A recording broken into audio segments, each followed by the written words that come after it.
Good morning, everyone. Richard here from Hola Prime. Today joining us, we got Lara. She's new, one of our coaches here at Hola Prime. Good morning, Lara and Walter. How are you guys doing? Do you have a nice weekend? Great, fantastic, thank you. Yeah, relaxing weekend. What about yourself? Yeah, not too bad. Getting cold here, so got the fireplace going. So it was nice. Yeah. Awesome. Nice. Oh, goodness. All right, before we get started today, guys, to all our viewers, very warm welcome to our morning session. Again, if you've got any questions, please let us know in the comments there, and we'll be more than happy to address that for you. Walter, you want to take us away? Show us what you got. Absolutely, yeah. So just going to share my screen now. And again, any viewer listening or plugged in right now, if you do have any questions, please feel free to put it in the comment because we can see the comment from our end. But only if you're on YouTube. So I will be, if you're plugged into the YouTube side, then we can actually see the comment coming through. So please ask whatever you want. So I'm just going to share my screen right now. Just give me 2 ticks. There we go. There we go. All right, perfect. So now just I'm going to start off with the Dixie today because normally, obviously, I'll give a breakdown of gold and a Bitcoin as per usual, right? But there's something very interesting in the Dixie that I just wanted to highlight, which would feed into what I'm going to talk about for both gold and Bitcoin. But obviously, we've seen that for quite a while, the dollar has been obviously rallying to the downside, and of course, it traded below this key area of liquidity. Is just one thing to notice is, of course, like the main key trading range for the dollar, of like ever since 2022. Right, is has been this range. So this has been a high of the range that was created November 2022, and this has been the low of the range in 2023. Of course, I was having my eyes on this level, especially as at the time, of course, gold was incredibly bullish. But I was very curious to see how price would react to it. I'm getting quite a bit of feedback. I'm not sure if it's from my end. Yeah, Walter, I just dropped a message there. You got a bit of an echo. Laura, I'm hearing the echo. Hear that too? I can't hear an echo. No, it's fine here. No. Pretty weird. Yeah, that's a bit weird because I'm not sure. I've never had an echo before. No worries. Keep going. I can still understand what you're saying. Oh, good. So the thing was I wanted to see how price was going to deal with this initial. So that's been really nice. The market traded below those, trapped back into the range. So we can say a nice morning and traded back into the range. We also take a look on the monthly time frame. We can see that it's a nice wick candle. So price never actually closed below this low. It's closed back above the low, back into the range. So at this point onwards, I'm now very curious to see if, obviously, I mean, of course, there's been news as well, that fundamental events that's been aligned with the dollar rally back into areas such as tariffs. Obviously, we've had America and China has now formed a tariff deal. Obviously, a tariff has been formed with the UK. So, like, it looks like the old tariff scenario and the tariff situation is now coming to an end, and we're getting some sort of reason in that aspect. So, obviously, now investors are having a renewed confidence in the dollar, sort of in the future of the dollar as well. So that could also be behind why we're seeing this bounce back into the range. And again, we're going to see if that fundamental is going to drive price action, obviously back into the range, and we further move into the upside. And one thing that'll be super interesting in coming in the following weeks, because obviously next 2 weeks from now we have NFP, and then we have obviously another interest rate decision taking place in a few weeks.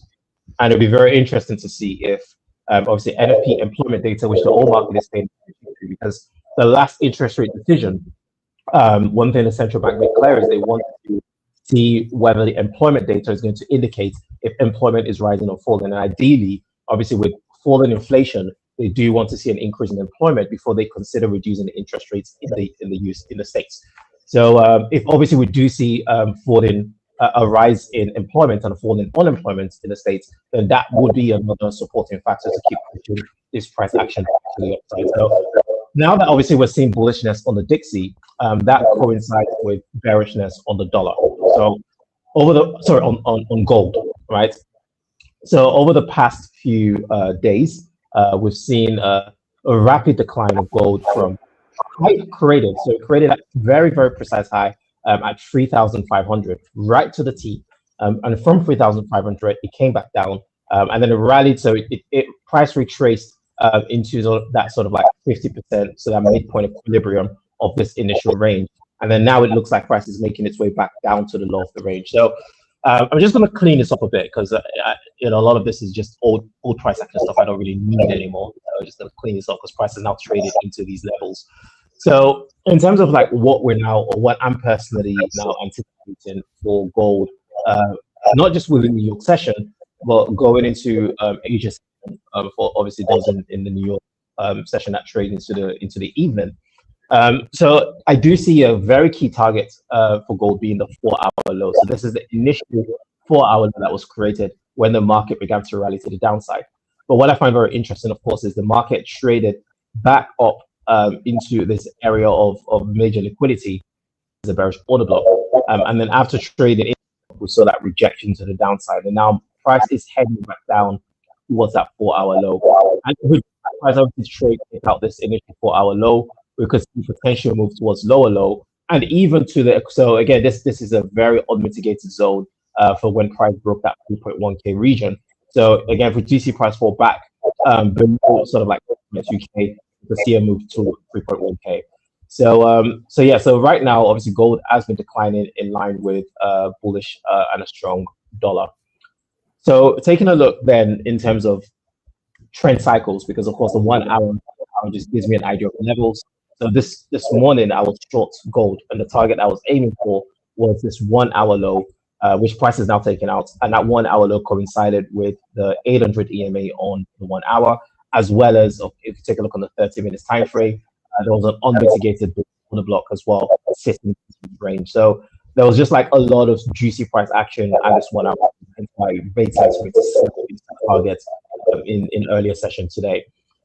So ideally, what I'm now looking to do is, because this is actually the final leg. So we take a look at the 30 minutes time frame, right? This is the bearish cycle, right? So we had obviously that last phase, and then we had the beginning of a new bearish cycle right here, in the initial low. I know that Lara is the first time you'll see me analyze, but the way that I personally do my analysis, I tend to trade off intraday cycles on both the 15 and the 30, and there's a very specific way that I identify my trend cycle. It's similar to Elliott, but not the same as Elliott. It's similar to there's various other ways of identifying it, but it's very I look at swing highs and swing lows within a freeform cycle. So this is the first point, which is when the market broke structure. The second low that was created after the market broke structure, and then of course we have that third and final point, and after which, of course, I anticipate the reversal to take place. So we're now seeing that reversal back into the range. But the beautiful thing about this reversal, it's now broken structure to the upside. So now what I'm looking at here is a potential beginning, what looks to me like the beginning of a bullish move. Now, of course, if I do see bullishness, there is a very likelihood that the bullishness could, because at the open of today's session, the market gapped. This is where the market closed last week, Friday, right? And this is where the market opened today, right? So we can see that there's quite a large gap that was created in market open today. So there is a good chance that if we do see bullishness in New York session in line with this new bullish cycle, we could see the market potentially trade into sort of like filling and closing on that gap that was created. So it's a very key price action area to focus on as well, is this gap that was created at session open today. So 30 minutes time frame has now given the structure to the upside on the 30. Taking a look on the 15 minutes time frame, again, just to update these levels, because I haven't updated them since London session. So we had, obviously, the market gave a reversal and then gave that first instance of breaker structure right here. So this is number one, that swing low. This is the first low that was created after the breaker structure. And then this is that nice vector acceleration, that nice aggressive leg to the downside, in line with this bearish cycle, trading into that 1 hour low. And then thereafter, obviously, the market then obviously bounced up. So we saw that sort of like gave a initial high, and it gave a lower low. So this lower low is a free X, so just an extension of that third leg, right? So it's a very traditional structure, low, lower low, and a shift to the upside breaking structure, right? So now the beginning of my new cycle is where the market would have broken structure, which is at this initial So at this initial high right there, and then we have the secondary high right there. And then of course we have that third high, which the market has created right here. Okay. So from this point onwards, right, my area of interest is going to be based on the 30 minutes. The reason being is the 15 minutes, it looks like the 15 minutes has given a full bullish cycle to the upside. So I do want to see an aggressive sort of pullback on the 15 minutes into a high volume area. So the most recent high volume area on here is going to be this bullish order block right there. So I'm going to get rid of this. All right. Sorry, I've gone to a different chart by mistake. There we go. There we go. So the most recent area of interest is going to be this bullish order block right there. So what I'm anticipating is a pullback right into this bullish order block, which should coincide with a 30 minutes forming a new swing high. So I do want to see a new swing high form. So I mean, we're together for like just over an hour. So each 30 minutes close. Ideally, the next 2 30-minute candles should form a new swing high. When that happens, that for me gives a thumbs up validation that this is indeed potentially going to go up, go long. And then I'll simply again be looking to take a pullback into that 15 minutes bullish order block, and I'll be looking to go long from there with my first target. So my first primary target is going to be the high of Asia. So this is the high of Asia session at 3,290, right? That also coincides with where that 800 EMA is in on the 30 minutes time frame. Remember that the 800 EMA, I use this because this acts as an area of dynamic support and resistance for price.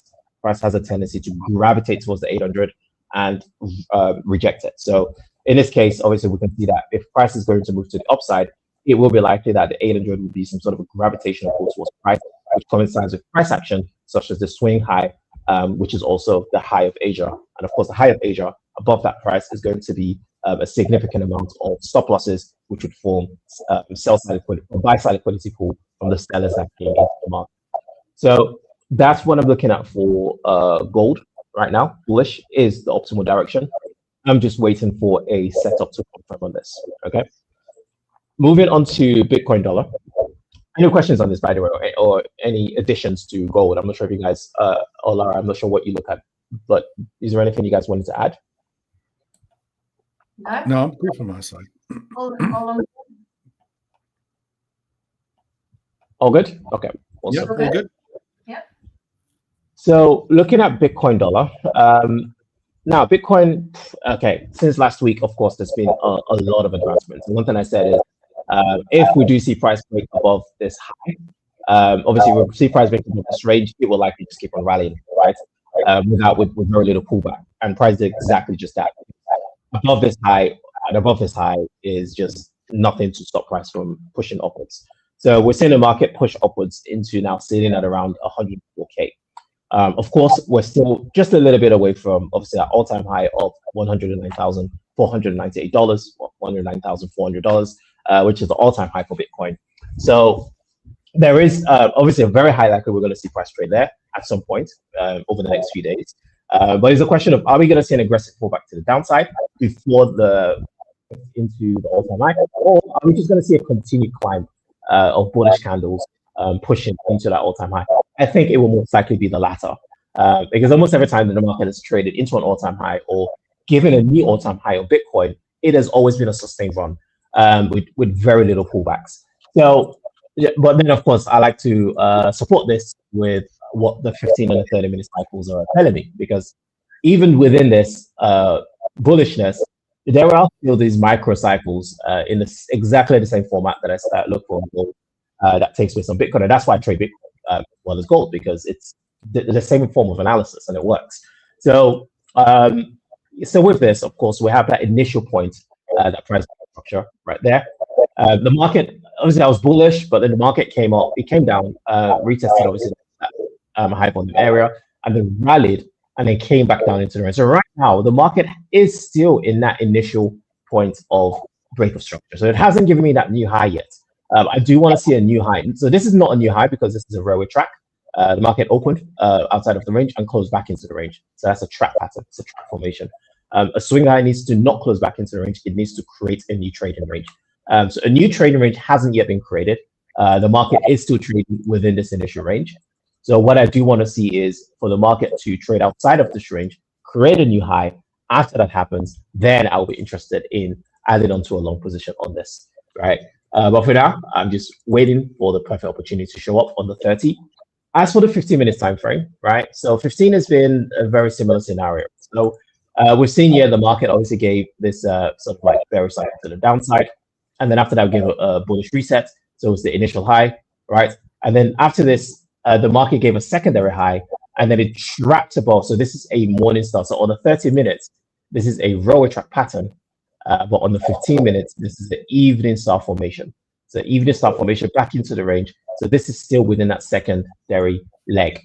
But on the 15 minutes, there is still a valid opportunity to buy, right?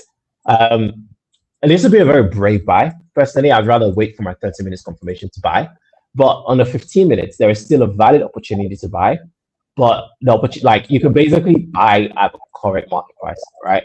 Buy the current market price. And as long as the stop goes below the low of the current range, so the low of the current range is right here. So this is the low of the range. As long as stop loss goes below the low of the range, right, it should be a safe trade, right? But for me right now, what I don't know is if the market could very easily trap around the low of the range for a bit and then give that new high, and then we see that rally. This is something I'm actually anticipating, the possibility of the market trapping around the low. The reason being is because the market has created a relative equal low down here. So relative highs, relative equal lows, very, very important price points because there could be some sort of liquidity run below these points or above these points before some sort of a new sustained move begins. So what we could see is before a new sustained run to the upside, where that could go into the all-time high, we see a liquidity purge below this relative equal low, and then we can see a sustained move. The reason being is because if you're looking behind the screens, what's happening within this accumulatory range, right? Within this accumulatory range, we're having a bunch of buyers and sellers coming into the market. Given Bitcoin right now and given the current market sentiment, which is bullish, we're going to have net longs in this range as opposed to net shorts, right? So we have net long position in this range. What that means and what that implies is there's going to be net sell side, a pool of sell side liquidity sitting below this low in the forms of stop losses and in the form of pending orders, right? So a lot of buyers that are entering in this range are positioning their stop loss below this low as well as below this low. So therefore, if liquidity is going to be engineered before a new run, because of course, this run to the upside has exhausted a lot of liquidity.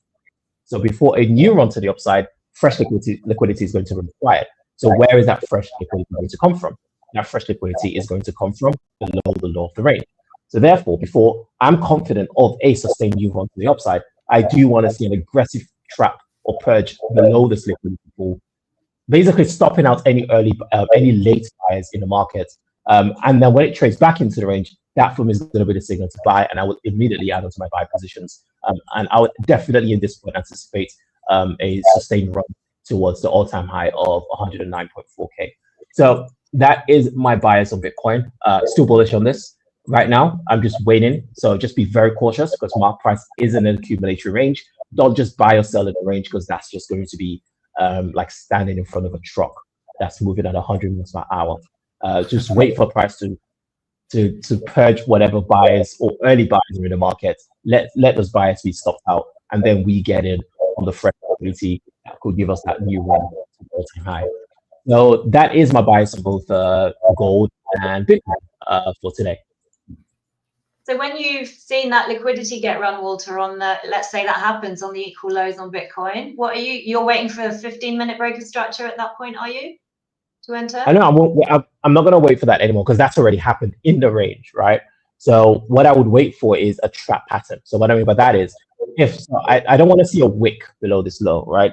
I want to see a very firm close below. The reason being a firm close is going to be more convincing as a purge is because with a close, that would induce into the market. And there's also people, traders that are waiting or looking for signals that maybe Bitcoin isn't going to keep running up. So they're looking for a signal to sell. So a close would induce sellers into the market. But I also want to see a trap formation. So trap formation could be what is like what we see on the 15 minutes, which is a morning star, evening star. Obviously to the upside, that'll be a morning star. So a bearish candle, a hammer or a spinning top, and then a bullish candle that closes back into the range. Or the trap could be a railway track, which is a bearish candle pulls outside of the range, and the next candle, a bullish candle, pulls back into the range. The moment I see price close back into the range, I would immediately enter a trade to go long. Mm-hmm. Yeah. Cool. Man with a plan. Always. And is So, it instruments you trade personally, gold and Bitcoin? yeah, so that's all I trade. That's all I look at. That's more than enough for me. The two very heavy hitters to trade. So I don't need anything else.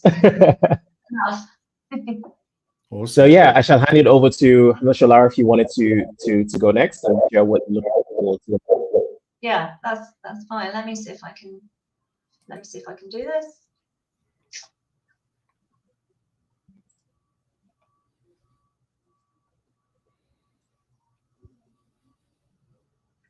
Okay, so let me see if I can. There we go. Can you see that? Yep. Okay. Okay, so here I'm looking at euro dollar, and this is the monthly chart. So I'm just looking at how euro dollar has been performing basically since forever. I know you mentioned the DXY, Walter, and obviously euro dollar is highly correlated to the DXY. So since forever, euro dollar has been bearish, and we can see this is the monthly chart. It started dropping and then pulled back to this level, and then we had that heavy drop. This is a really long time ago, but looking at the fib levels, obviously we can see price pulled back up to the 62 level and then continue to drop and formed this really high time frame order block up here, and then continue the drop since, well, pretty long time, a good year or more. And then sort of matching with the DXY price action, sort of did this sideways consolidation before a heavy drop towards the end of last year. And then, as we know, if you watch euro dollar, it's been kind of rallying all of this year. But look, on the higher time frame, euro dollar's certainly in a bearish long-term cycle. So as somebody who looks at the psychological side of things, and it's something that I talk about a lot, you know, not everybody has the opportunity necessarily to trade intraday. Maybe some people have got jobs and other things that they need to be doing. So it's certainly a lot easier on the mind to trade some of the higher time frames. I think that's a very personal thing, and it also depends on really, you know, your availability to get in front of the charts and your other commitments. But what I like about this is obviously with that sort of bearish kind of bias in mind and price kind of hitting these levels in a really clean way. When you look at the weekly chart on euro dollar, we kind of had this sort of evening star-ish formation on the weekly up here, and it was reacting off a previous I think that was a monthly bearish engulfing there, actually here to the left. So I like to look to the left and make sure there was a prior reaction. Obviously, we can see there have been multiple kind of reactions and near misses on this level. But from the start of the new year with the inauguration and then all the, you know, the chat around tariffs and everything like that, there was a huge rally up. So I see that as sort of taking this higher time frame liquidity from back here. Price came up to this OTE, which is the on target entry level, which is 70.5 up to this kind of 79 level up here, and rejected really nicely with a kind of weekly evening star. So what I personally look for, given that I'm trying to kind of trade not every single day, but just take what I would hope would be decent quality trades, just in here, which is week commencing the 28th of April or the week ending 28th of April, we had a bearish engulfing bar on the weekly from this level up here, which is a pretty good indication of bearish sentiment at that point. Obviously, you know, when you're trading euro dollar, the DXY is a really good kind of indicator to have because they're so highly correlated. So it's really helpful to kind of make sure that it's kind of in line with what's happening over there. So once I saw that bearish engulfment, what I'm then looking for is kind of lower time frame order flow to be set up just to kind of validate the trade. So the engulfment ended just there, which was the week before last. And then we saw when we dropped down to the daily, and there was a nice reaction there, and kind of see this bearish kind of pullback, order flow continuation. So trading the higher time frame is really nice to be able to get in and make sure that after you've seen your entry, you kind of, or after you see the signal that maybe price is going to continue down, you want to make sure that you've got some kind of confirmed order flow to give you a little bit more confidence. So that would be where I entered on. I think I entered on the 4 hour on this one, but you could have entered on the daily close. See this bearish engulfment here after this pullback up here, and then just to see how far that can go. Obviously, it's reacting. There's down here. There's a 4 hour, but there's a higher time frame fair value gap down here. So price is reacting off of that, and also this kind of inflection over here area. We just got to watch though, because for me, I do look at the fundamentals as well, because I do believe that hopefully that adds a little bit more weight to the overall view. The ECB lowered their rates, whereas the Fed have kept theirs. We've got a lot of news coming out, which may mean that they keep their rates where they are. Which, if they do that, and ECB have lowered their rates, then obviously that lends weight to buys for the dollar and sells for the euro.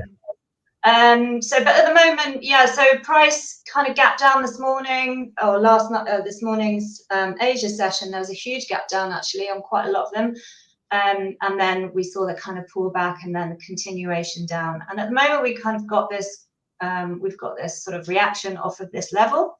So not sure what's going to happen. There's a lot of news coming out of the US, isn't there, this week? There's CPI readings this week, tomorrow, I think. And that's tomorrow, I think. Yeah, tomorrow. So we can see what happens. I mean, I'm also sort of mindful that bearish candle's pretty impulsive, and if that was to represent possibly a kind of a vector or a really impulsive down candle to maybe induce people into the market, then it's just one of those things to kind of watch, because I do like to look at the wave patterns in the pullback. So we've got this really sort of clean 3 push here as well. So it's come down in 1, 2, and 3. So I'd be very mindful of kind of just keeping a close eye on what this week brings. But certainly, I remember when I first came to the markets, which is not that long ago, actually, probably about 3 and a bit years ago. And I was always told, you start with the higher time frames and then progress to lower time frames. And actually, I was so impatient that I didn't want to do that as a new trader. I just wanted to get right in there and kind of just like start to kind of get in on the 1 minute, the 5 minute. And I think it did help in some ways, because it does help you to understand. Because obviously market's fractal, you kind of get used to the patterns and kind of how price moves. But actually, I've kind of come back to the higher time frames. Number one, I think people have their own levels of busyness, but it's much easier on the psychology if you're kind of new, or if you don't necessarily want to spend hours in front of your charting analysis and things like this. So it can be really nice to trade the 4 hour or the daily from a higher time frame analysis. Obviously, that means you get far fewer entries. You just probably have to trade lots more pairs and kind of, check in with that a couple of times a week, and really make sure that you're trading from sort of high value points of interest. But that's kind of how I'm looking at that at the moment. I'll just monitor this week. Ideally, I'd like to just take it as far as I could take it, really. I did take a short-term little entry on a 1 hour order block last week. Just happened to be in front of the charts. I saw a really nice rejection here from this kind of fair value gap area on this 1 hour order block, and went in, and actually I was going to try and ride that, but then the huge gap down actually took me to profits on the open of the Asia session. But days I just try and easily been a dangerous thing if it was the opposite direction. Right. no, absolutely. But you know, when it gaps in the zone, then yeah, I know that was quite a big gap actually, wasn't it? I think that was slightly unexpected, but I mean that was a 1 hour entry, so that's, you know, usually that would be something that I would hold over the weekends and like try and hold for, you know, until I would just maybe move the stop on that behind the swing highs and just keep it going. So yeah, it did work out in my favor, but I think the higher time frames tend to kind of be able to hold them a little bit more. But I think that's why it's just so much easier on my psychology, if I'm completely honest, to trade the 1 hour and above. I wouldn't really go any lower than that at the moment, apart from anything time doesn't necessarily allow. But you know, it's quite nice for beginner sort of traders as well, kind of, you know, to kind of get comfortable with the markets, I think. I also like to kind of track the faster EMA a little bit. Sometimes I will use the EMA 21 on the 4 hour, and I like to kind of get confirmation that it's trading below the EMA 21. And then when you can see these pullbacks that sometimes go above, you can use these fractal points to kind of get you know, tagged into the market as well if it's going to go in your direction. So in that way, you're kind of, as long as you're in the right point of the cycle, you can, you know, you can not rely on, but it's helpful to know that if it's going in your direction, you'll get caught into the market, and if not, you know, you're guessing a lot less. So that's euro dollar. I was going to talk a little bit about one of the indices that I really like trading. Not many people trade it, and it's the IBEX 35, which is I've just always kind of really enjoyed trading the Spanish market. I mean, it's kind of done pretty well. I'm quite kind of familiar with a lot of the kind of stuff that goes on over there, and everything's going really well for them over there, just apart from their unemployment numbers, which are always super, super high. But if we just look at this chart here, obviously these are my order blocks. You can see my order blocks and you can see my fair value gaps. This is the kind of tariff stuff, which caused all of the indices to have the exact same reaction. But you can see that it came all the way back down to this order block and this higher time frame. There was liquidity down here that was taken out on the higher time frames. And let me just make sure that was, I want to say, yeah, so it came down and sort of and spiked through this monthly fair value gap as well. So kind of looking at that as an opportunistic grab on liquidity. Obviously, nobody knew necessarily. And the US markets are kind of, obviously, they look like they're rallying right now, dependent on what's going to happen going forward. But the Spanish market's always been decent. So it's one of those that I quite like the idea of getting in once I'd seen that huge spike on the weekly, and then just sort of run it kind of from, you know, you see the engulfment candle, and then you're looking for the order flow again, and then confirmation after that hopefully price is going to carry on going in the direction that you want it to go into. So as you can see at the moment, it's kind of come up here, it's taken out this higher time frame, liquidity at the tops of all of these, and it's had a reaction there. So we'll see what happens, but it's a way of trading where you just don't need to stress about it all the time. So it's quite nice to trade in that way. You just got to wait for the opportunities to come up and just see kind of, you know, when everybody's panicking, just think about, okay, what opportunity might come out of this? And I think that's just a really nice example of that. But yeah, it's one of those that I like to keep an eye on. So one of my... So Lara, is the SPA at all time highs already? Again? Yes. Interesting. It is. Yes, I mean, the economy is doing super well. I mean, they always have really poor unemployment numbers. I think their last unemployment print was super high. It was like, I think it was like 11%. So it's really, really bad. Everything else seems to go really well, and it doesn't appear to affect things that much. So yeah, IBEX 35 is at all-time highs. You see that massive tail on that monthly candle. Wow. So yeah, huge. So that's one that we'll just keep an eye on. But yeah, I like to trade the indices. Because I trade the higher time frame. I prefer to trade them bullish. And just wait for the right opportunities. But with the Forex pairs, that's kind of a little bit different. But I still like to trade the higher time frames these days. Do you follow the pound US dollar at all? Sorry, say that again. Sorry, do you follow the pound US dollar at all? The pound US dollar. Oh, GU, yes, yeah. Yeah, we got a question here from Andre on our YouTube channel.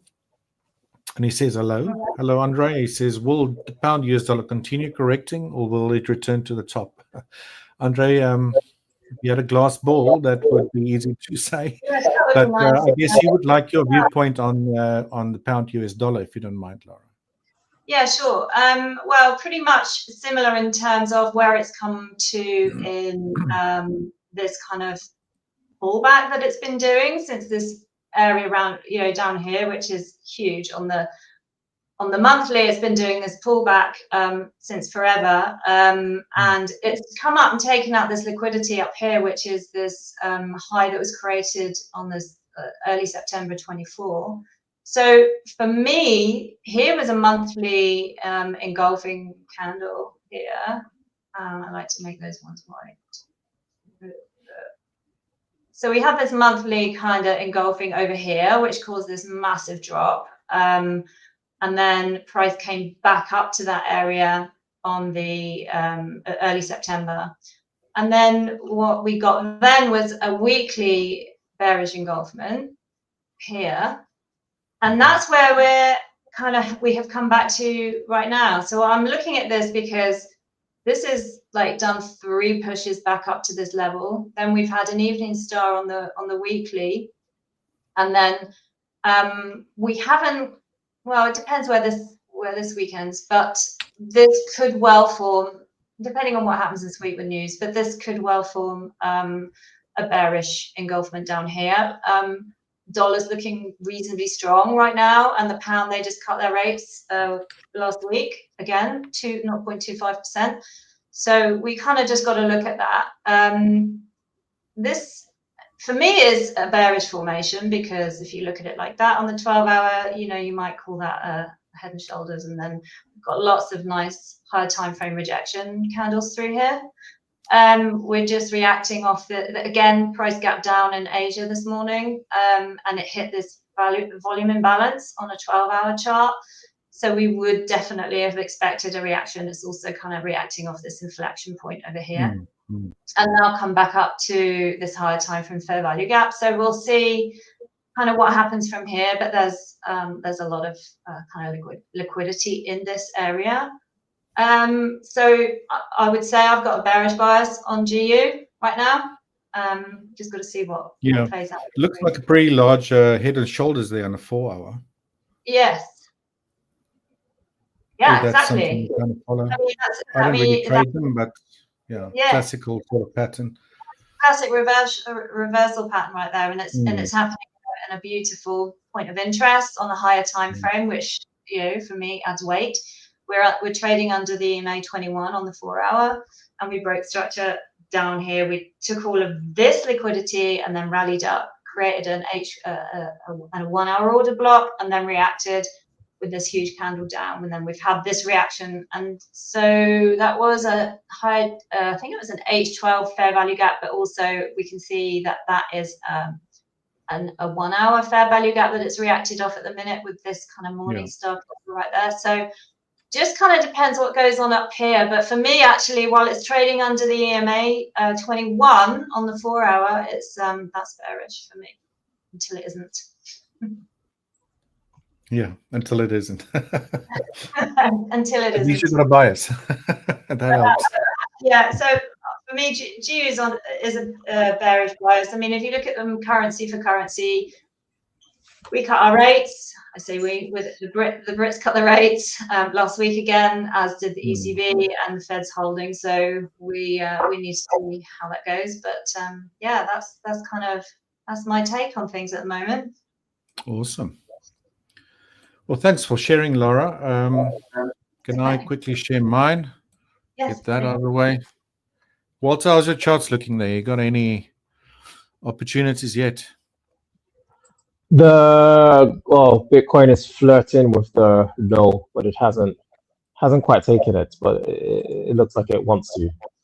And then gold still hasn't yet formed the swing high on the 30. So yeah, just still waiting for those solid set of confirmations before taking any action. Gotcha. Right, Walter, already familiar with what I do. I do follow an intraday strategy. So, Laura, I'll just quickly go over that to all the viewers that do not know what I do here. I do a liquidity sweep type of strategy. So I trade that on the S&P 500, NASDAQ, and on crude oil. It works pretty well as well. So I'll typically wait for price to enter the, this one I got the vertical lines here. It's not showing, is it? There we go. Sometimes I have to click it a few times. All right, so to start again, I trade from a 5 and a 1 minute time frame, and I look at the S&P 500 as well as the NASDAQ and crude oil. So we've got the SPX 500 here, the ES. So I'll wait for price to enter into the 9 o'clock to the 11 o'clock time window.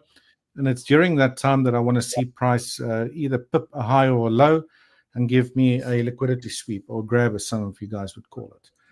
Then I'll switch to a 1 minute time frame. So I do trade the smaller time frames, but I only look for these setups during that 2 hour time window.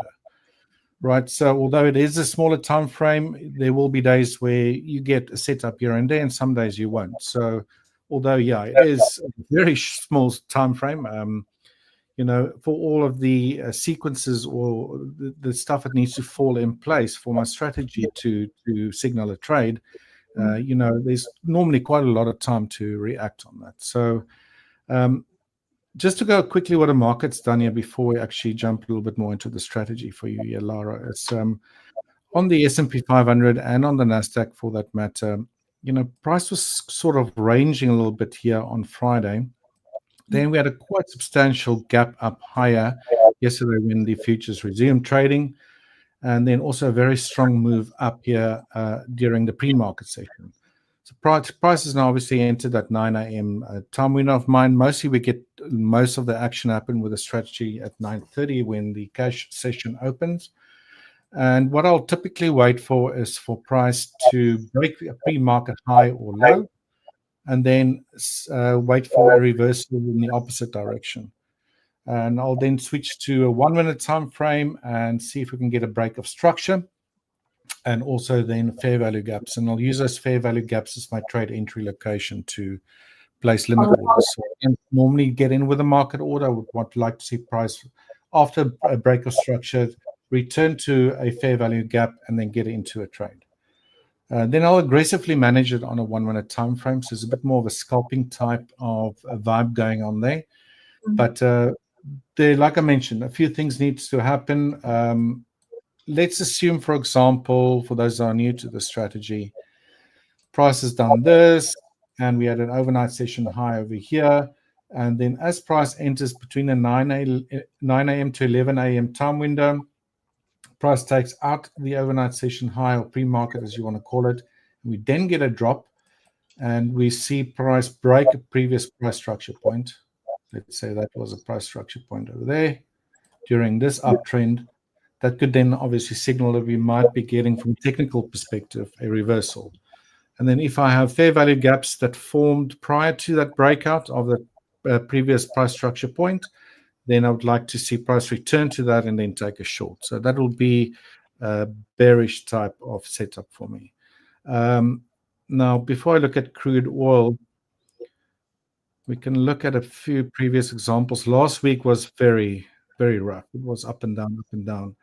There was a nice setup here that occurred, and I actually took this on the NASDAQ during this time window.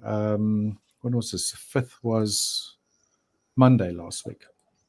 We had a nice little run up to the side. You can't see it on the S&P 500 here, but price came into, was ranging sideways, and then basically took out an overnight session low. Maybe I should share this on the NASDAQ rather. And this is why I follow both of these markets. Obviously, they move in tandem with each other, but sometimes you'll get a setup on the ES and not the NASDAQ, or vice versa. So this is actually a nice little trade that occurred last week. You can see price moving during the overnight session, lower, lower, lower. Into my time window, it was around about the 9:50 a.m. mark. Price took out these clusters of lows that actually formed at the beginning of the month, and this being May, right? And that's quite often what you'll see. If you see clusters of lows or clusters of highs, you can very often see price just random, give me that liquidity sweep, as I call it, and the reversal back upwards. And then once you spot the reversal, you get a break of structure. That's why I want to switch to smaller time frames so you can more clearly see or zoom into the market or the price action. Then wait for price for value to form, and then as soon as price retests that, I would like to go long. So that in short is the strategy. Walter's already probably sick and tired of talking about my strategy, but Laurie, that's what I do. Trading intraday. Yeah. And so today with this strong pump up to the upside, are we going to see a fade back into this gap that occurred between Friday and yesterday's open, or are we just going to start moving sideways? Or again, very strong pump up to the upside. So I don't think I'm going to actually get a trade today, which is perfectly fine. Mondays are relatively quiet for me with the strategy side of things. So just have to wait and see. And then manage your trade by trailing your stop loss, did you say, Richard? Excuse me, aggressively trail them. You manage your trade by stop loss trailing? Yeah, I'll generally wait for, let's say, a 1-to-1 move in my favor. If I'm trading with multiple lots, and soon we're going to be trading the futures, then I'll take size off at a 1-to-1 ratio, reduce my stop loss to midway between where I entered and where my stop loss was. So I'm trying to still give the market as much space to move without getting stopped out prematurely. And then when normally I get a 1-to-5 or 1-to-2 ratio run in my favor, obviously when all those steps fall into place, then I'll start aggressively trailing my stop loss lower to see if I can, rather than dynamically trail my stop rather than just have set targets. Sometimes you'll see markets just move straight to, let's say, the overnight session high. Let's say, for example, you had, let me just get that tool out here. Let's say price moves lower, takes out these lows, and starts aggressively moving back up. Sometimes you can safely assume that it might take out pre-market high, and you can do that as well if you're lucky. Sometimes I like trading in a NASDAQ as well.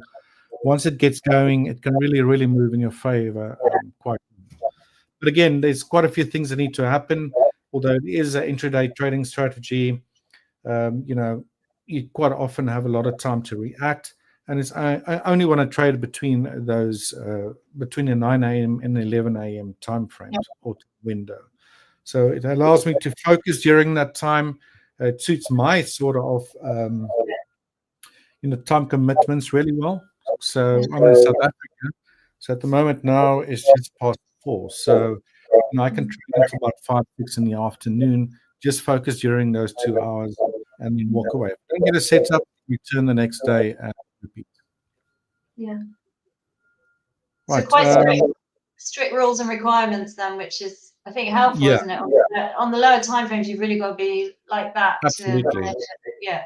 Yeah, I do trade longer time frames or higher time frames. Sorry. From time to time, I like using market geometry as part of my analysis. I like knowing what the bigger picture is telling me. Yeah. And from time to time, I trade options as well, but that's out of the scope of what we do here at Hola Prime. So they are trade month out, 2 months out, sometimes 3 month out options for longer term positions if I wanted to. Quickly, before I go back to you, Walter, the WTI crude here, you see got the same sort of lines on my chart here. I've got these 3 lines here on the top here. And since prices are very close to them, these lines were marked off from these highs or lower highs actually that occurred here at the end of April. Right, so if we can see price potentially today take out these lines or those levels at 63.23 to 63.40. Doesn't have to go all the way to the upper one, but either swings one of these to the upside, then start moving lower, then see a break of structure in 1 minute, then see a fair value gap, then I'll trade that. But even on crude oil, it's had a nice, very strong run to the upside. I would take a trade if price, for example, takes out this higher low over here. I want to see it sweep either pre-market's highs or lows, and if it's in a very strong trend like this, where there's no clear pre-market highs or lows, I mean, you could probably use these, but they're very close to important levels that occurred in the markets a few weeks back. All right, so then I'll use those levels instead. So I also look at where price is in relation to previous lows and highs, not necessarily the pre-market high or lows. So that's pretty much it from us. Again, crude oil might be the only one that I'm interested in here today, with those gaps up and those strong runs to the upside on the NASDAQ and the ES. Yeah, I might have to wait or be a bit more patient for the remainder of today and see where things stand tomorrow. Looks like a relatively quiet start to the session. But there was a lot of activity, obviously a lot of activity earlier today with London and the Asia session, especially particularly for gold. But yeah, so sorry, let me switch this charts around. There we go. Hey Robert, I just saw your comment. Morning, Richard and Walter. And the new face to me, Lara. Hey Robert. Good morning, Robert. Oh, good evening from my end. So let's see. Okay, so Bitcoin is still flirting with this low. So I'm fairly confident, just seeing how price is sort of like coming to this low and pulling away, that this low will be taken out this before any sort of move to the upside. So it's a very, very clear accumulatory range. So personally, if you are looking to add on to Bitcoin long, the better thing to do at this point is wait for the low to be cleared out. We don't know how big the move to the downside will be. Could potentially just be a very small tap and then a trade back in. It could be very aggressive, come all the way back down to this 800 EMA, which coincides. So you see this expansion that took place last week, Thursday. There's a lot of unmitigated zones, right? So there's a lot of imbalances in the market within this area. So the market could potentially come back to create some sort of balance at around like 100K. So it might come back to 100K, that equilibrium, before it bounces back up. So we don't know how deep that move is going to be to the downside. But one thing I'm fairly confident on is before any longs will take place, price will likely take out this low first. As for gold, so look at that. So the close of this candle, as long as it doesn't trade above this high, that would form a swing high, right? And as long as it doesn't close below this high, so this is obviously our current trading range, as long as it doesn't close back into this trading range, right, then that will form a new swing high, a new high. And of course, then that would, for me, be the beginning of a new setup for long. So in that case, after this candle closes, the sell for me for this will be very simple. I'll be looking to go place a pending order right there. Stop loss goes below the low of the range. And I'm simply going to be looking to take a trade right up to the 800 EMA. So I'll be getting 1 to 2 is the minimum risk reward I aim for for any position to be valid. So I'll be aiming for a 1 to 2. Of course, a more ambitious target would be to anticipate the close of this session changeover gap for a 1 to 3. But gaps wouldn't always fill when you expect them to. That's one thing I've learned. So I wouldn't always expect this gap to fill immediately. Price could simply come up, take out this high, retest the 800 EMA, and then come back down. And then later in the week, we could see that move towards the gap. So it's not always the case that just because a gap has formed, it will be closed the same day it's formed. It's something I've learned over time. So the most common sense target for me would be the high of Asia session, as well as obviously that 800 EMA, which sits at that high as well. So right now it's in the next 19 minutes, I'm gonna have more clarity on this trade opportunity, and obviously, like once that confirms, then I will take this trade live on gold dollar. Nice. So yeah, so that is the main update for me for this. I mean, of course, if you're watching this, you have questions, you need more explanations on any of the concepts I've talked about, you are welcome to ask your question in the comment. I'm more than happy to provide clarity where needed. But Lara, did you have any updates on your end? Well, mine are just live entries at the moment, so I would just be kind of just watching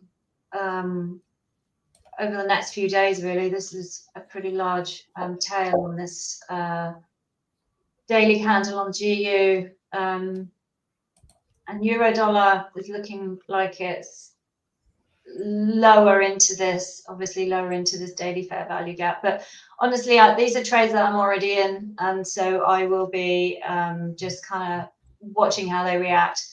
I quite like to trail my stop losses on the 4 hour using fractal breaks. So that's just something that is just super easy to manage, and you can just check that a couple of hours a day. And kind of like, so here we got this really massive breakdown here, which broke this fractal low on the 4 hours. So just hang on a second, Lara. Let's share your screen name. Yeah, I need to switch over to Lara's screen. I think it'll be a really cool topic to also discuss quickly, the trailing on the 4 hour. Always interesting. That was a rookie error. My apologies. No worries. I do it all the time. I just chat away and there's no chance. Yeah, so I was just saying that these there we go. EU and EU. So these are trades that I'm already in, having entered on the higher time frame after having seen the weekly engulfing candle, bearish engulfment. I was kind of waiting for some kind of a pullback to take out some kind of a liquidity, and then I got an engulfment down again just to confirm the order flow. And this is the 4 hours. So we've got these fractal. I like to use fractals for trailing stocks on the higher time frames. I mean, if you were trailing the daily, you could just sit in it for weeks and weeks, but you know, sometimes you can do that. But it's quite nice to trail on the 4 hour using fractals. So if I just remove that there, sorry, you can see that we got this fractal high here, and this is the 4 hour chart, and this fractal low here. This was the gap down this morning. It pushed back up to this 4 hour gap that was created. And then we've created a massive 4 hour engulfment down here. So you can trail this. I mean, more conservative and probably meaning that you might stay longer would be that you would trail it to these stops up here, these fractal points up here on the 4 hour, or you can trail it down here, which is slightly more aggressive, and ultimately you'd get taken out a lot sooner. But yeah, that's a couple of really nice ways of you know, trailing your higher time frames. That works quite nice. And then you can just keep doing that, and then you could monitor for like a close above the 4 hour at the EMA 21, just to kind of be, you know, on top of when price might be doing a deeper pullback. And same over here, actually. Obviously, we got this fractals are just loading up, but we got this break of this 4 hour fractal point down here with an engulfing candle, which left behind this fair value gap. We reacted down here off this H4 fair value gap and pulled back up, and now it looks like we'll see. We've got 3 hours left on this candle, but certainly I would. If we get a close down here, somewhere down here, I could look to trail my stops above these 4 hour fractal highs. So those triangles are your fractal dots? Yeah, those are my fractals. Okay. So I always use fractals as a 5-bar formation. So it's the center bar and then 2 to each side. So they tend to kind of they're real sort of pivot points on the 4 hours. So they're quite nice and safe, and just give the trade a little bit of room to breathe with its kind of intraday pullbacks and that kind of thing. So yeah, it's quite a nice way of managing Very ongoing. nice. Other than that, I don't have anything else. anything else to say? As I say, mine are sort of higher time frames, but going forward, I'm happy to look at other high time frame kind of possible entries and interesting pairs to look at. Awesome. Okay. Yeah, that's awesome. I mean, there's always more. There's obviously always more that we can cover and talk about. Yeah. So, I mean, there's like just a few, because there's a lot of things, of course, like as traders, we we very easily look over, because I mean, obviously, the longer you trade, the more things that you sort of like have in your subconscious that you take into account, but you don't consciously take into account, if that makes sense. So, for example, like I've simplified my analysis over time, but like a lot of the way you trade, Lara, for example, a lot of the concepts you use are actually concepts that I've also used over time as well. And some of them in it, some of used, some have refined in various different ways. But like one thing I would never ever underestimate is the importance of the higher time frame, because I met day traders, you know, that they're still like, oh yeah, you know, I only trade on the 5 minutes, 10 minutes, 15 minutes, whatever. I don't need the daily time frame. It's useless, right? I'm just like, then you're probably not going to be around for a long time, because you know, trying to trade without a daily is like trying to go to a destination without a map, you know. Yeah. And that's it, isn't it? And then you're almost sort of unconsciously setting yourself up for failure, and then before you know it, you feel like, you know, you're useless, you don't know what you're doing. But honestly, like the top-down analysis, you know, it's the way to go. I mean, I personally I really believe that. So even if you are trading, you know, in some cases people trading the 30-second chart, aren't they? But still, to have your higher probability trade, you want to know what the higher time frames are doing. And if you're trading counter trend, at least be aware that that's what you're doing. Yeah, exactly. And that feeds into where you put your profit target up as well. Because if you're trading counter trend, then you are probably going to aim at closer targets. You're aiming for a 1-2, 1-3 R to R, or even a 1-1. But of course, if you're just like looking at catching a big run, but you don't realize when you're trading a counter trend, then you end up actually missing profit-taking opportunities, and winning positions could very easily turn into losing positions before you realize. Yeah, but that just kills people's confidence, doesn't it? That's the problem with that. So it's an easy step to include, isn't it? It's just start your top analysis on the higher time. And trading is a confidence game. It really is a confidence game. It's like, for me, like the best ways I've gotten out of losing streaks is like the moment, for example, if I enter a trade and I see a 1-to-1, I just take profit. Like, and then I just do that a few times. My confidence begins to grow again. And then when my confidence grows, I begin to see the charts in a lot better way, and I begin to flow with price again. But if you're not taking profit, you're just constantly taking losses, it affects your confidence. And the lack of confidence means that you hesitate or pulling the trigger when you should, and then you stop following your trading plan. And all that does is it escalates the losing streak over and over again. And that confidence is so important. And I think a lot of that comes from the higher time frame. Yeah, I mean, if you're in a sort of a winning mindset, and it doesn't matter how big those gains are, but if your brain is in a very different place, if you're taking a series of little wins versus multiple losses, your brain's just behaving very, very differently, and it can absolutely kill, you know, it can sabotage you, because your confidence levels, you're not always aware of it, you know, until you come to pull the trigger. So, you know, and then you exactly. So no, I completely agree. So, you know, lots of ways, aren't there, that, like you say, I say the higher time frames, but like you say, like if you're going counter trend, know that you're doing that, and then take a small profit, and that will help you then to kind of get that confidence to keep going forward. Yeah, and even like trading. Though I do trade smaller time frames as well, I do my homework beforehand. Like, I've got other charts that I keep. I'm making sure that you know, what are the other traders looking at? Are we looking at strong retracement levels, 50%, 61.8, those sort of things? You know, are we trading into that? Will I take a long on the daily, knowing that we're getting into a pitchfork line, a median line, or something like that, and trading into something that you're unaware of, and then wonder why that happened? Why did your short-term strategy not work out on that day? So very important that you know we are on the bigger picture, for sure. Yeah, absolutely. Yeah. Absolutely. No, because you can get fast price reactions at these levels, you know, and if you never saw the levels to begin with, then yeah, you just be holding it back. But Robert left a comment. It says, I like taking a 10 seconds look at the 1 week, sometimes 1 month. So I don't have to unzoom way out of the 1 day. But yeah, even though I trade scalp the 10 seconds and 300 ticks, I find it useful to know where the overall market cycle is. Yeah, absolutely. Man, trading the second time frame, that is serious stuff. Not everyone can do that, that's for sure. That is very serious stuff, man. You're an algorithm at that point, you know. Yeah, right. Pretty much. Yeah, definitely. That's fast execution time frame.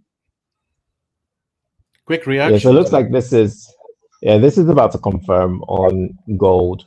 I just find it so interesting how, you know, it's like after price obviously hit that high, ever since then gold has a little bit like super active. But like last week it made like sort of like this run to the upside, and then this week it made this run to the downside. But yeah, like I'm more curious about where price would be after. So obviously tomorrow we have core inflation. I do think there is a good likelihood, especially after.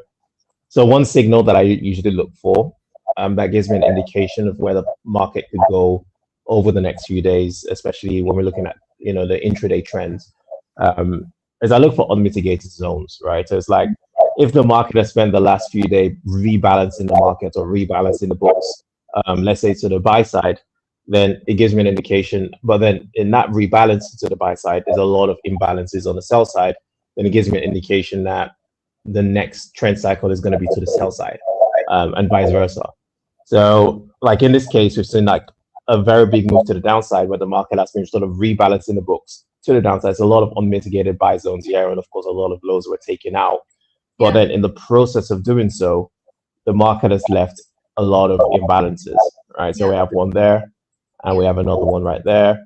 And then we have order blocks as well that sort of like were retested. Order blocks, like this order block, for example, wasn't retested. Up here is very easy to miss because obviously it's a lot of price action. But this order block wasn't retested. So there's a lot of unmitigated zones.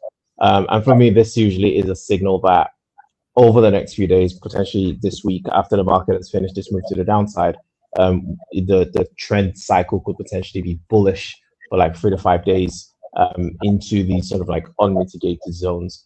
So yes, I'm curious to see, of course, if the market will recover on gold. But then what that implies is that obviously the bullishness we're seeing on the Dixie could maybe be sort of like short-lived, and we could see a move back to the downside. So I don't always look at the Dixie against gold because they're not always correlated. There are times when gold is bearish and Dixie is bearish, and gold is bullish and Dixie is bullish. So they're not always tightly correlated, but there are times where like they can move in line with each other. So I just like to sort of be a little bit aware of that. So what are your little numbers on there, Walter? Are they is that levels? They're not little numbers. They are significant numbers. They are major digits. They are the numbers. They are the numbers that could either mean profit or loss. Okay. So yeah, very colorful. I mean, these numbers are indicating different parts of the trend cycle that I look at, right? Of course, different traders identify market cycle, trend cycles in different ways. For me, I use swing points, and I use certain key price points, such as break of structure. So I use break of structure in a traditional point, but there's also like a different way that I understand it as well. So the first thing I look for is like number one is usually the point where price breaks structure. So this is that swing low where that happened. And then number two is usually the first low that was formed. So in this case, it's a bearish cycle. So the first low that was formed after the break of structure is that second point. And then number three is usually the third low that was formed after the second low. So as long as the market trades and closes outside of the second range, so obviously this forms a new trading range. As long as the market trades and closes outside of the trading range, that's a new low. And as a rule of thumb, typically after three, so break of structure, the first low, second low, there sometimes can be an extended low, but typically after that, there is a reversal or some sort of a reversal. So as you can see, after that full cycle, we saw a reversal. And that reversal obviously came to mitigate this bearish order block that was unmitigated. And then after that, price could then reset. So reset is a continuation of a new trend cycle in line with the predominant bias. So in this case, there was a reset. So number one, again, is where the market broke structure to the downside in that reset. Number two is where the market, the first low that was created after that reset move. And number three is the final second low that was created after the second low, right? And then again, after that, market could give a lower low, jump around for a bit. I generally anticipate some sort of a correction to the upside. And again, after that correction, another tri-cycle. So we have number one, number two, number three, correction to the upside into this imbalance. And then a new cycle began, number one, number two, and number three. And obviously we've seen that bullish correction to the upside. So that's just the general idea of the numbers. And then the way that I would interpret, like what is the difference between, for example, something like this, which I see as a potential reversal that could sustain to the upside, as opposed to something like this, which is a short-term correction to the upside. A lot of the time, I would interpret this within the context of, has the market taken out a major high or a major low? So typically speaking, a trend would begin or end at 1 hour, 4 hour highs and for 1 hour, 4 hour lows, right? This is a general rule of thumb. So like this trend cycle started after the market took out a 4 hour high and then trended to the downside. And then the market is now taking out a 1 hour low, which is this low right here. So there is a likely we could see a sustained correction into the next area of liquidity, which is going to be a 1 hour high. So this is the next 1 hour high within this range. And then from there, I don't know what happens. So we'll see what the trend cycle says on the market. Yeah, so if that 1 hour high gets broken now, that confirms to you that you're in the next cycle. So say that again. If that 1 hour high gets broken and closed above after this bounce, that confirms to you you're in the new cycle then, and that's where you carry on counting from. So the cycle applies. I usually, so the cycle is fractal, so it applies on like 1 hour, 4 hour, daily, even monthly, whatever. But 15 and 30 minutes is usually what I use to identify this to really hone in on the cycle, because it gives me an idea of like short-term opportunities in line with a higher time frame targets. I mainly utilize the 1 hour and the 4 hour for target levels, so highs, lows, imbalances, and where the market could be going. But I'll give it like examples, like on the 1 hour on gold, on the 4 hour on gold last week, it was very evident that this was a bearish cycle, because obviously you had that first instance right there where the market broke structure, right? And then the second instance, which is the first low that was formed after the break of structure, and then the market rallied into the range, and then gave that rallied into the range and then gave that third leg to the downside right there. And then after that, we saw that reversal. All right. So we still get like the full cycle on the 4 hour. We get the same thing on the 1 hour. So after the reversal, we've seen that first break of structure instance right there. And then we've seen the first leg that was formed after the break of structure. And then we've seen that second leg form right there. And we've seen a correction, right? And then after that correction, obviously we can see the market has reset to the downside. So this is the first low, this is the secondary low, and now this is the third low. So at this point, what can I anticipate here? I can anticipate the market will correct to the upside. So it's just a fractal theme. So it's like, okay, a bullish correction anticipated on the 4 hour at the close of this 4 hour candle, in line with a 30 minutes new bullish trend cycle, in line with a 15 minutes bullish continuation of a current trend cycle. So all these are tied up together to sort of like form a bias, as well as to give me an idea of where price could potentially be headed. So for example, during corrections, so like in this case, a lot of corrections would trade into imbalances or would trade into prior highs. So in this case, if there's going to be a correction, the next area of interest is going to be either this imbalance right there, right, or this imbalance right there. Right, but I always focus on the next one. So the next one is this imbalance. So that area is for me. As long as I'm taking profit in this range, I'm good.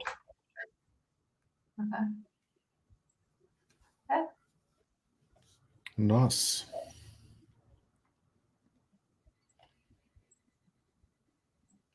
So were you waiting for the 15 minutes candle to close there first? Yes, it has. So I'm now looking to enter this trade right there.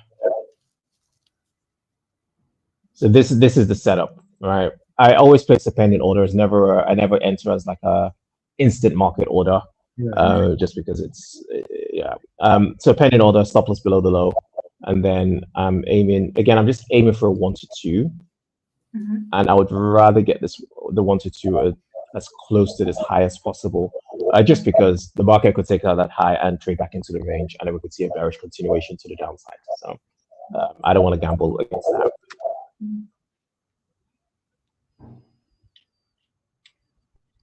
All right, so that's right. So it's going to pull back towards that entry level, and then you'll get long. Yeah, so I did. So that's what I'm. It's not guaranteed it will pull back, but for me the setup, and according to my rules, is if it pulls back, that for me is the most optimal area to enter. But I wouldn't like. Yeah, so so there's a likely price could just rally without mitigating against the order block. But if it does pull back to that order block, that for me is my optimal area for entry. Gotcha.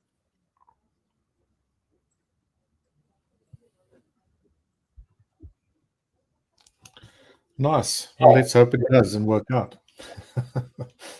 Yeah. Yeah, guys, really nothing happening on my side. Markets that I follow just start running sideways. So it was to be expected. There's a lot of price action. Yeah.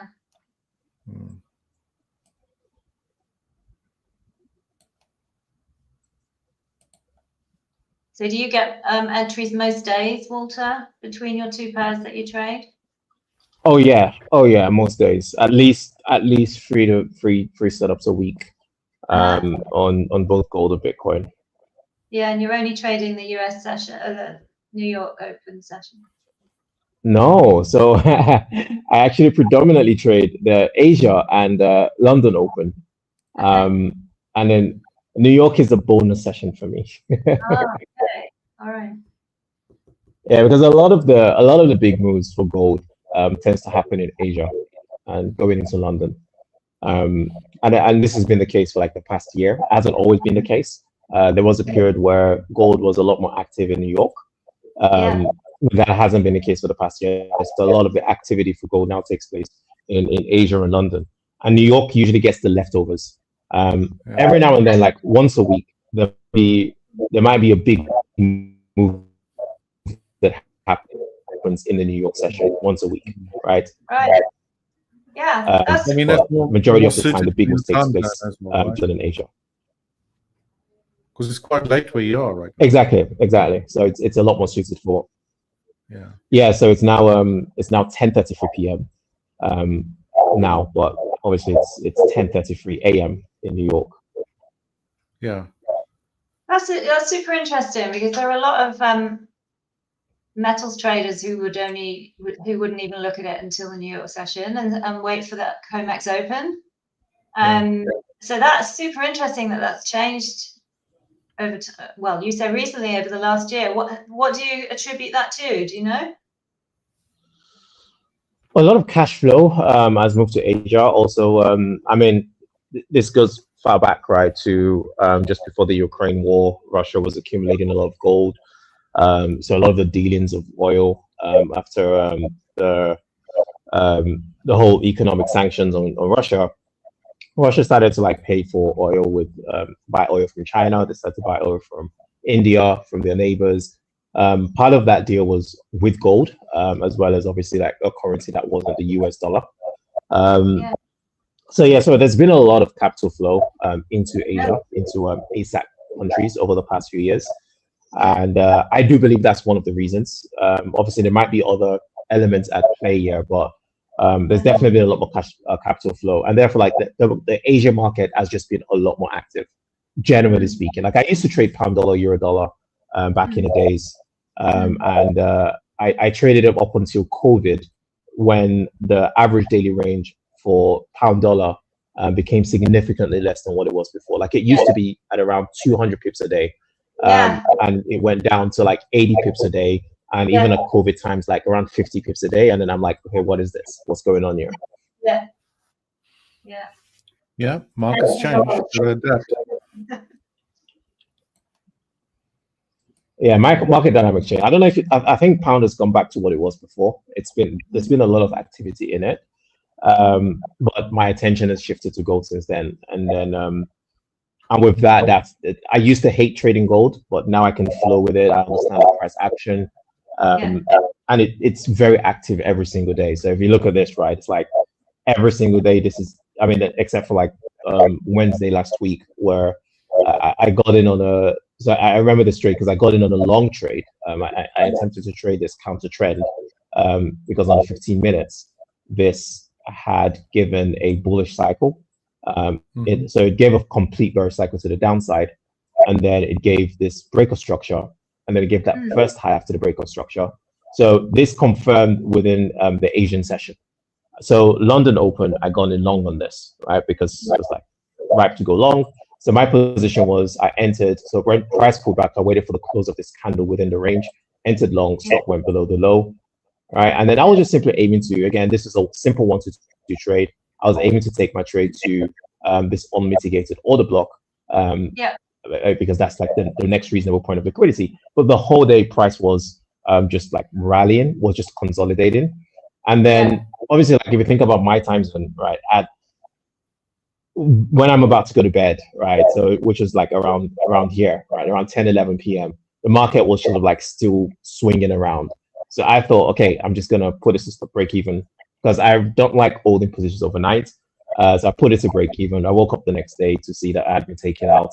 But then what did the market do immediately after that? Asia Open, we saw a big sweep to the upside. So I wasn't able to catch this move to the upside. But I was more interested when the market came back down and reset short. I was more interested in sort of like going short on this. But again, the market didn't give me, so my pending order was here. The market didn't come back to fill me in.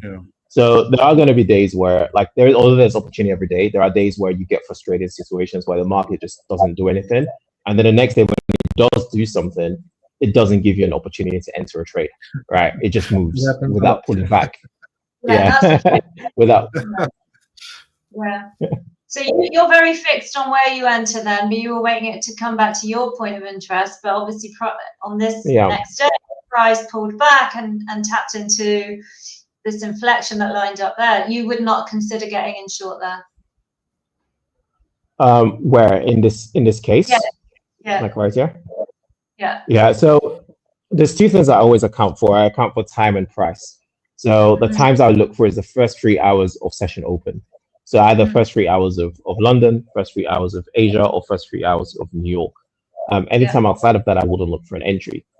So in this case, like the first opportunity for me to enter was, so again, I always enter at 1-2 back to 1. So number 1, number 2, and then I would anticipate a move back to 1, and then I'll be looking to go short from there into 3. But once, like there are times where 3 forms without going back into 1, and that's fine.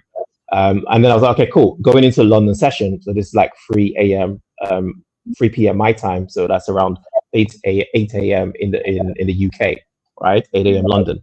So that's London Open. So the market obviously gave this initial move, and it gave the secondary high. But this was a contraction. So for me, the context on this is the 30 minutes. So one thing I do is the cycle is fractal on the 15 and the 30. So even though the 15 can show a complete cycle to the downside, the 15 can the 30 gives an indication of a new cycle. So actually, Richard, you were on a call with me for this particular instance. So on the call last week, I'm not sure if you remember us, I was looking to go short in this, right?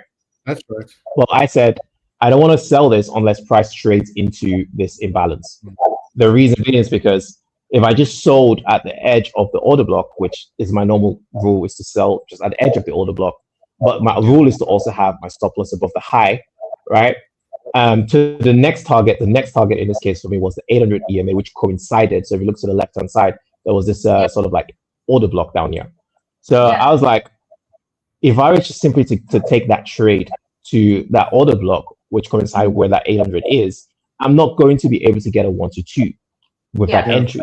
But if price were to pull a little bit deeper into the range, into this imbalance, because I look for confluence, in imbalance or a short-term high within the order block for me is better than just taking an entry at the order block. So if price was to trade a little bit deeper, then I'll be able to, like, I've gotten a much better entry, which would have yielded, given me a better yield. So but it's that not happens. about trade location, it's about your risk reward, obviously. Exactly. It's like that is an important factor as well, right? But yeah, so what the market did, it retested the order block, which is my normal form of entry because it was such a big order block. I didn't just want to enter at the tip of it. And then it rallied and completed that bearish cycle on the 30 minutes time frame. So there's a fractal nature of it. So there was a setup, but again, it didn't meet my rules because the risk reward just wasn't quite right. And it's having the discipline to recognize that and to not do anything about it, isn't it? I think it's like, you know, if you see a setup but it's not the right location, it takes discipline, and that's what it takes, isn't it? To be disciplined. To sit out. 100%.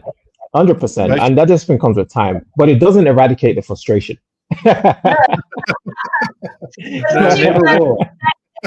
expect things, then they don't hurt as much when they happen. It doesn't hurt as much, exactly. It doesn't hurt as much because I'm like, I've already like accepted my fate, right? But it's still like watching when price came back down, I was like, okay, no, it's gonna come back up, it's gonna go back up. And then it finally reached into my target level, and then I'm like, okay, the move is done. You know, just like until the next one. Especially because I had to trade the day before. I had a trade the day before that didn't work out, and I was waiting for a trade that day for the whole day, and I finally got a setup, but I didn't get an entry opportunity. So that was part of my frustration for that day. But that's when you get to that point, isn't it? That having that discipline, it's super important. And it will happen. 100%.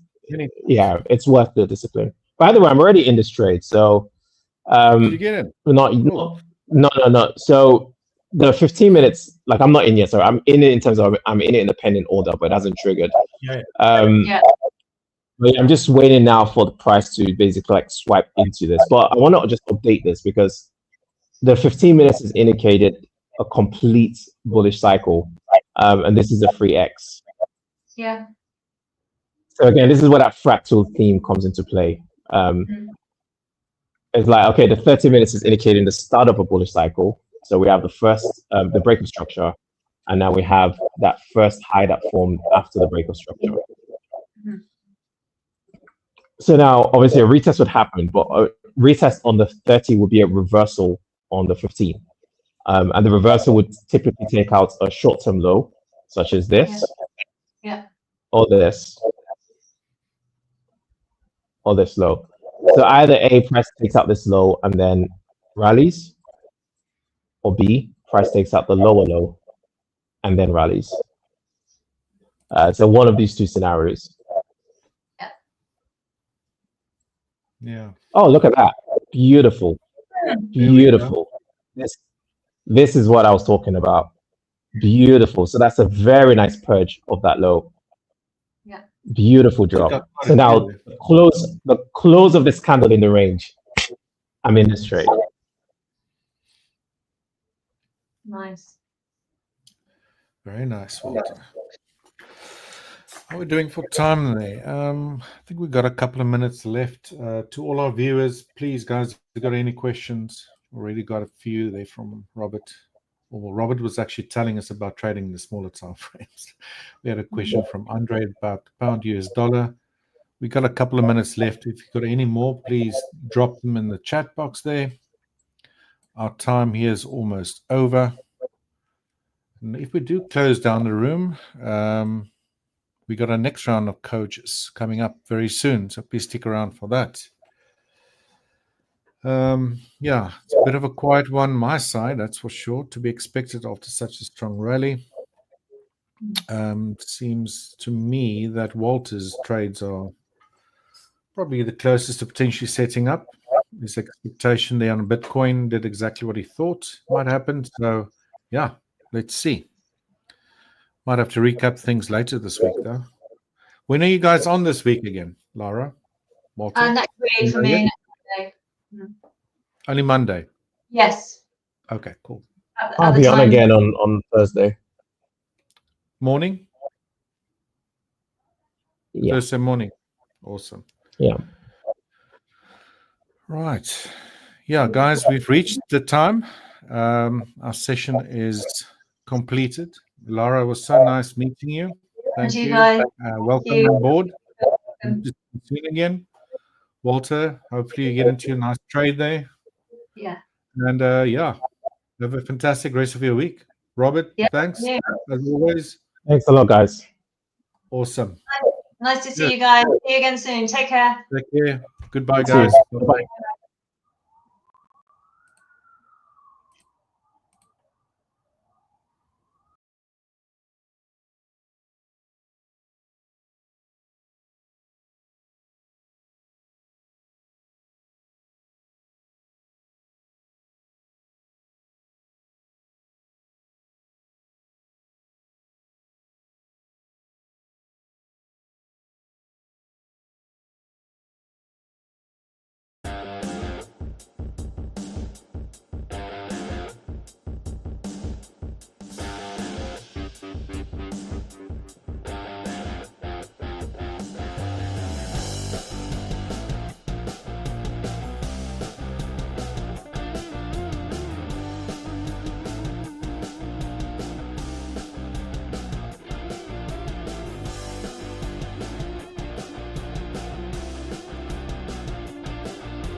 Hello, Paul. Hello, Jannie. Well, great to see you. Hi, Jannie. Paul and Igor, how's it going, guys? It's okay.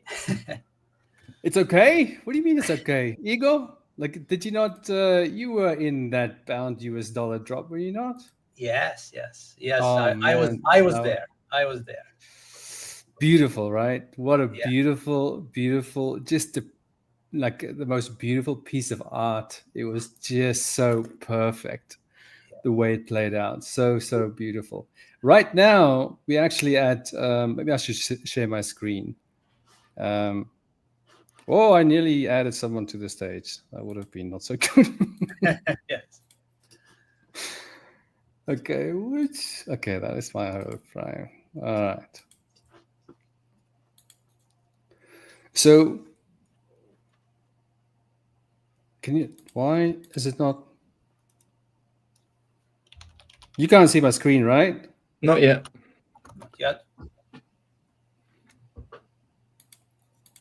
It doesn't want to add to the stage. Sorry, let me try again.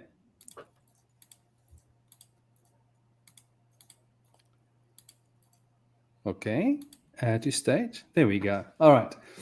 So this was the drop. Now, I did get into this trade. Like, let me just say, right, Paul, we were together in a session on Friday, and we spoke about how it just broke through the 50 and the 61.8 Fibonacci retracement levels.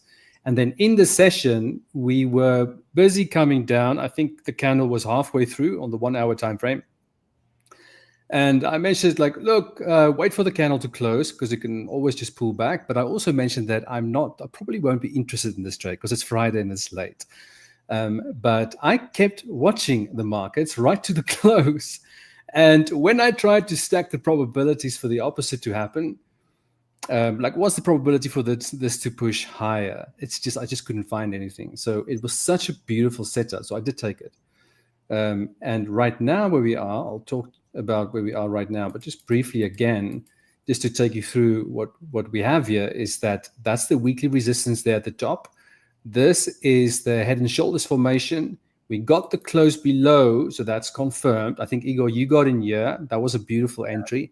Yeah. But for me, there was just one piece of the puzzle missing, and that was we needed that close just to confirm that pattern. That's the only reason why I didn't take that trade.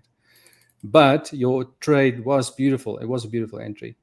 So once we got to that close, I just waited for that pullback, and we got it.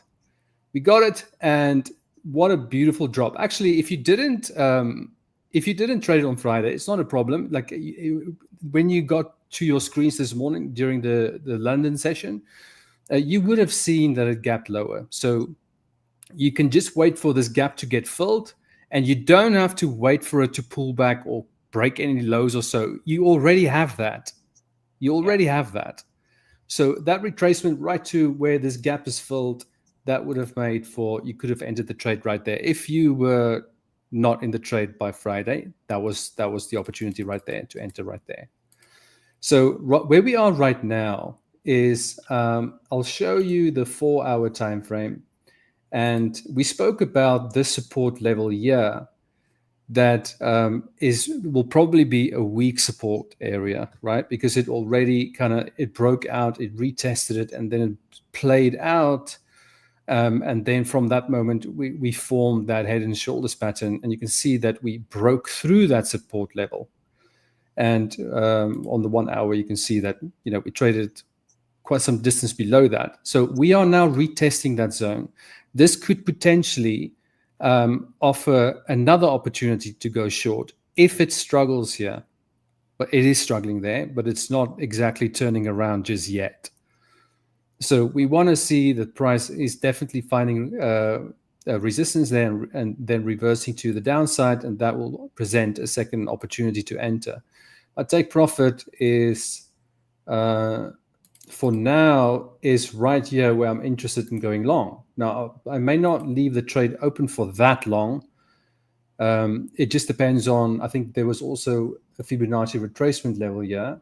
Let me just add that. There. you'll remember I've got the 50 year as well, right? I was looking at the 50 as well. So I'll probably look at how price action behaves at those levels or at this first level. If it struggles there and it starts to turn around, I'll probably close the trade. And I may reverse the trade if everything is in everything I want to see is actually playing out. I'll enter the first trade here, but it will be with a pretty wide stop. The stop will be probably over here somewhere, okay? Even though the entry is there, because the 61.8, but the support level here is still in play. It can still go down there, and then if it does go down there, I can add to the position, right? If it doesn't go down there and it does find support at the 50 and reverses, then I'll look for more opportunities to enter that way. Okay, so, but for now, it's playing out really, really nicely. But we are finding that you can see that this 4 hours is a pretty strong kind of little inside candle. So I'm not sure if this support's going to hold in during this session, but I'm definitely keeping an eye out for that. So that's the pound US dollar. We also have core CPI, so I'm not really sure what to expect with that. I did take some profit off this trade once it got to the daily ATR, but not on the Hola Prime account. This one I'm just going to leave open. And then I wanted to show you on the Aussie Swiss, which was also on the radar. We looked at this level because on the daily time frame, we were bouncing off, and this was a weekly resistance. I'll show it now on TradingView, but this was the strong rejection of that weekly resistance area, right? On the daily, that's what I was waiting for. And then I just had these flip levels. So the 50, the 61.8, we wanted to see it struggling there. But in our session, Paul, you'll remember this. I think you actually identified what you could see here was this ascending triangle, right? So this little, so that is, this is exactly the type of stuff, or this is the type of thing I wanted to find in the pound US dollar trade before I made the entry. Is there anything that could play out that I'm not seeing right now? Something like a bull flag or ascending triangle or anything of that sort, okay? Didn't happen, couldn't find it. So, but here on the Aussie Swiss, this was on Friday, and this is how the market opened. It just pierced straight through. So this level is obviously dead. Now we're finding resistance here. I haven't really looked at this pair yet, but I was waiting for a rejection of the 61.8, but that is obviously not happening. So are you losing money on this trade? No, you never entered the trade in the first place, okay? Because you didn't get what you're waiting for. It's the same with the pound US dollar. When you get to the 50 or the 61.8, do you lose money when you enter here? Well, yeah, you will lose money if you enter there, but you're not supposed to be entering because you're not getting what you're waiting for. You're not getting that rejection of those levels. So you'll just stand back and wait for price action to actually turn around at resistance levels or at the level that you've identified as a level of interest. So, and then the other one, let me open my, got TradingView. This is going to be interesting, guys. I wanted to show you just the dollar index here. The dollar index has made a lot of ground. This is the weekly time frame. I'm not sure if how long this is going to continue for. Obviously, I don't trade the dollar index. I just use that as a kind of indicator. And when we were at the support level and we got that strong hammer candle, that kind of tied in with the short bias on the pound US dollar. So that's just how I use that. But we have pushed pretty high up. I think this went to pretty close to 102. I'm not sure. I don't know how you see the actual high value here, but pretty close to 102, 101.94, I think it was. So the dollar index is doing that. It's pushing up. And then this is the pound US dollar on the weekly. Okay, so we've been through that. What else is there? Oh, the Aussie Swiss. Sorry, let me just go to the 4 hour here. Oh, okay, that's that ascending triangle. And then just that very strong breakout. And then the NASDAQ, obviously we want to look at the NASDAQ. The NASDAQ had a really strong pre-market rally to the upside. This is all pre-market. Like this is the midnight candle. And now it's retracing a little bit, but now in the last 4 hours for this candle, definitely with the market open, it's been pushing up again. This is going to take me a little bit of time to get used to the 1 hour time frame. Yeah, you can clearly see it. Do you see that strong push? And even this whole move, this was pre-market. I'm not sure, was there any like news or anything that came out? Or like some tweet or something? Like because I haven't checked the last few hours. no, this was like pre-market, so this was this morning already. Just a very strong push to the upside. But on the longer time frame, there's rumblings of an agreement between China and the US. Yeah. Right. Okay. But yeah, this was the resistance area that I was paying attention to. Why is my screen kind of like doing that, or is it just me? Like on the like disappearing and appearing. Nope. No. Okay. No, seems good. That's great. Okay, that's not okay. So this was the. Need to click it twice. I keep forgetting that. All right. So this was the resistance area that I thought it could easily go to. The 200 EMA. EMA. Oh, it's already there. So where's the setting now? How do you edit this? Oh, there we go. 200. All right. So it was like trading between the 200 EMA, above it, below it, above it, below it for a few days. And then, you know, it finally closed. Well, it's the second time it closed above it. And now it's just pierced straight through this resistance area. So it's definitely more bullish than bearish. And for now, I mean, I think like if you want to play this, then probably a retrace right to this breakout level would make sense if you want to go long, if it can retrace all to that breakout level, and then just see how price behaves there. And if it can bounce off there, then I think it's going to go all the way to the previous highs. There's nothing in between here. There's nothing in between here, so it could go to the previous high if this breakout holds. Okay, because this could be a false breakout. It could just like you could have an inside candle and just completely fail. Or, you know, if it retraces and it doesn't hold that breakout level, so that support level, then, you know, it can come down. So for me right now, I would like to see how price behaves when it comes back. But whereas right now, it's not a good idea to do anything on the longer time frames. The scalping is obviously different. So that, and what was the other one? No, that's it. I already added there. Okay.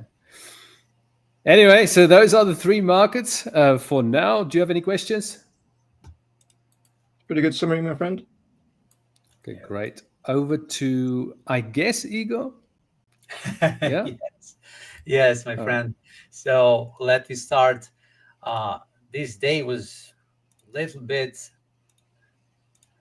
volatile for me, but I will just try to explain what's happened in my life. I will just, I hope that you can see me now. Yes. So this is the British pound dollar. I was very smart in the morning and very stupid during the afternoon.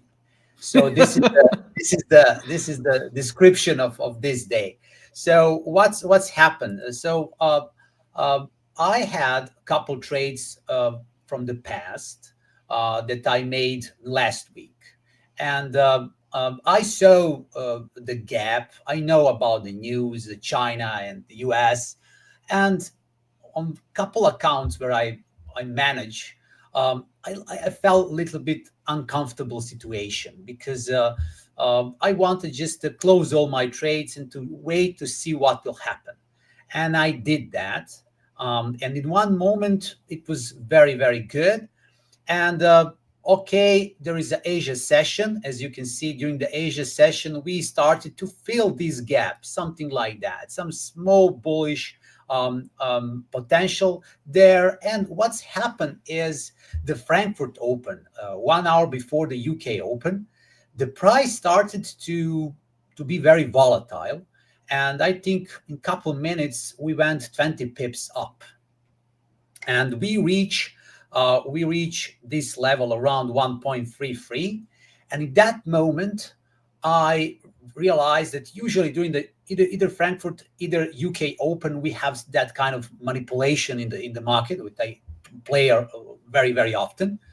And I decided to make a trade a little bit aggressive with a tight stop loss, just to see how that will be, because I know when we have manipulation during the Frankfurt Open, then there will be no manipulation during the UK Open. This is just my during the experience, my statistics for that experience. And what's happened then?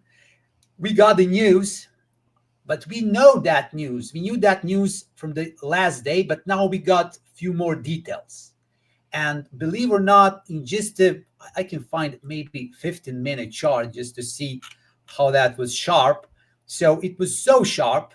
I think we were at 1.3240, I think, after 20 minutes. And the price really, really started to go down. It was really, really crazy. And I was very, very, very happy because I had a very good trade. Really, I was in the money. And I was so happy. There was a hype in my life, something that it's not good, but everything was fine. And what's happened then? The price a little bit started to go up, and then I decided to add more because I'm the guy that I'm not. I feel that the market is on my side. And there was one more thing. I felt that this is exactly the same pattern that we got last year. As you remember, the same levels. Everything was the same. This is this candle. This is the same story that we told. We spoke about that on Thursday, if you remember, Jannie. I talked about this level at 1.329. Where is this candle? That most important level is 1.313, and this was something that I watched, and I felt everything was the same. And that day when you see this candle here was exactly like this. Before the UK Open, we got the fall, like from the cliff, and that happened today too. And because of that, I really, really feel the market. I knew if we go in the past and go to this candle, you will see that after the fall, there was a little bit push up to 1.319 and then fall again. And that the same thing happens here today at the same level.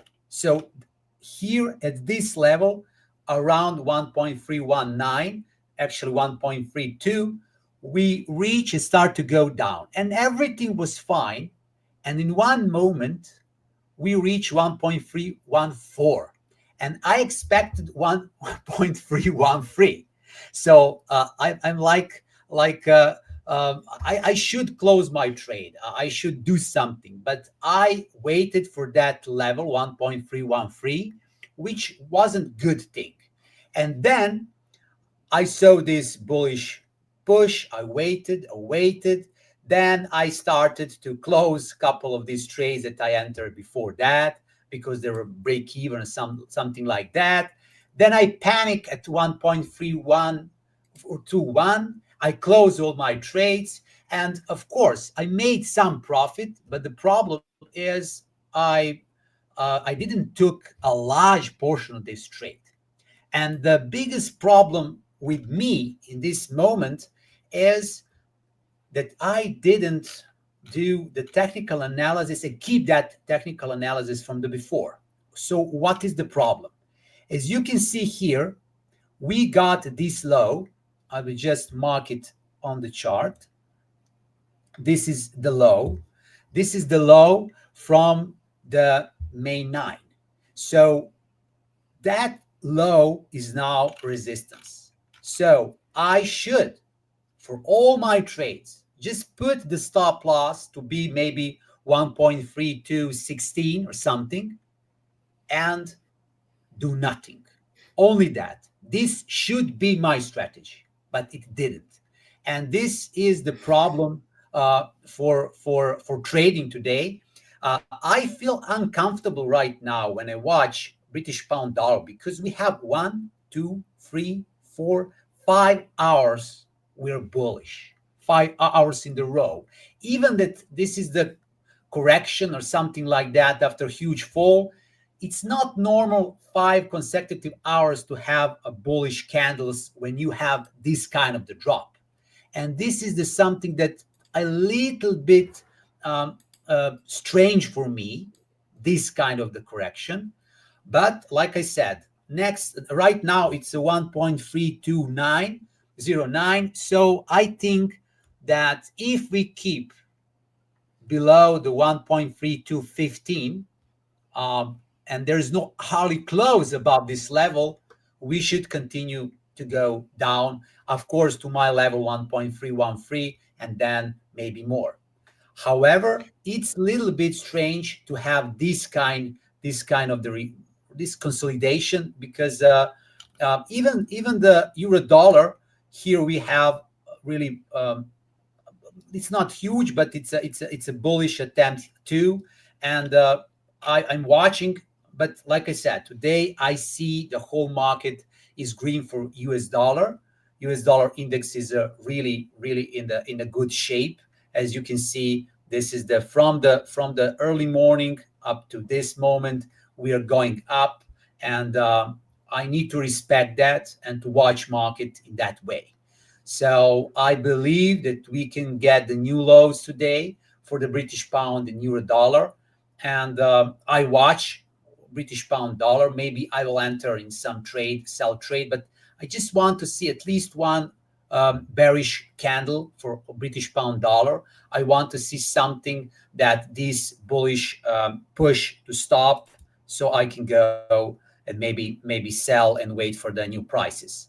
For all others pairs that I watch right now, it is the same situation. So US dollar pushing all currency in that direction. So if you want to trade any currency pair, you just need to pick one that you like and trade that one. Because I like British pound dollar, I'm picking British pound dollar. But actually, the only problem is this little bit strange volatility. And I just want to ask you, Jannie, what do you think about this push 1, 2, 3, 4, 5 hours for British pound dollar? Is it strange for you? No, I think it's actually pretty normal, and I'll tell you why. Because that very strong bearish candle on the 1 hour chart, it basically moved the entire ATR in one candle.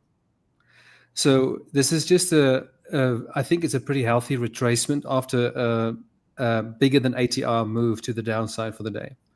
So for me, the level that you've got there, that low, that horizontal line you've got there, if you look at if you go to the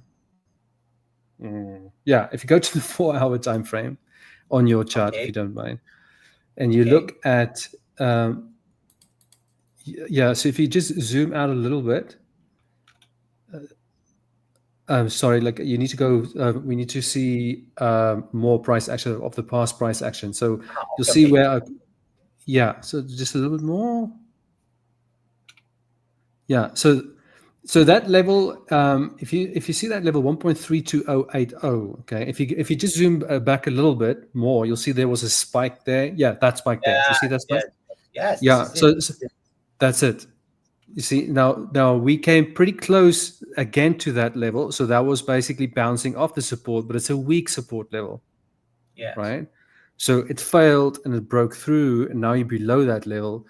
So it looks like, it may look like it's very bullish, but it's very much still very bearish. Because I mean, on that 4 hour time frame, if you look at that head and shoulders pattern, That's going to looks a bit different on your charts. Yes.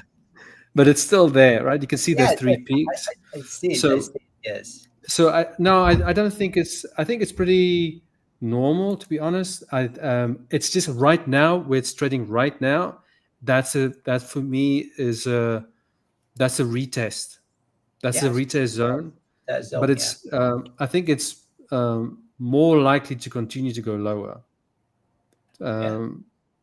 Right to, I mean, I'm not, but the level where it can go to, that's obviously up for debate, and everybody looks at different levels. But I think the 1.3074 level and also the 1.3016 level, those are the two levels. That's just, but you know, anything can happen. But that's just how I see it for now. Yes, but you're completely right. And for our chart, we can see, yes, 1, 2, 3, 4 times. It was the either the support, either the resistance. This level is important, and we're retesting now. Only thing that I don't like is the way how that happens, because it should not be so, how to say, aggressive, but to make 70 pips correction so fast, it's only when the market wants really to go higher. It's not normal in this stadium after this huge drop. So this is the even when I check the 30 minutes chart, I will just show that. If I go to the 1 minute chart, 30 minute time frame chart, I will just take like this, and if I go and make a trend line like this from here to here, okay, that will hold. But if I go a little bit for the last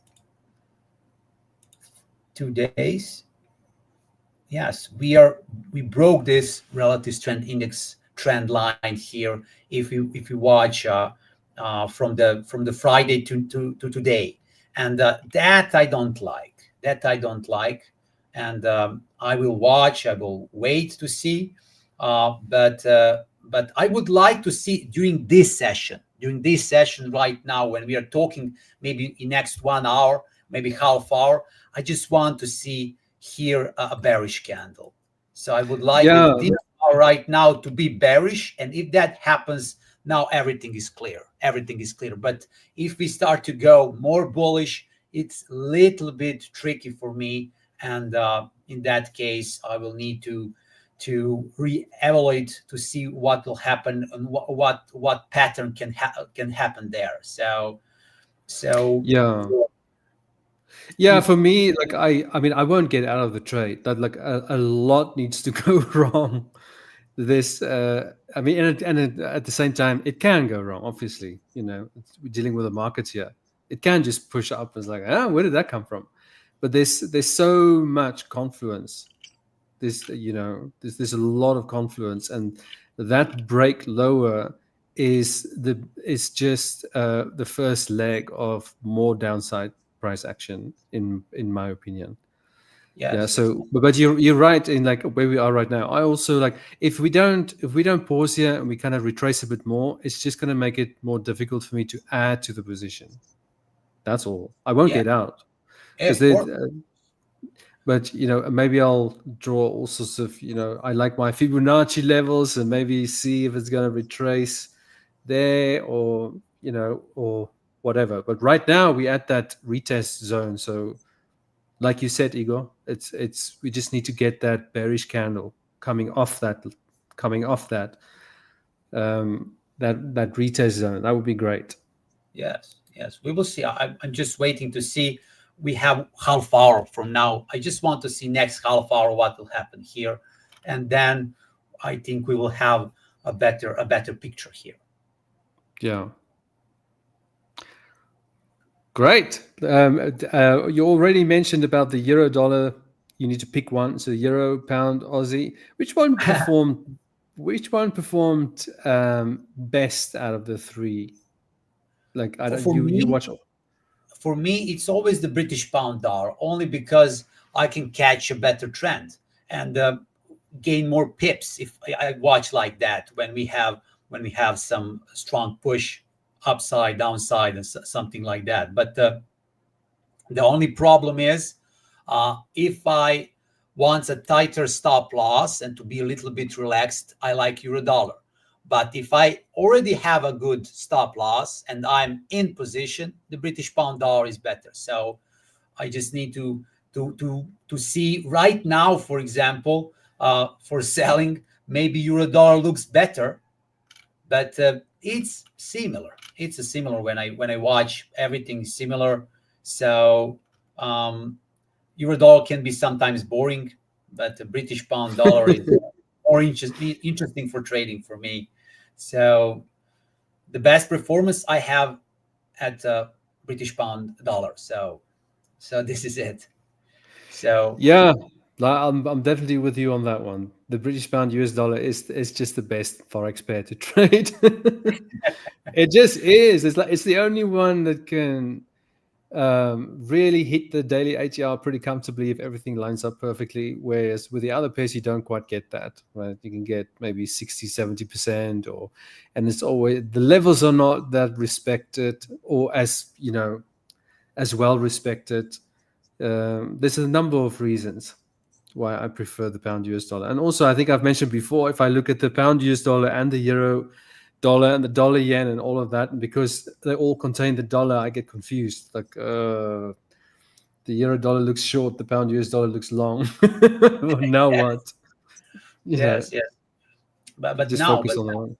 But now I think that US dollar index dictate the whole market right now. So I just watch even the Aussie dollar, which is a little bit strange. I will just show how that looks like right now. But even that, if we go and see, for example, 4 hours, it's a bearish. If we go to the watch and the daily chart, it's really bearish engulfing pattern, then another bearish, and right now we're again have some kind of maybe engulfing candle again. So this is the whole market is depending on the US dollar index right now, and just need to keep one, pick one and just stick there. But what I want to say is that this is important. I didn't mention that my plan for British pound dollar.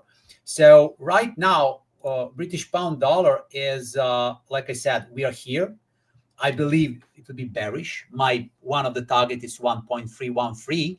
But what I watched during the past, when we did have the similar situation, the huge drop from the 1.32 something to this low volume profile that I mentioned last time, is that very often price reach even to 1.31, and then is always after that buffer zone 1.313 and 1.31.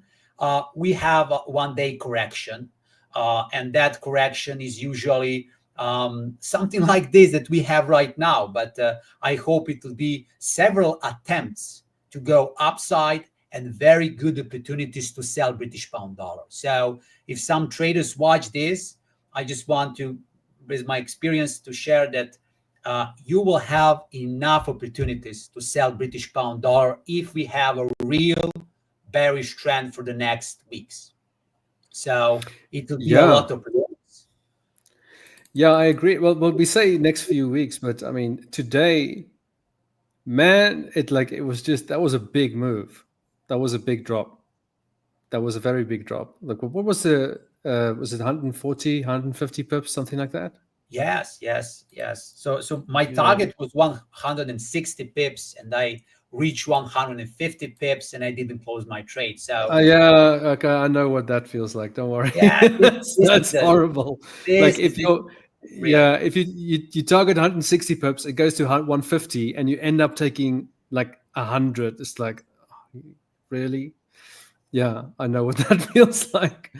But I think the pound US dollar could like reach those levels far quicker than we think, because I'm still, believe it or not, I'm still bullish on the pound US dollar over the longer term. But we'll see how the price action behaves. It first needs to go down to those levels, and then I'll be interested. If it kind of like, but then you want to see something very similar to what we like. It needs to like develop a story.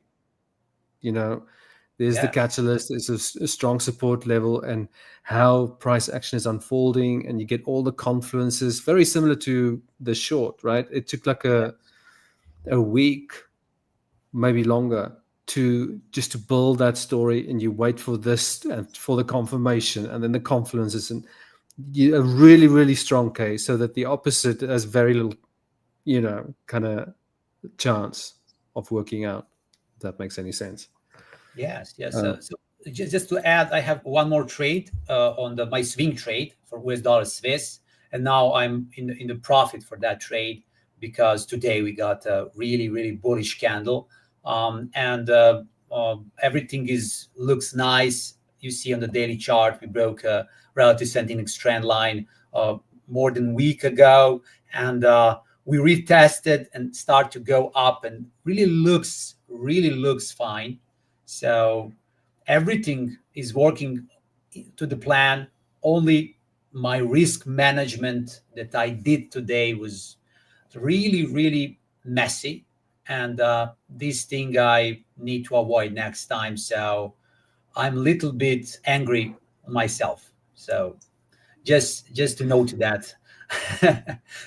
Well, no, so that that's just, it happens. Igor, it happens.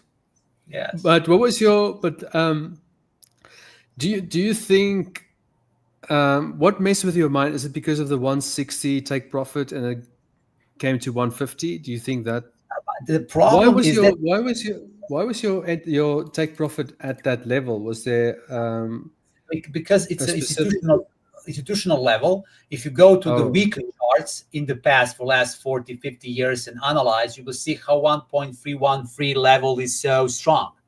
But the problem problem in my head is it's only 10 pips. You don't need to wait for 1 pip. And I just waited, and then 5-6 hours in a row, you see bullish trend against your trade, and then you try to mess something, to add position, to do something, and make really mess in your trading, and you figure out that you could have a 2 times or 3 times bigger profit, and you just mess up everything. So I'm really, really angry on myself, but it's a different story. Well, I mean, it was still a very, very good entry. Everything was right apart from that, right? Like your entry on the first one. Now you've done that in the session, actually, the live session. That was a very good entry. Good thing is, I did that during the session, but I add new position just before the news and before the drop. So I got really nice level. I was a 1.329. So I made 150 pips profit in one moment, and then it went up. So this is Robert just wrote, Igor is human, but the problem is. Whoa, hang on. Hold the That's phone. what you think, Robert. That's what you think. Igor's a machine. Yeah. He's a trading machine. Back in time. He's an Turn profit. EA. Yeah. Sorry, Igor. So I just sometimes when I analyze, when I trade and everything, there is a commissions, there is a lot of things, and when I just put it all together, I see that I made a few very bad decisions today with that money management. When very simple and beautiful trade, I just need to keep to my plan, and this level 1.3 to 15, just to move stop loss and nothing to touch, either to close the trade, but not to touch and exit, enter, exit. This was the bad thing. So okay, actually just this 18 years of experience is not enough. So no, but It was still a good trade, right? It's just, I think the thing that bothers you is like you could have made more, but you still had a good trade, right? Yes, it was good trade, Yeah. but with that small trade that I enter beside that two big trades, when there are losses there enter exit, so very stupid things I did. This is the problem. It's not just the profit. Just You're really beating yourself up today, mate. You're fine. You're fine. You're doing fine. Everything's fine. We're all fine. Yeah. And like you said, Igor, you said it yourself earlier. There will be more opportunities to enter the pound US dollar. Yes, right? That's for sure. That's for sure. So, but sometimes in my mind, what I like to do is, when you have, for example, 6 slots and at 1.329, for example, and you close 5 lots at the end, and you keep that one lot, only one lot. You keep that one lot, and then you try to make 500 or 400 pips. It's a really good feeling when you enter right and just keep that trade after this huge fall. And sometimes I want to do that, and now I close my trade and make a mess. So this is another thing that I just wanted to make one big trade. So it was I had a plan, scenario, and some small thing, everything changed. Yeah, it does that. Yeah, the market does that. It's a mind game, isn't it? It messes with your mind. Yes, it is. Yeah. All right. And the dollar. Oh, you already showed the dollar yen, right? Or yes, I see the dollar yen, but like we can see on the daily chart, it's as same as all other currencies. We have broke the channel right now. We're pushing higher, so it looks really, really nice. But maybe it's not the good moment to enter in this trade. Maybe to wait for some retest or something else. Maybe I don't feel the Japanese yen is not interesting for me right now. So it's easier to me to track the euro and the British pound right now, because I see the news, I see the rumors. I have Paul to tell me what's happening in England. So what do you think I know? Right? Yes, I know. I try to stay away from it, to be honest. It frustrates me very much, so I try and stay out of it. You probably know more than I do, Igor, honestly. Yeah. Igor, sorry, like on the dollar yen. Yes. Just want to get your thoughts. Like, do you, like, if you go to the weekly time frame, just see if we agree on that. There was a time when I think it was on the weekly. See, this is now, if you just zoom, you see now, if you draw that support level there, yes, right at that low, just to find horizontal line. You're doing, don't worry, man. I'm far worse than you. I've been playing with trading. Yeah. See now that you see there on the weekly time frame. Now you're getting right to that. This is very similar to the pound US dollar. Yes. Right. In terms of key resistance, or in this case, it was a key support level. So that was the time when the dollar yen, when you should have focused on the dollar yen, in my opinion. Right. Just be based on how I trade. Yes. Right. Yes. Beautiful trade. But where you are right now, I agree with you. It's not, there's nothing there to, that should attract you to say, oh, let's focus on the dollar yen. It's too late now. Yes. It's way too late. Andre, good to see you, mate. Dollar index breaking 102. Can we see a pound dollar 1.3 going? I think so. I would like to see that. So. Yes. And I mean, if you look at I assume you just joined, Andre, but the pound US dollar is now at retrace area. All right, let me quickly show you. There we go. See, this is the breakout. and now we're getting the retest. So, and it's now coming down. There's another 15 minutes, but this will not be enough for me. I need a pretty clear rejection. So it's making wick, so that's at least it's showing signs of struggling. So that's at least good. But you just need to get that bearish candle, and then I think it can go to 1.30. Yeah, I mean, my target is just above that, 1.3026. Well, I don't know if it's going to go there. I'll close it if it struggles here, but I won't close it before then. It found support here on the 38.2, but it's weak. I think it's weak. This support level is more significant, but it obviously just crashed through it, and we knew that was going to be weak because it already played out. Right, but so it closed below and now it's retesting it. So I'll be looking to add if it can reject here. You see, this is just falling short for me to add anything, right? Because you're not there, if that makes any sense. Even if that was there, this drop would be too big to add. Does that make sense? Like it's too big of a drop on this 1 hour time frame. But where we are right now, you see, now you're playing with that level. You like right there, you're kind of piercing through, coming back down, piercing through, coming back down. This is ideal.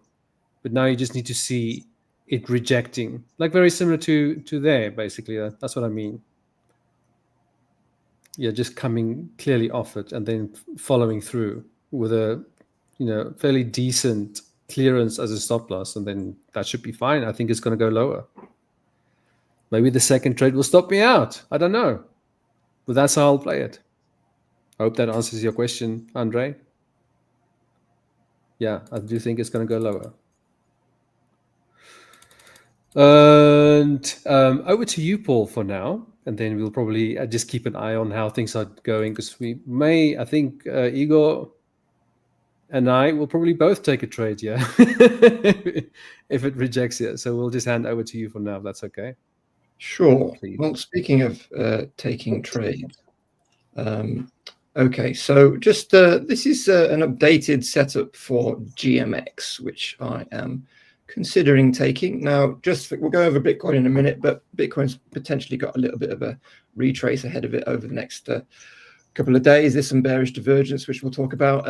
So this is obviously an ascending triangle, and we've got some nice confluence with the bounce. Oh, sorry, Paul, I can't see your screen. We should just forgot to share it. Thanks for letting me know. No problem. Do you see it okay now? It's loading. Still loading. Got a blank screen there. Oh, we got that little wheel thingy. It's coming. Yes. So exciting. You got it yet?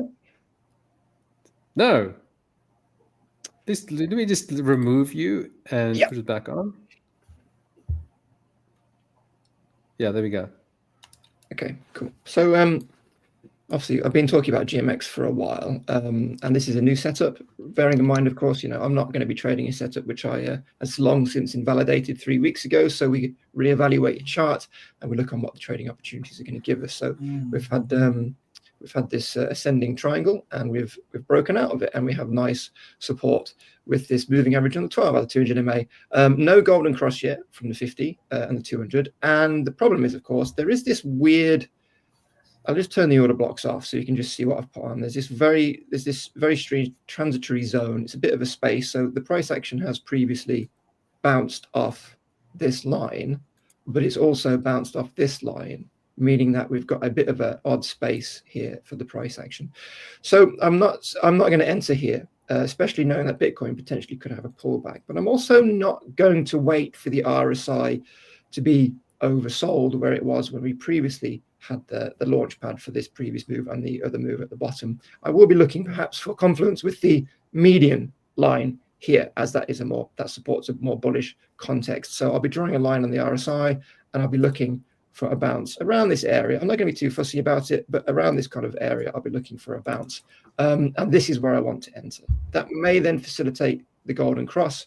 And we've got a nice entry with this horizontal support as well. But this is not the great place to enter because of Bitcoin and also because of this difficult zone here. However, so I would take profits here. I'd be looking for it to come in here and take profits. So I'm going to put that on right now, and hopefully that will play out later in the week. So I'm looking for an entry at about 13.57, which is here. Now, obviously, if this stays up here for a while and then comes back down, maybe here at the end of the week, my trade's probably going to be invalidated because I want confluence with this. I'll just put a circle on so you can see it. I want confluence here. I want that confluence, right? So if it comes down in the next in the next day or so, couple of days, I could get that pocket. If I don't get that pocket, it's going to be a no trade for me. But I'm going to put the order on nonetheless. And we're coming in at 13.57. That's a nice place to take profits potentially. You could do it here. You could do it just trade inside the pattern and the stop loss below the previous swing low as well. So let's just put that on. Just double check. Always double check, people. There we go. Fine. So we got an order on there. Desperate to try and get a GMX trade, as I've been talking about it for ages. But yeah, we'll see how that plays out later in the week for me. But any thoughts on that, guys? Yeah, I fully agree with you with waiting for it to first come down, because that's exactly how I see that as well. You see that steep rally, that steep climb, that steep angle climb right to that resistance area. So yeah, it definitely needs to come down. I agree with that. I'm not necessarily where you've pointed it out. I would draw Fibonacci levels there. You know that, Paul. You know that. So I would definitely mark that as also potential levels of interest, the 5061.8. See if we can find no, just from the latest rally, just the latest rally, not just there. So I would so I would definitely so the 50 and the 61.8, and then see if price is it actually turning there. Then that would also be a level of interest. But then the level you have there as well. But I would have 3 levels of interest. That's the only difference. But golden pocket. Yeah, right. Look at that. Yeah, that would be that. So I agree with you on that. Yeah, this is where we've had this conversation before about fibs, right? So I've put these fibs at level now, and I'm like, I've seen this golden zone, right? And I'm like, yeah, that's the best place to buy. But and then it comes down. Yeah, I mean, yeah. That's obviously a good place to buy, right? For sure, right? But the most buyers are going to show up probably here, and if I could catch a wick, then that's fine. But I don't want to be coming in here and then it come down here. So this is my entrance. If things change, if it comes back up, then if it goes up a bit higher, maybe just pokes it head above and then comes back down, then maybe this would make sense. But from here, this is where I want to be. Now, it could bounce from here. You could be spot on, right? But I want this golden cross time to play out as well. So that's part of the scenario. But it'll be interesting to see what happens, because this is a good area to buy for sure. The golden zone, always. And maybe if I do miss that, there could be an argument to enter again here, because it's still a nice little movement. But I prefer it to be at kind of support as well. But interesting, a couple of options for a trade. So, but I'm going to try and come in here. If I see things look a bit different tomorrow, then I might put it up, as Jannie suggested. But and again, the RSI does indicate potentially that a move to the median line, which is not far off, would see a bounce. And we've also got the 50 underneath. So, Jannie, you might be right here, but I'm being very cautious at the moment because I don't want to get carried away with all the fervor in the market, because that's just not how I fly. But yeah, we'll see how that progresses, and we can talk again and adjust if necessary if it doesn't get filled. But Igor, I mean, do you agree, my friend? Of course. Everything is fully right in the book. So I like this kind of trades. So this kind of the limit orders, wait for the pullback buy. This is the good thing. Yeah, I mean, it's for people who are used to very, very short-term intraday trades, it's a little bit frustrating when they're paying attention to me, and it's like, oh, what trade's Paul going to put on? And then it's a process which plays out over 2 weeks. So it's kind of like a television series you need to follow to find out what happens. But but yeah, that's how I trade. I'm not going to lie about it. So let's just this is Bitcoin 30 minutes. Paul, Sorry to interrupt you, but just about a minute before, so like in 5 minutes from now, I'm just going to, if you don't mind, I'm just going to take over the screen because I think the pound US dollar will be ready to take a short. So do you want to take it now or in 5 minutes?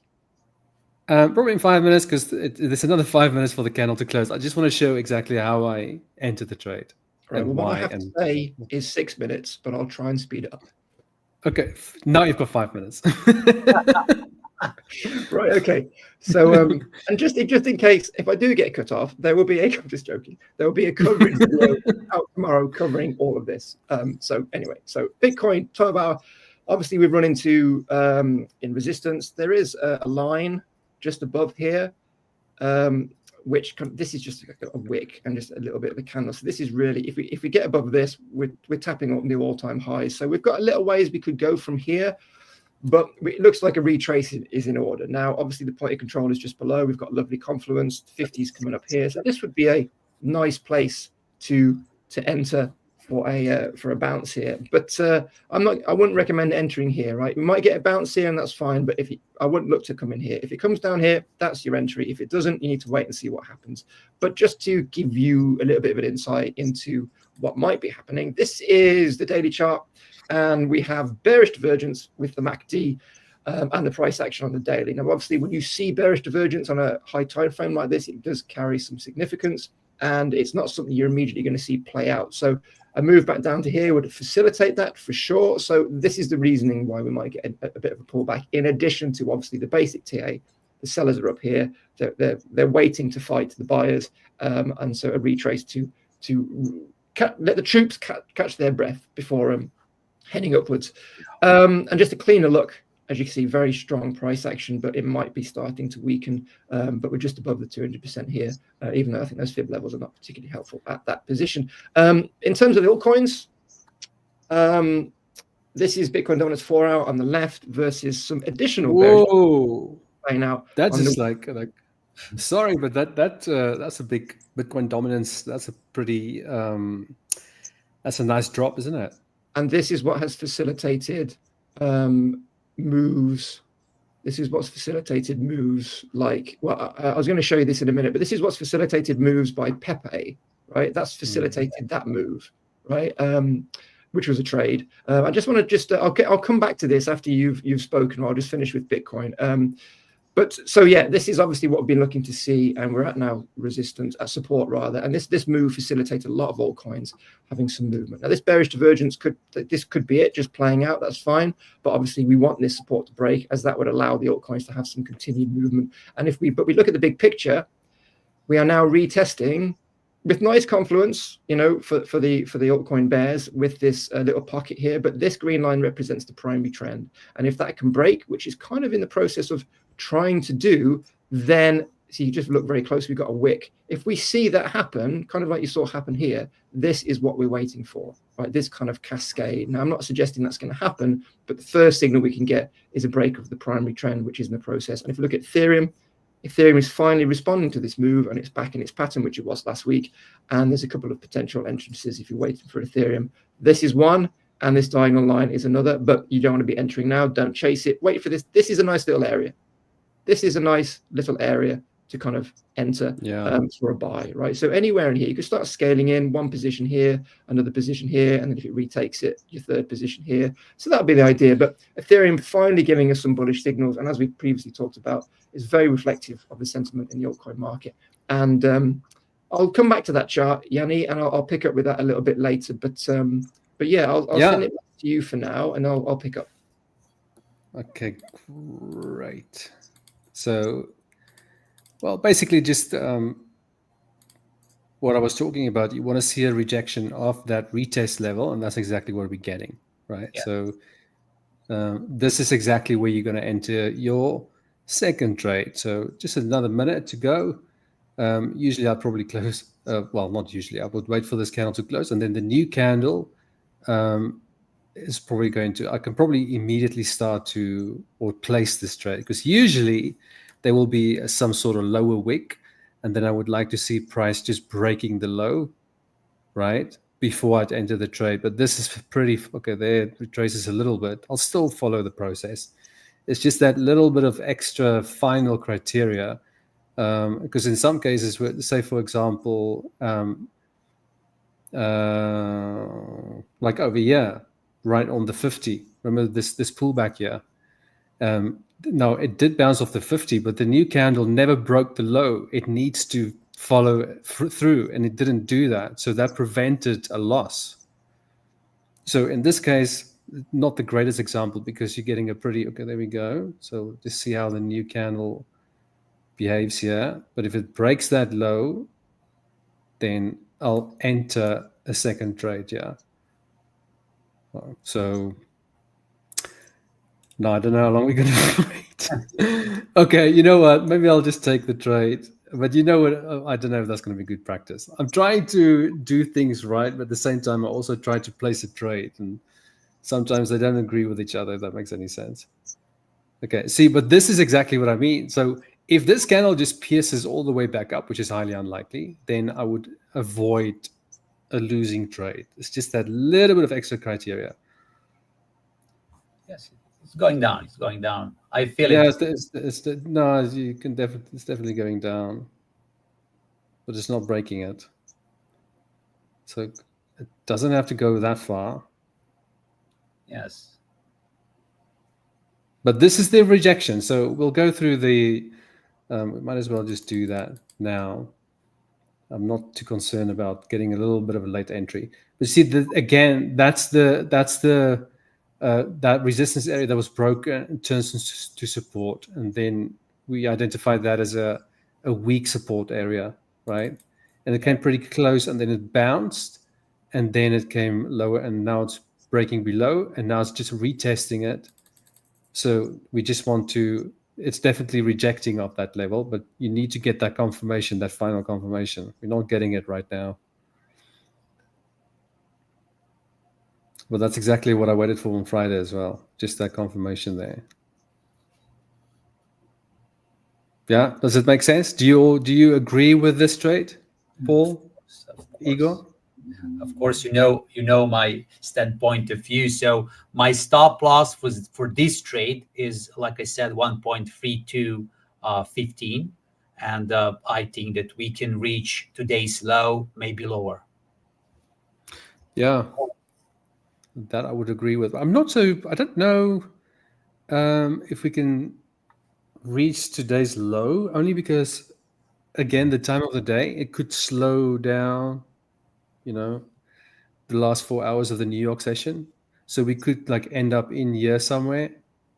Yes. But it just doesn't want to break now. Maybe this just pushes all the way back up, making new highs, and then we've missed out on a long opportunity. Sometimes price action is extremely rude. You've got a plan. We've got this session. We're here. I'm like, it just doesn't show up. Doesn't want to do it. Doesn't want to do it. Okay, well, what I'll do is, okay, now it's coming down. Come on. Do you know what it's like? Sometimes you can sit here for a whole hour and it forms something like that. And then the next candle is like a doji, small doji, and then it doesn't want to do it. Okay, for now, one of you can probably take over, and when I enter the trade, I'll just take over again. That's okay. Otherwise, we're just going to sit here and wait for the price action. Igor, have you got anything else to do me to pick up? Your choice. I think that price right now is going down. Look this. This is I think that they listen our talk right now, and they will push the price down. You will see. Don't tell I also think this definitely probability is much higher for this to go lower, but it's just that final entry criteria. Like everything else is like exactly what I want, like rejecting of the retest level, everything. It's just that entry criteria. It has to follow through on the retest or the pullback after the retest. It has to kind of break that. Just has to. Otherwise, I'm not entering. Yes, but is this 1 minute? No, this is the. You can go to 1 hour. You can go to 1 minute chart. just to watch. No, I don't even. No, I don't have the 1 minute chart. Igor, don't stress me out like that. Don't make him do that. I can't cope with the 1 minute chart. I can't cope with Like, it. I've actually removed all the smaller time frames. There's no 1 minute, 5 minute, 15 minute, or half an hour. Oh, There's only 1 hour, 4 hour, daily, weekly, monthly, and that just makes 100% sure you can't get tricked into some sort of smaller time frame setup that doesn't line up with the longer time frames. But we can do that if you want to have a look at the 1 minute from now. Let's add that. so there we all go. the rules that we use for the higher time frames, they're for the lower time frames too. So, for example, right now, I think that we will try maybe to retest 1.32 level, just because it was the some kind of the support in last 1 hour, maybe. So, I see the push now. Yes. I just want to remove that. Yeah, I don't look at that. Like the 1 hour it's much simpler. The rule is very simple. Just break that low and I'll get in. We're not getting it. So anyway, over to any one of you. If things kind of line up, or if it's ready to take, I'll just show you. Are you okay for me to pick up, Igor, or do you want to take over? No problem. I will go just to my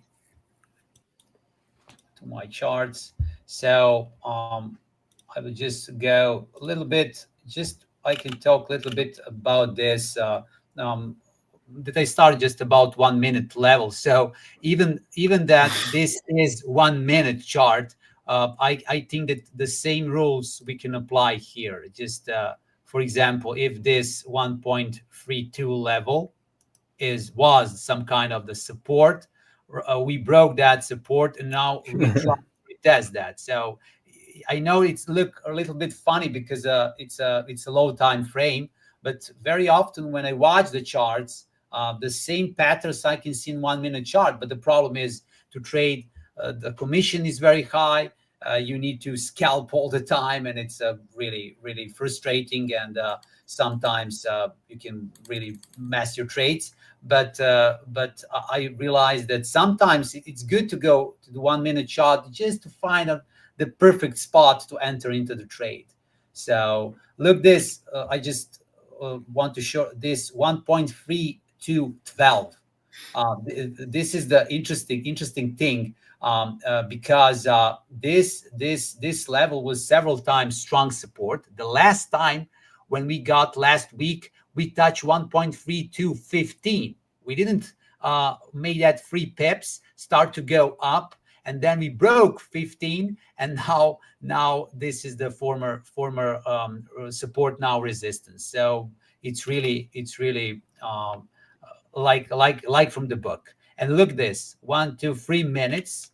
We have a bearish move, and we are going to your trade, Jannie. So it's getting close. Yes, it's getting close, and I think it will be. I just want to check the volume profiles for your trade. Why now? Right now? Oh no! Don't pour cold water on my trade now, Igor. No. I think everything will be fine. Don't worry. I think. No, I'm just joking.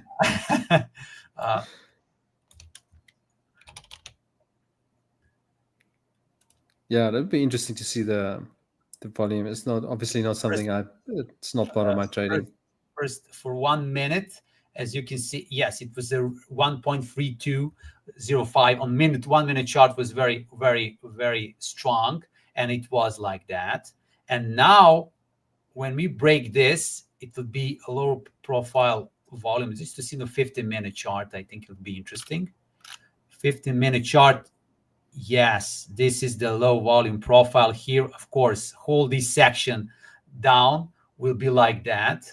So yes, I think if we break and you enter into the trade, this can be very interesting because all these volume profiles are a little bit lower than this one that we are just right this moment. So look this is the 5.2K. and the below is only 700. So it's seven times less volume profile, which can be very interesting. I think that price can accelerate down. So I just Okay. see what's happened. Are we there? So are you in the trade right now, or you wait? No, I'm still waiting. Which Still price? waiting. I'm waiting for 1.31888. Oh, triple eight. Aha. Okay. 1.31888. That's the low of the last closed Yes. 1 hour candle. So I'm waiting for that just to. So, but we're otherwise, very close.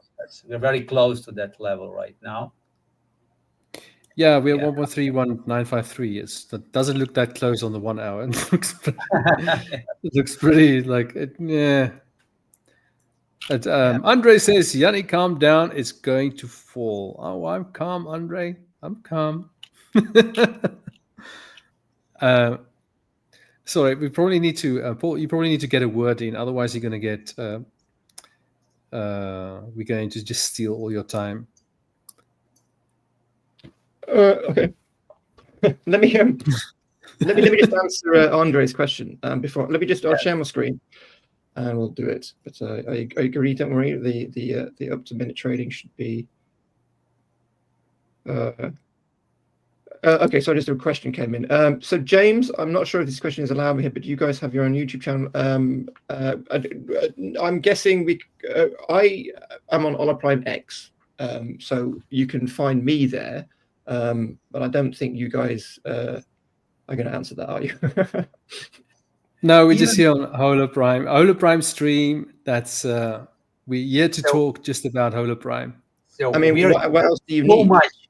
So we are here so much time. So every single day, 1 hour. So I think that there's no better channel than this to see all our setups. So perfectly said. So even when I go my channel, I don't have time like this to talk this about every single trade and setups and everything. So this place is beautiful. So for you, you can see everything. Yeah, I mean, don't you think this would have been helpful when you started to trade, Igor, like all those years ago? Like if you had something like this, or actually, I got something even very similar to this. So I think it was a 2010. Oh. I remember, and one big website. It doesn't exist anymore, but they have the same things like this that we have right now. But in that time, they decided in the year, I think 2010, I think, to make 24 hours channel. Believe it or not, 24 hours, because they have analysts from around the world, and you can go whenever you want and speak whatever you want.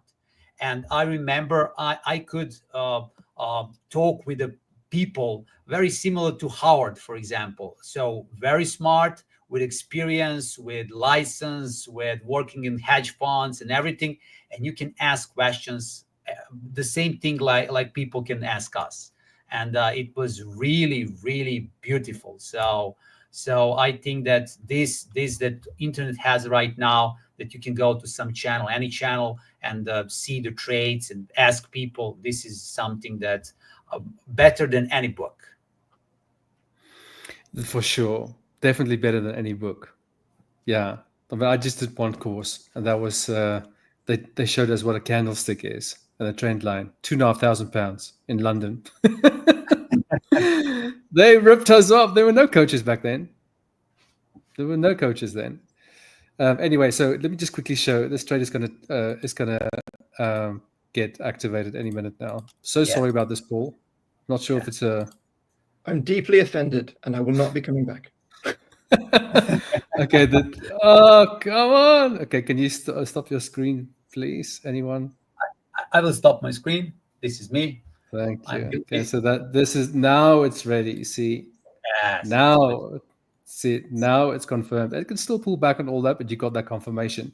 So everything is exactly how you want it. Got the breakthrough. Not the breakthrough.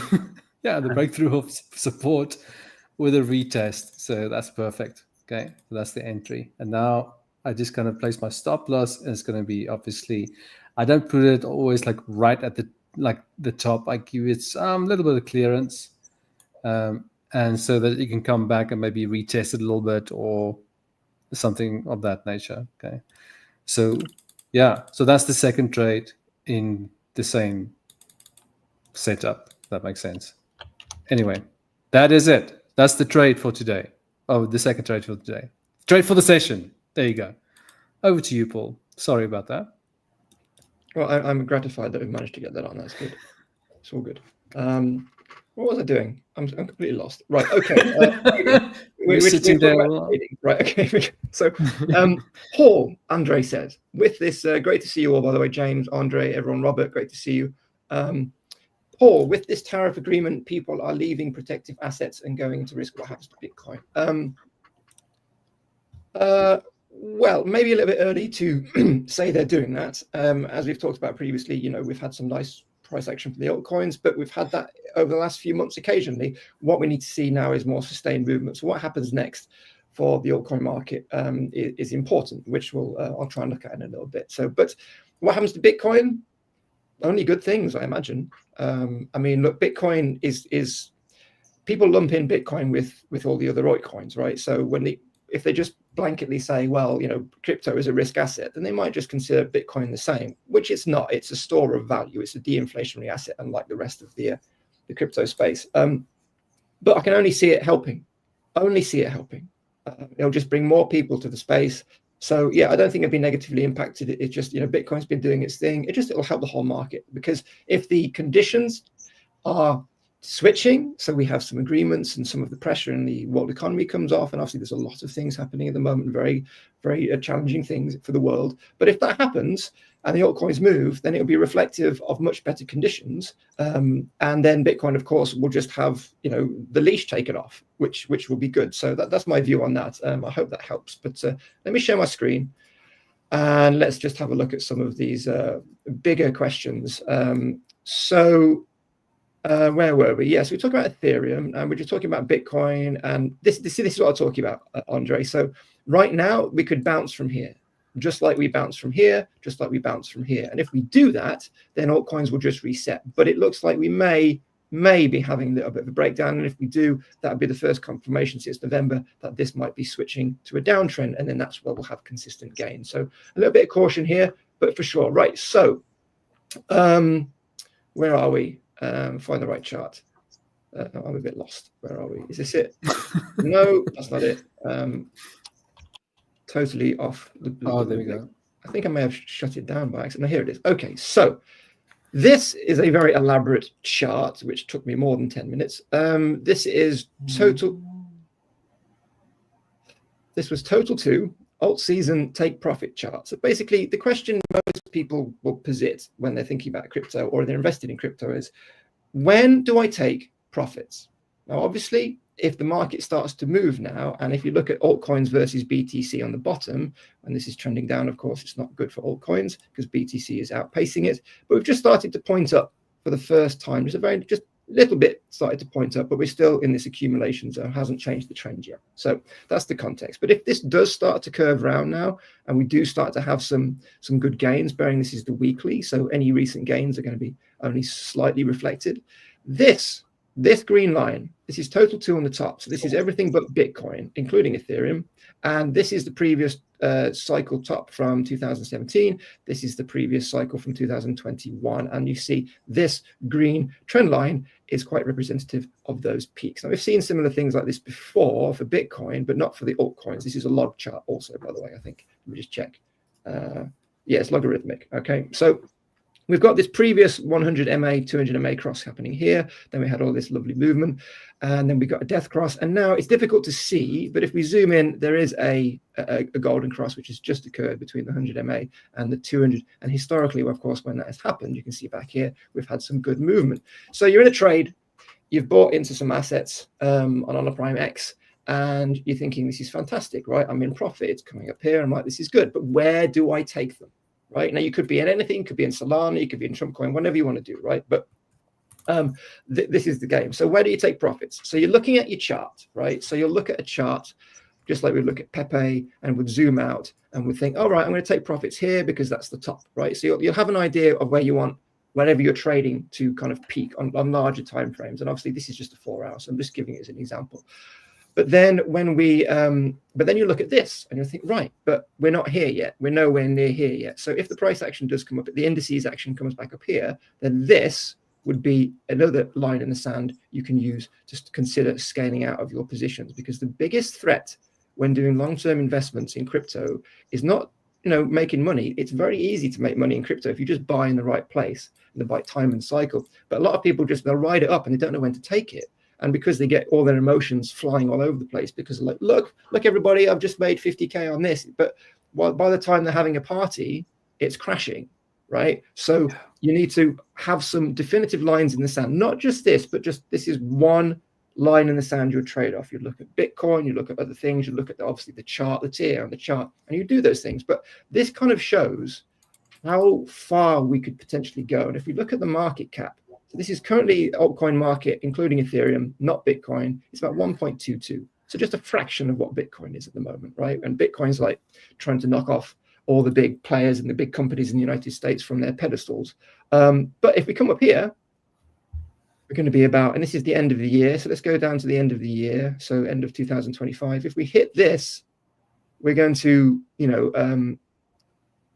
6x potentially the market cap. To 6 trillion. Now that's a lot, but the growth is, we've had sustained growth continually, and the peaks have been higher than the last. So this is kind of where you want to do. So I just wanted to show you that, and just so how far we have to go, and in terms of what you're trying to do, because you must take profits, right? You must know when to take profits. Otherwise, you'll have assets which you're just holding for multiple cycles, and you just get completely lost. But Pepe, speaking of gains we want to see continue. This was a really straightforward buy the breakout trade. And I just want to go through how we could have approached this. So when I first posted this, we had either a support buy. If Bitcoin retraced a bit further, we didn't quite get that. We had a bounce off the 200 MA. And then the other one, the alternative was, if things got more bullish, was a breakout trade. And we had things went more bullish. So zooming in, this is how you would have approached it. Really straightforward. So I tend to use the 1 hour to confirm breakouts. It's a nice balance between the minor and intermediate trends. So what you do is you wait for this candle body close on like the 1 hour. Some people use the 30 minutes, some people use the 4 hour, but I tend to use the hourly. You wait for a candle body close, and then that's your signal that it's game time. And then you wait. Presume, there's many ways you could just buy in here in this candle. That would be just the first way to buy the breakout. But the second, the most straightforward, is to wait till the candle body close and then wait for a retest, and then you could come in here. Now, if things are quite bullish and you're trading quite a volatile asset, you might want to just not quite come in at the edge and just kind of follow it down maybe to around this area. So entrances are a bit difficult, but that's buy the retest, enter here, or you could have, of course, waited for the break of the swing high with that candle body close, and then again look to come in here. So this trade facilitated all three ways to buy the breakout: candle body close, enter when you see it; candle body close, enter on the retest; or candle body close above the swing high and enter. And all of that would have played out perfectly, okay, for sure. And then you enter, and then we ride it all the way up. Now, you may have said to yourself with this trade that I'm going to take profits here, and that's probably what I would have done. Nonetheless, you would have recognized that Pepe is a low cap. It's quite volatile in terms of its movement, and you might have just let it run, and then you would have had some nice gains. But one of my students traded this, and with 10x leverage, he made 250% profits in about 24 hours. So really great setup, which we posted on the Ola Prime X Discord and Top Altcoin Picks. But just to is that 250% on what he risked, or 250% on his entire portfolio? know what he risked. Oh, okay. Well, still very good. Yeah, absolutely. And it was his first real big trade following being a student. But I think it's very important that speaking of like what we all of us were kind of how we learned. So I was part of a trading group, and a guy who ran it, who was my mentor eventually. And, it was coverage like this, like we're doing every day, that kind of thing. Someone always there holding your hand. And there's some YouTubers or some outlets would be okay. So some YouTubers and outlets will be like, look at this, look at these gains I made. But the reality is it's slightly different. So it's important to understand how you would have entered it. And also, not many people would have actually rode it up to here. Some people would have taken profits here. Most, I would have done that because of the hesitancy in the market. It's the next logical resistance place. But also, another person may have recognized the market is switching and used their take profit two, their target two, target one, target two. But no one would have rode it up here unless you just fell asleep or something at your desk. But really That's great very trade. Yeah. Sorry, but that is very difficult to do, right? To leave a trade open for very long, because it's actually the further you go into profit, it gets to a point where it's actually more stressful than when you enter a trade and your stop loss is just below it, right? Because you are that much up and you're like, oh, am I going to give half back? Is it going to go further? Even though before you enter the trade, you go, yeah, this is where I'm taking profit. Completely different ball game when you're in the trade, right? Especially when you're up a lot. So yeah, I agree. Don't think many people would have held that trade for that long. Yeah, there's two ways to approach it as well. I mean, it's really good. It's quite ripe for a breakout because you've got all these moving averages in the right order supporting you, right? Which is why it worked quite well. But as we know, meme coins are the ones which are leading the pack at the moment. And that's not necessarily a good thing, but it's just a fact. You would look at these lower cap assets and think, you know what, I've got lots of bullish signals from Bitcoin. You know, the market seems to be changing. So, you know, and you look at previous volatility, right? And you can think, you know what, target two, because this is a lower cap, it's not a low cap, but a lower cap token compared to Bitcoin. And I might just want to let it run, but it wouldn't have been any higher than here. But also, you know, sometimes I won't put a take profit on immediately, right? And this trade just went very quickly in a short space of time. So, you know, if you see it black, if you see this, look at these candles, if you zoom in, right? There was no messing around. It was like, there's no indication that there's, other than the RSI cooking, there's no indication, no red candle here at resistance. So there's quite a lot of signals, and look, it's perfect price action all the way up to this level. So, you know, it's a negotiation, but now the market is turning, you can have that mentality and think, you know what, it's not take profit target one anymore. The market's more bullish. We're not hesitant. We can let these run a little bit and target two. So that's kind of how I would approach it. But yeah, kind of textbook in how you could have approached this. And that's why my student nailed it. But yeah, really good trade. And hopefully we'll have a lot of those. But as I was saying, and the point I was trying to make is what we don't want to happen is for this to happen and just for us everything to reset like it has done. We want it to do this, right? And then continue on its way, which we haven't seen yet. And if we look at, if I just switch to total two, we said that we wanted to see, now I said that I wanted to see a bounce at this line as opposed to this line, as this would represent a reset following this move. We didn't have it, and now we've broken above. So this is your signal to maybe set your take profits a little bit higher to the next target level, because we're getting these signals in the market. And we're doing really well. I mean, if you look at how much space we've gained since this retrace, we're doing pretty well. So yeah, bullish signals, but as we said, Bitcoin has got some divergence. Where is it?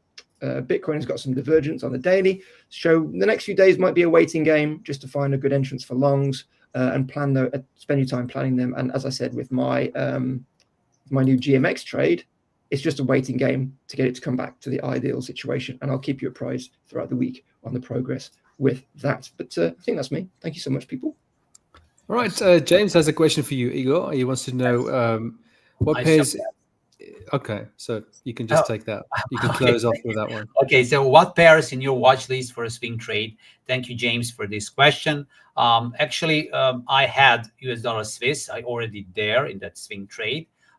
Related to the British pound dollar, I got that trade and I messed a little bit up today. I wanted to keep that trade a very long time. However, my watch list is again on British pound dollar, because I know that when we touch the next low, that next low will be somewhere between, you know, 1.3080 to 1.3140, somewhere there. And after that, I expect to see some kind of the bullish push. Last time, it was the 50% Fibonacci retracement reaction last time. I don't know this time what will be, where will be the reaction, but somewhere will be the reaction. So the last time I think reaction was after the low at 1.3180, if I remember. And I expect to enter on some of that levels again.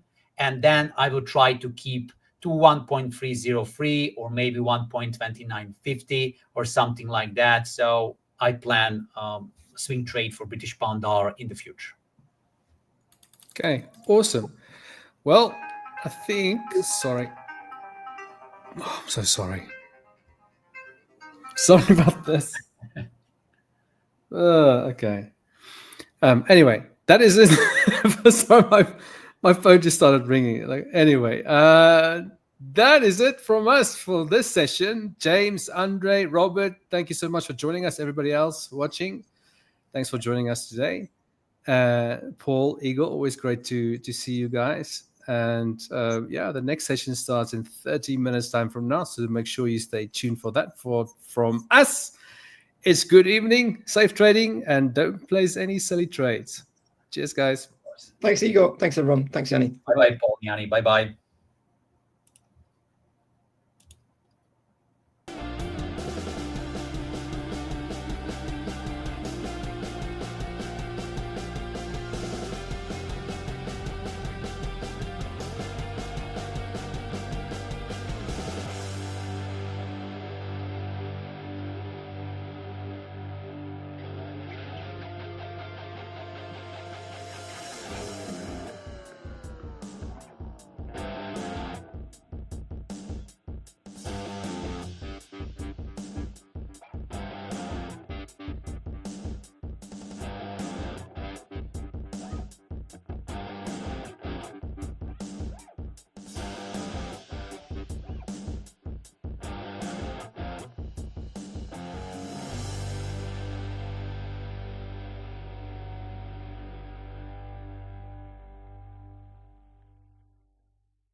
Coach Michael, long time. How are you doing?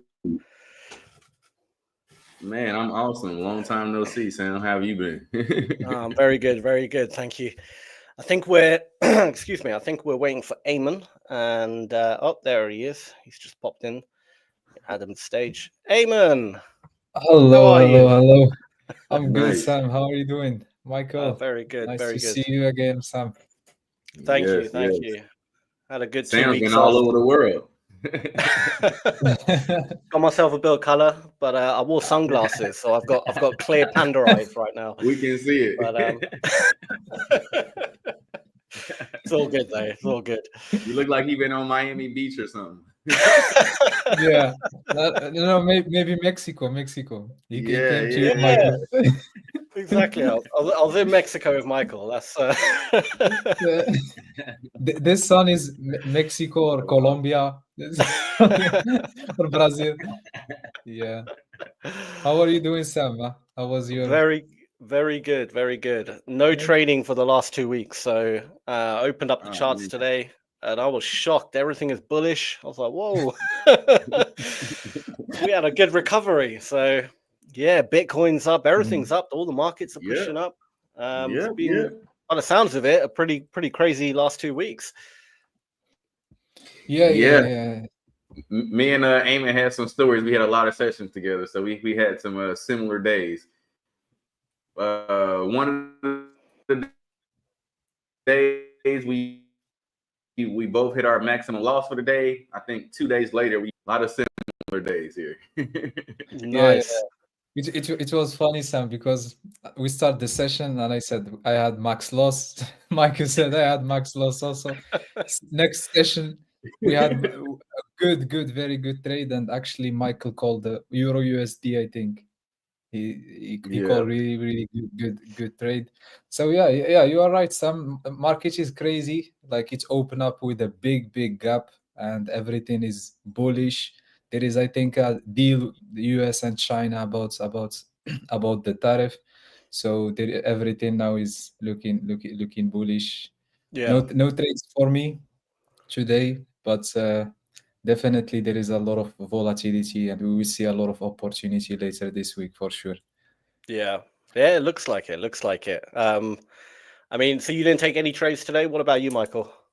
Nah, I didn't. I just was watching. For the most part, I didn't see nothing really. It was even close to my setup, to be honest. Yeah. So more or less, just kind of standing by, waiting for my opportunity today. Fair play. I took 2 trades. One got stopped out. The other, I basically made back what I lost. So I'm pretty flat for the day. Actually, no, tell a lie. No, I did make profit. Yeah, actually, let me show it up. Bring it up. That's it. Let's check it out. Share screen. Michael, Sam said just a little bit of profit, just a couple of thousand. Right. First day back from no trade in 2 weeks. Oh, just a little bit of profit. just a couple thousand, Right. Oh dear. So what happened today? Right, market opened. This is almost an hour, 57 minutes. So it took a while to play out. But essentially, I mean, pretty much the same thing. We were in like the last area of resistance, right? So this box here, this reddish box, is the last area of the massive downtrend we had in the last, what was it, 2 months now? That's the last area or the last gap of volume. So if it doesn't reject on here, then I'm bullish, and we're just back to normal. Everything is great. There was no crash, nothing. Do you know what I mean? So I expected some kind of rejection today, at least, and maybe down to these lows, or even just take out this massive bullish candle we had earlier today. So I had a really what's the word? High expectation. Like, I had a really ridiculous take profit, which I knew it probably would never touch, but nonetheless, I put it there. But my kind of happy area to get out would have been here, right? So the market opened. I missed this kind of, massive push down. So I just kind of had to wait for some kind of pullback. Nothing really happened. I was waiting. I was just waiting for some kind of pullback. It took ages for me to actually get in. Here we go. Here I got in. So I got in quite low down, to be fair. Wasn't really the best entry. And that's probably why I got stopped out on this one. So let me fast forward it a little bit just to, again, the reason I entered was just I saw sellers seem to be doing quite well. There were a bit of trap buyers, like here, and the sellers seem to be doing all right, but that quickly, unfortunately, reversed. And the market taught me a lesson to be a bit more patient. But it kind of went my way for a bit. And we almost got down to those lows. It consolidated for a while. And then it did push down at some point. Here we go. It started pushing down, getting close to these lows. So because it did that, I was quite confident that, okay, if it does go up again a little bit, it might just, you know, like hover around here and then just like continue. And then God knows what will happen in this area if it ever gets to this area. It might continue going down or it might go up. But this was really the area that kind of, you know, I'll be really paying a lot of attention to these lows here. So it started going my way. The candle looked really bearish. My stop was pretty tight above a few heavy sellers. So I let it do its thing. And I decided I'm not going to touch the trade. It's either going to stop me out or go to those lows. Which you can guess what happened. Every time I try and hold a trade, I get stopped out. It's ridiculous. It's like bad for your mental. It really is. Like, and then every time I don't hold it, it goes straight to the original take profit. It's like you can't make it up. But I'll just fast forward it because nothing really happened. It just kind of went sideways for a bit. Again, here it started pushing up against me. This is where I started getting a bit panicky. I was like, probably going to get stopped out. And there we go. It just kind of wicked up. It literally stopped me out at the highest point. Like if I had my stop loss probably like there, I would have been all right. I put it literally at the pip of where it stopped at. But as you can see right there, it just got stopped out. And it happened really quick. It was just like a sudden impulse, like boom, just shot up. Right. Before I knew it, boom, I'm out the market. Any second now, I think it happened. Yeah. Bang, literally like to the pip, stopped me out. And then it started reversing again. I started seeing heavy sellers coming in. So I decided, right, this is probably the real move. Again, I kind of drew out, most likely what we're seeing is kind of like a retest of that gap in volume and then a push down. So fair enough. I got in too early. Nothing you can do. So I got stopped out, entered again as soon as I started seeing those heavy sellers come in. And then this just took ages to play out. It pushed down nicely, but it was just hovering around this kind of area for the longest time. But again, I wanted to hold at least to those lows, to those previous lows. So I just kind of waited. It was just hovering around. Nothing exciting really happened here. Purely just going sideways for a bit. And then eventually it did. It kind of went back to my entry. And then it pushed down again. It never really went that far up, which was all right. Never went close to my stop loss. So in the grand scheme of things, pretty decent. Right. And then here it just started flooding down. Got to those lows, and I just took profit somewhere here. It got there eventually. Here we go. And then it started moving. Took a while. It took literally like 30 minutes of just doing nothing. And you can see the candle actually. Yeah, so I entered like here, and then it just hovered around here for ages. And then eventually, in the last 2 minutes, it actually pushed down. So although the candle looks like, oh, that was a nice push down, it literally happened in like the last 2 minutes of that candle. And and then it got close to the lows here, and then I was debating, are we going to see it break below these lows? Is it going to keep going? What's going to happen? So I was just kind of waiting. I was looking at the numbers. I could see these sell numbers. Now, if you look really carefully on the footprint, look at the numbers here, 700, 400, 300, and watch how they change. They drop massively more into the buy favor. So there we go. Went from 300 to 200. So that's like 100 buyers. That one's dropped now to 200. That's dropped to 500. You can see those buyers just absorbing all that sell pressure, coming in quite strong. So naturally, you would expect it since it is a low, but I wasn't that confident in that trade. Already being stopped out. I was up. Yeah.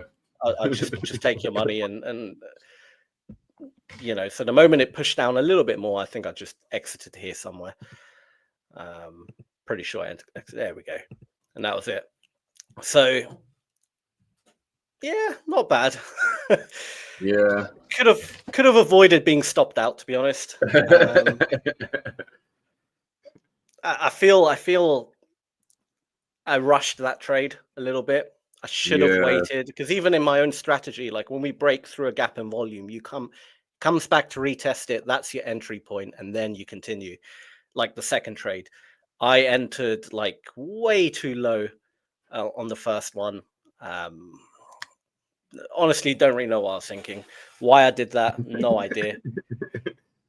And now the long market, break. You had that long break, and you. yeah. I sometimes, you know, not trading for a while, you come back a bit rusty, and or anxious. Yeah, anxious. You're just not. It's good, Sam, that it took you just one trade to come back in the zone, let's say. But sometimes, like coming from the break, sometimes it takes 1 week to come back to feel the market like before. But as you can see, it took you just one trade, and then next one it was. That's it. And you know what? It was the right decision to get out, because it did break the low, but that was a complete fake out, and came back again, did the same thing. So it just bounced around in that area, and now it's just made this huge bullish move, which I'll be honest, I didn't really expect it to do that. I really don't know what's going to happen next until it clears this area. So where is the actual area? If I jump to a higher time frame. Yeah, so this whole area is the last gap in volume. And then after that, it's just smooth sailing, really. I'm expecting a bit more of a reaction. I don't think the major push down has happened. I think there will be a bit more of a reaction at some point, maybe tomorrow, maybe a bit later in the week. It might consolidate in this area for a while. But at some point, I do believe there will be a push down. And then as long as everything is positive, we'll continue going up again. So we're not completely out of the woods yet, I would say, until we clear that area. Then I'm pretty positive we're just going to be, you know, going up and up and up and up, and you know, the S&P just keeps going up long term. So yeah, it should be an interesting one. So this week, as long as we're in that area, I'll be more likely to be selling, but I'm also going to be very cautious that buyers could they're controlling the market, so they can very easily reverse the market. If there's a bit of push down, the buyers can jump in. I mean, like we had this huge push up earlier today, pre-market. You know, it's a massive candle. I don't even actually know why that happened. I looked at the news. There was nothing news related, just a huge random push up. We gapped as well over the weekend. It's a bit skitsy, the market. I'm it's a bit worrying for stuff like that to happen, but I don't know. We'll see. Yeah. But yeah, going forward, I'll be looking to short the market as long as we're in that area. If it gives me a nice gap somewhere, I'll short the market until we break above here. Then I'll be looking to buy the market. But yeah, that's pretty much it from my end. Nice. Yeah, it's good to slowly jump back in and step back in, right? Because you can come in after a break and then start off wrong, all the way wrong. And it's like, oh no, then you got to fight and pull yourself out of the hole. It's just like a spiral effect, and that never turns out good. So like Aymane said, it's good only took you one trade to get back in the game. Yeah, absolutely. Yeah. But hopefully tomorrow. I will share the screen just to check the NQ, go for, let's say, the game plan for this week, what I will be looking for. Yes. Entire screen. Yes. Robert, what's up? Robert missed you too, Sam. We all missed you. Oh, yes, Robert. Good to see you again. Yeah. So this week, actually, as you can see from the Asian session, as Sam said, we had this big push to the upside. Like on the lower time frame, it looks a big push, but when you switch to the daily, oh, it's different. Yeah, this is the Asian session open. So we open with a gap of, let's say, 1.2%. So I'm expecting like this week will be volatile just based on just the open of the Sunday open. And yeah, the momentum is really bullish. I would like this week. There is CPI also. Let me check. There is the CPI May 13th. So tomorrow. Yeah, okay. Tomorrow 8:30. 8:30 Eastern time. There we have CPI, and we have US retail sales on Thursday, and PPI also. So it will be really interesting week. A lot of news, and especially we had a lot of news related to the tariff and the deals. Yesterday we saw the deal, let's say, for 90 days between China and the US, reducing the tariff. So definitely, as Sam said, like on Sam's chart, you have like void. I think you are using voids. Is it called void or like low volume node? Yeah. Like I have here like similar. This is a supply right here. Took this previous week, close bearish. We got continuation, retest here. But the way it looks is the momentum is really pushing strong. And I don't want to take, let's say, any trades against the momentum.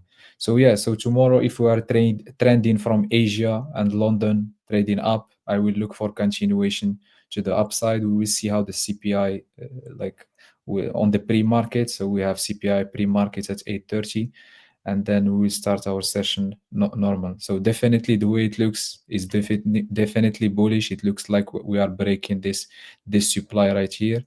But any sort of, let's say, short-term, let's say bearish side, I will be looking to sell from it. We should not forget that we left a gap here that still it's not filled.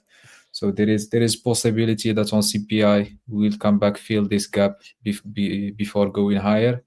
So few things I will be, let's say, careful about this week is any change of sentiment. We never know.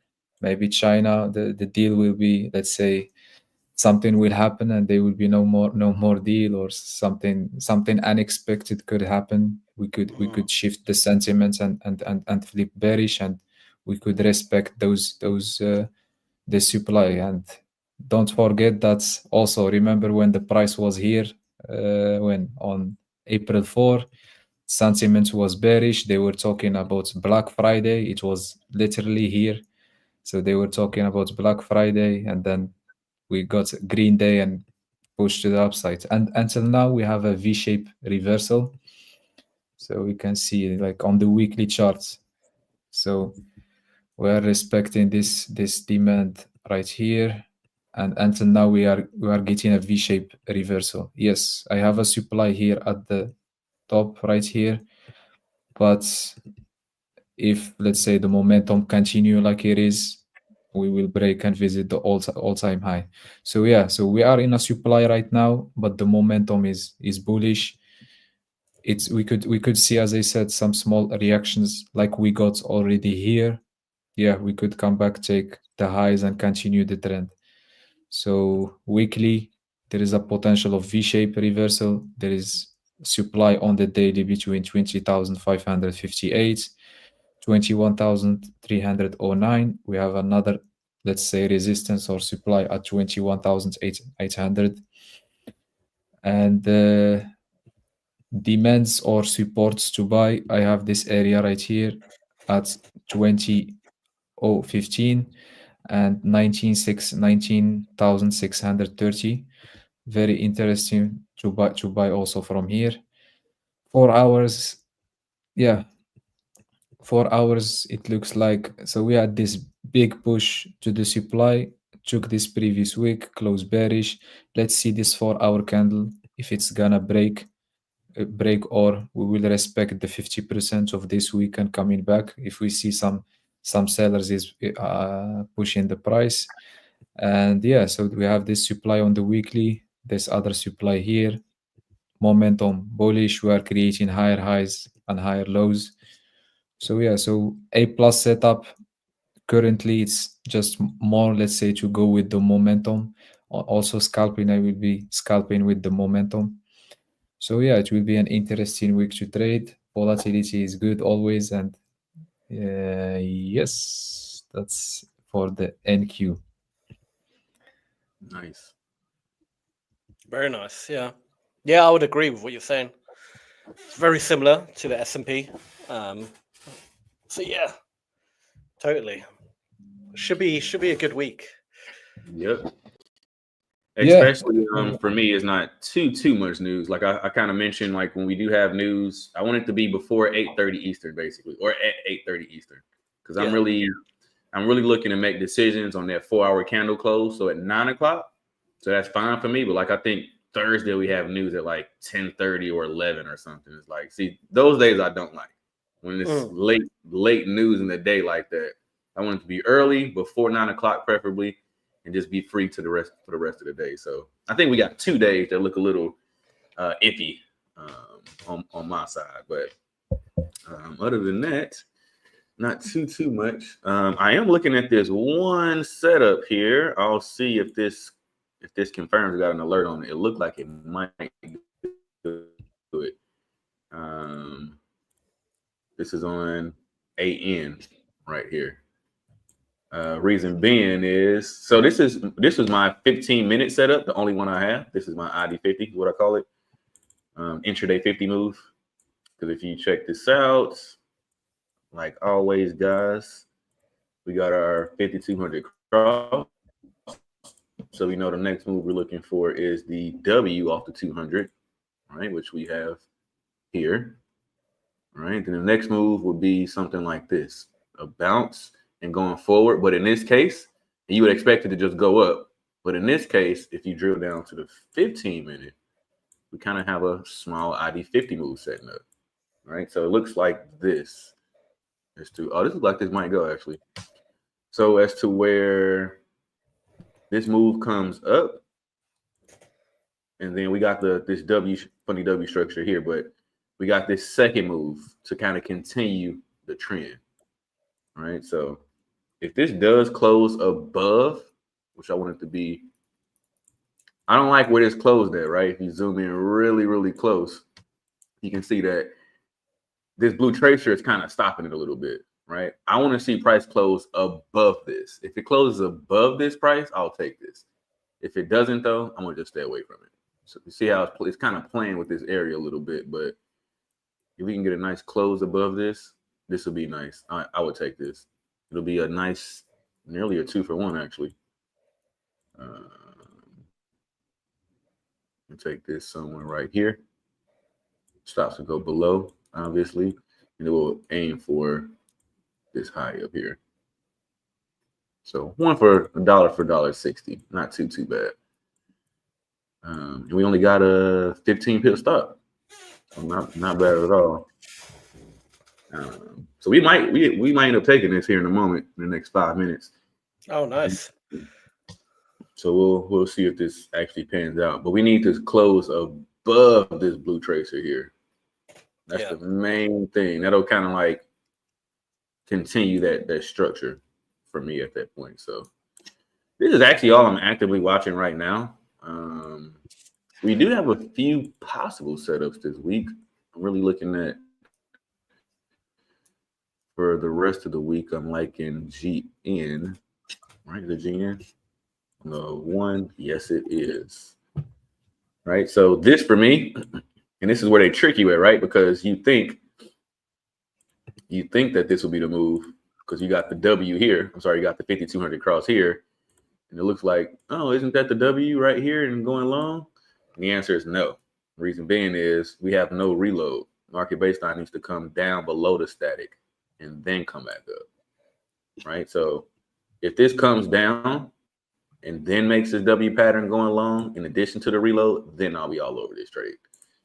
So this is looking like this could possibly set up this week. When? Who knows? Right? But we already got our 5,200 cross, and it looks like possibly we can get this 800 and 200 cross as well for the longs. That will be pretty nice. And then obviously let's go to infamous GU and GJ. Funny how this worked out, guys. If you really look at this, you see we got the 5,200 cross. We're looking for M's off the 200. This did not count, right? Even if I would have seen this move, I wouldn't take moves on. No, this was actually today. Anyway, this didn't really give us the full move for the simple fact that just like the other one, there's no reload on this, right? Like you see the market baseline is still below the static. It never came back above it. So this move was not a real move. It's just what I would call an outlier. It just went short. They didn't really complete the cycle. They just kind of ran and did their own thing. Catching a move like this is nearly impossible because there's no actual setup. Like for me, this is nothing. It would have had to do the entire thing. Gave us the first leg outside the band, right over here, but it never gave us the reload or the inside the band. It just kind of fell off the map over here. So nothing for GU for me. This is way too low. In fact, it needs to go ahead and complete the cycle for me to be interested again. Go ahead and turn back around, and I'll be interested in the move over here. This might not even happen this week, so I'm not going to be. GU is not in play for this week for me. So nothing on that. And then GJ looks just as funky, right? GJ has been doing his own thing for quite some time now. As you can see here, we had our 5,200 cross all the way back there. All right, we had this funny quasi W structure here going along off the 200, and it's never come back, like not at all. And this does count as the W because we have the reload. Market baseline went below the static and back above. So that's definitely the W. All right, the next thing we'll be looking for is some type of peak structure. Come back down, retest this area, and drop. I'll be interested in this move here.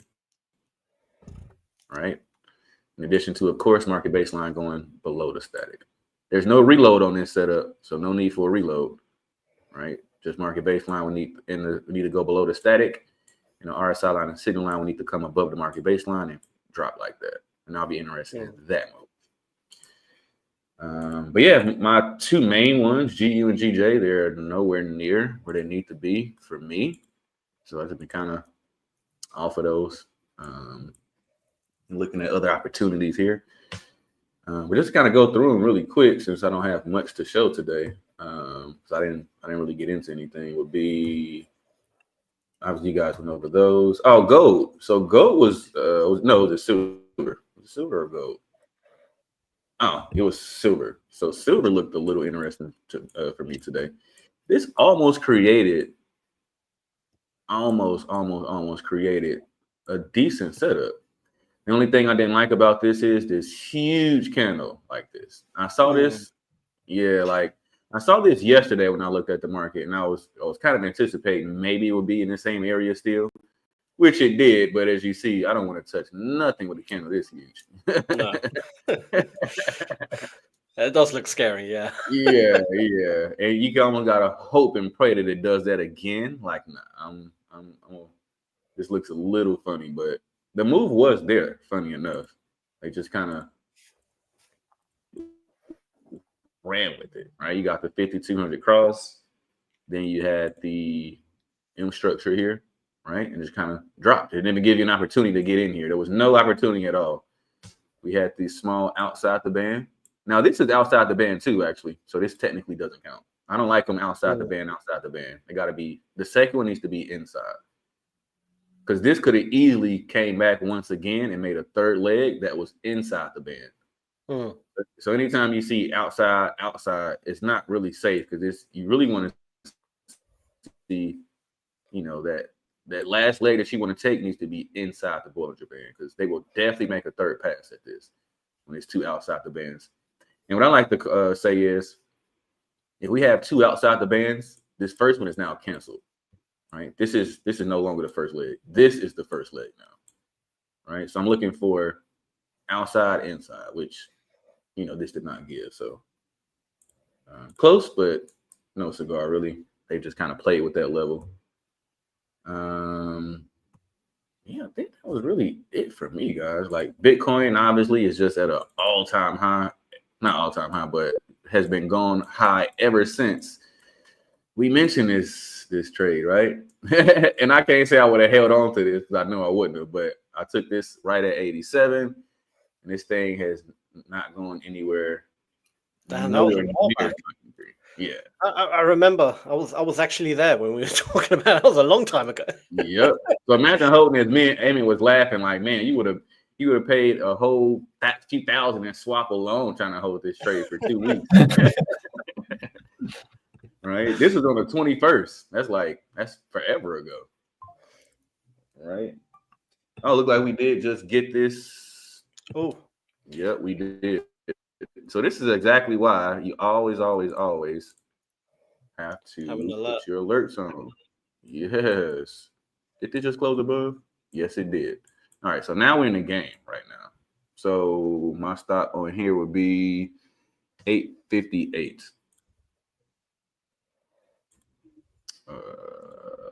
858. Come on.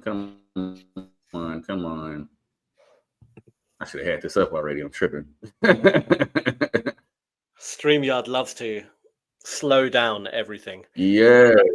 StreamYard's running. Don't do that. All right. 0858 on AN. AN, here we go. Buy it. 0858. It's a little later in the day, so I just put a quarter on this. 0858. 58.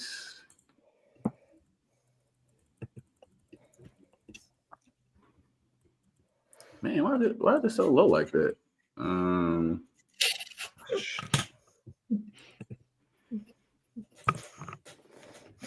right. Please. Man, AN is a whole beast. All right, cool. We'll buy it here. All right, just had to hurry up and get in here. All right, then we'll come back and do the stops. I mean, the TP. TP would be at, let's just put it at 95. 0895.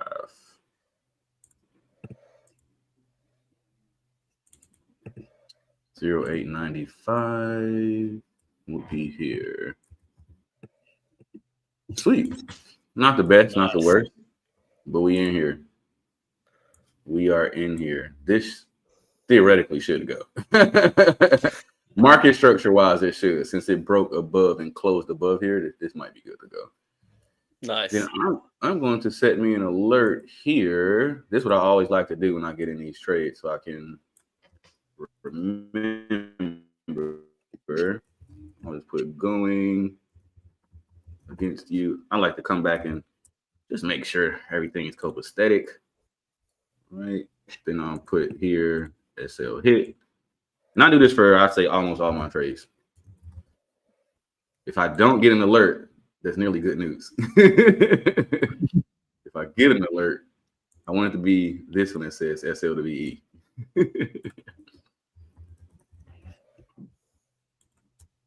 Right. And then last one is here, TP hit. All right, sweet. All right, so we're in there. We're in this bad boy. Let's see. Let's see Awesome. what this goes. Well, got just under an hour before we log out, so we can always check back onto that.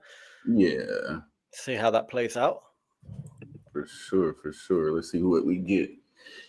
Cool. I was on Bitcoin. I think that was about it, though. I don't think I really had too much more. Let me start out. Oh, so I do want to go in this beautiful EU. Now, Aymane, do you see how low this thing has went even since? Whoa. Remember, my TP was at the 200. This thing continued to go down. Like, still. Yep, still. When I tell you I smacked the mess out of this trade, Sam, I called this trade on like Monday. And I was like, if this thing sets up, I'm taking this on all my accounts. Wow. That's exactly what happened. I smashed this trade. But yeah, it was absolutely gorgeous. We even had a beautiful, what I would call double, like this bounce was really nice because it gave it this little first fake win. And then it came back up, retested the same area, closed below, smashed this trade. I mean, literally the entry that I got in was at 27, right? So I took it twice. One was at 7. So I took it once when it closed.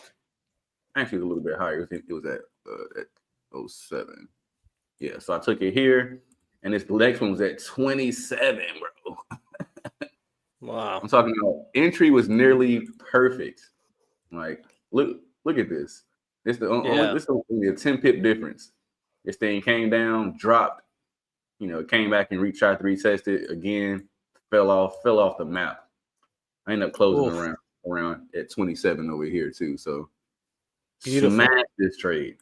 I mean, absolutely destroyed this trade. And this is again my A+ setup that I always point out, because we got once that 1350 cross. All right, once this 1350 crosses, we got the run that doesn't touch the 200, pull back to the 50, boom. Your next target is the 200 EMA. So Smash absolutely annihilated this trade. Again, I think this on all my accounts. I was certain this was going to go. And if it didn't, they got it. You can have that one. I'm going to take this setup every single time I see it. And something else that was really nice about this too was the fact that I always mention you have to have the 4-hour confirmation. So we took this on a 4-hour, right? So you have to kick it up to the daily on this particular point. And if you look at it, you can see price was below the 13 on the daily chart. So just gorgeous. For me, I actually had 2 really good, what I call Mona Lisas, or like A+ setups, like 2 weeks back to back. So for me, it kind of looked like the market is starting to even out again. Like, just maybe. We had this beautiful one. And then, Aymane, you remember the week before that, it was Euro AUD. Yes. All right. We already had this one marked up. Euro AUD was gorgeous too. Right. I actually still got the markup here. Right. Grab this trade right here. Now, of course, it didn't. This only gave me 0.74, so it didn't give me my full 1% because I had to close it at 355. But yeah, this is textbook perfect trade. This was the week before last, and EU was last week. So I'm just crossing my fingers and hoping that the market is back to its original conditions. And give me another good setup this week too, man, because this was my trade of the week that week. Last week was EU, so I'm all on trade of the week this week too. So nice. Yeah, that's awesome. Yeah, that EU trade, the way it dropped. If only you did that every time, right? I know, right? Nothing is like in the trade when you get a perfect entry and this thing just tanks and you're looking at it, you're like, that's what I'm talking about right there. Yeah. That's what I'm talking about right there. You know what I'm saying? Like, I'm all in this trade. Like, you caught that? Yes. I caught it at the top, actually. Like, beautiful. Most of the time, I'll catch a decent amount of the ride, but that trade I caught like I want to say 80% of that, like decent amount of the full ride. So that's really good. That's really good. I don't know, with me in the last, well, not last 2 weeks, but before, every time I got in, like the market just stopped moving, just went sideways. It's just like if I will share screen, just maybe there is a small scalp to take. Let's see. Go for it. So we have a supply right here.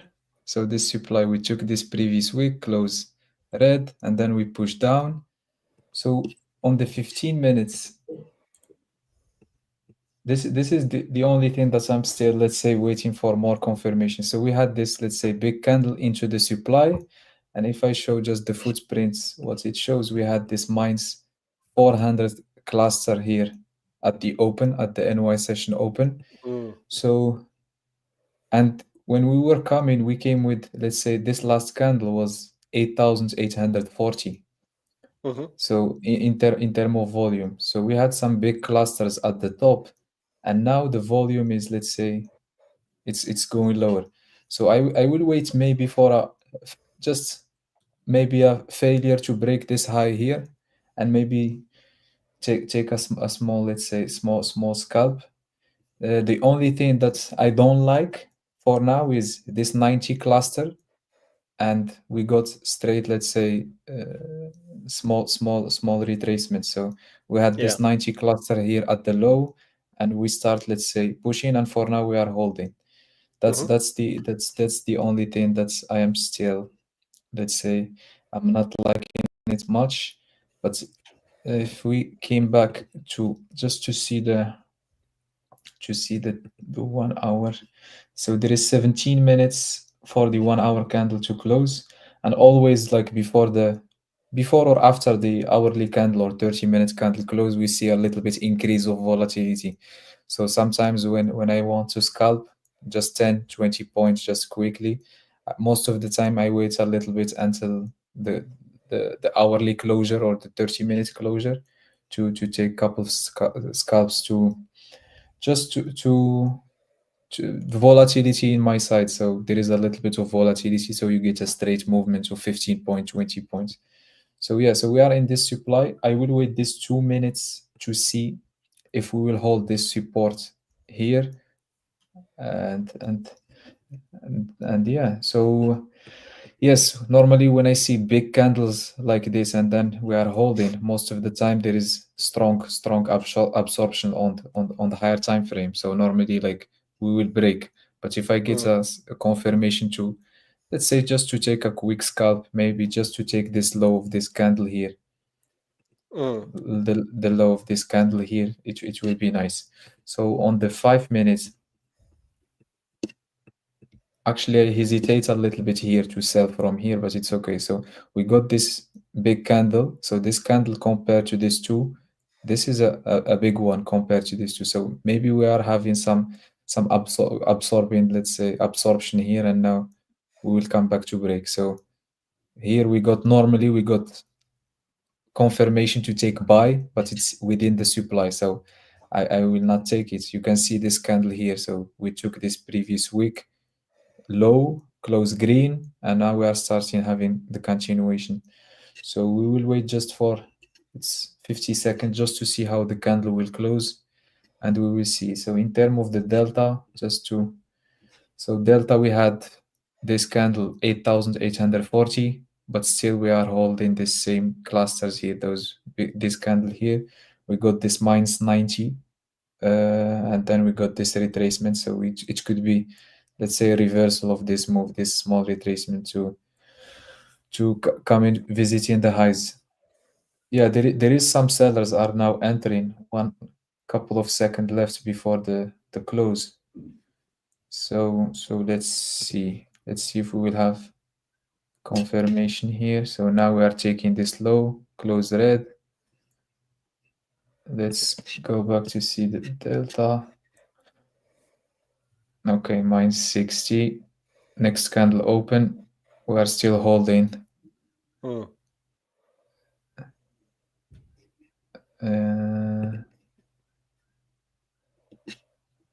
Let's see the 3 minutes. Yeah, 3 minutes is pushing higher. You can see this is the candles that I like. We took this previous week, close green. With, you see here, like took this previous candle, close green, took this. So it shows like holding those supports. So even 5 minutes, like we had this candle here, but 3 minutes, you can see that we had big push, big candle, and then we hold the supports. So let's see how the price will react. Let's say here, I want to see a big push up, failure, and then maybe take a scalp. If we are let's say coming back slower, I will not take it, because most probably we will break. So if we continue, let's say here, just slower, like retracing, coming back, retracing, I will not short, because most probably we will sell. So, can you look on the footprint for the candle 5-minute chart, 5-minute footprint, the candle at what your time would be 7:05. So just recently, the one that like the highest point on the 5-minute candle. Yeah. Yep. Is it, which time frame is this? Sorry, I can barely see. This is 5 minutes, and it's 10 ticks. So yes, perfect. Yeah, that one. So you have 110. So it's a bit different. On the S&P, I have huge heavy buying on that candle. Like, what's the delta, the overall delta on that? Let's check the S&P. Should I switch to the S&P? Oh yeah, in the S&P it's more clear, like heavy. Yeah. Peak, right at the peaks, heavy buying. So it depends. If it comes back up to there and it starts rejecting from, especially where that 700, that cluster is, you could be quite confident, all right, these people are trapped and we might start pushing down. But it'll be interesting to see when it gets there. Yeah, definitely. And if we go to the left, like we had some big clusters here, and we are seeing a reaction, good reaction from it. The only thing, Sam, I don't know if you are using it also, but we have 724 here, but we have at the low of the candle, we have a big cluster that still we are holding now. So right, yeah. So it's a little bit, let's say, 50-50, because yes, if we didn't have this big cluster at the low and we broke, maybe, let's say, this will be, let's say, a more clearer like squeeze of the buyers, so we will, let's say, come back lower. But now we are still holding this minus 573, and like there is some big clusters, and actually on the S&P is more clearer than the NASDAQ. Like we have some big clusters, but for example, this just the last 5 minutes candle. Like if we check just the last 5 minutes candle, we had, like, let's say, minus 200, minus 221, and in the middle or the low of the candle, red clusters, but we are seeing the push now in this candle here. So maybe, sorry? It's like 50. It's hard to say until it breaks one of those above or below. I'll hold off and wait a little, but I'm looking at the depth of market. There's a few. There's a few on certain price levels. There's quite a few big sell limit orders, but nothing too shocking. So it's very it's very trapped almost between those two areas. But my bias would be still a little bit more on the bearish side at the moment. Yeah, the only thing that's still why not I didn't take a short, also the 30 minutes. So for me, I don't like to see, let's say, big push and still a green candle, but it left a big wick here and green candle. So like most of the time, like we will feel this let's say this this week right here. So I would like more to see if we turn red on this candle here. So we will have big push, turn red. Maybe if there is volume and there is some volatility, we will get a little bit of retracements. But here we had green, and still we have a green. This one is a green one with big wick to the here, left a big wick here. So maybe we could feel this wick right here. And also there is a lot of let's say traders sold here. So if the price came here, so let's say we will take out at least those highs here before maybe sell off or continue. So it's this is it could very easily take out the top, the previous high, have a little fake out, trap a bunch of traders going long, and go short. and then it would form a beautiful, well, head and shoulders pattern almost. Yeah, exactly. That could very well easily happen as well. Yeah, or at least let's see how on the delta will looks when we will take at least this high here, and we will see, because definitely like there was some possibilities that the NQ or the ES will go lower from here because we had some big clusters, but we broke. So if we came back just to analyze, this is ES, okay. So this is 5 minutes chart. So let's see. Let's take a look what happened here before breaking higher. So we start having some absorption from here, but still we break. Some buyers step in here, 558. Actually, I like the delta on ES. Like it's more clean. Some good numbers. It's good. So we had this 558. What? Are you about to switch over, Aymane? No. Yes, side. Come on, Aymane. Join the winning team, Aymane. Join the winning team. Yeah, maybe one day, who knows. Yeah, so yeah, we had some buyers here, like 558. We had some buyers at 435, which is 10:35 Eastern time, and then we had this big push. We made some equals here, as you can see. We didn't break, came back, retest this big cluster, and we start pushing. So you can see here -1,000. I'm not let's say familiar much with the ES, but from what I can see, I never saw -1,095 in all this. Maybe -700 right here. Yeah. But after this candle here, like we had this big push again, -593. Sellers got absorbed, big push, continuation, and yeah, we will see how it goes. But definitely it's pushing. Like as Sam said, we could easily take out those highs right here before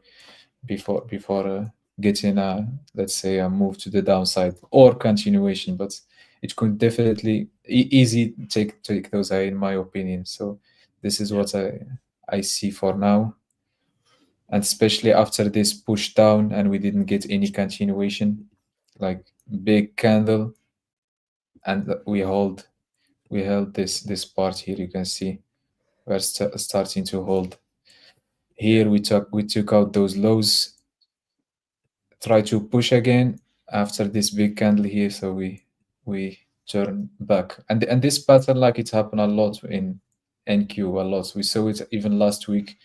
If we will check last week price action. So yeah, for example, if we take this example, this is a trade they took some on Thursday. Yes, so always not all. So we had a demand. We had a 1 hour demand right here. So let's just show it. So we had this 1 hour demand.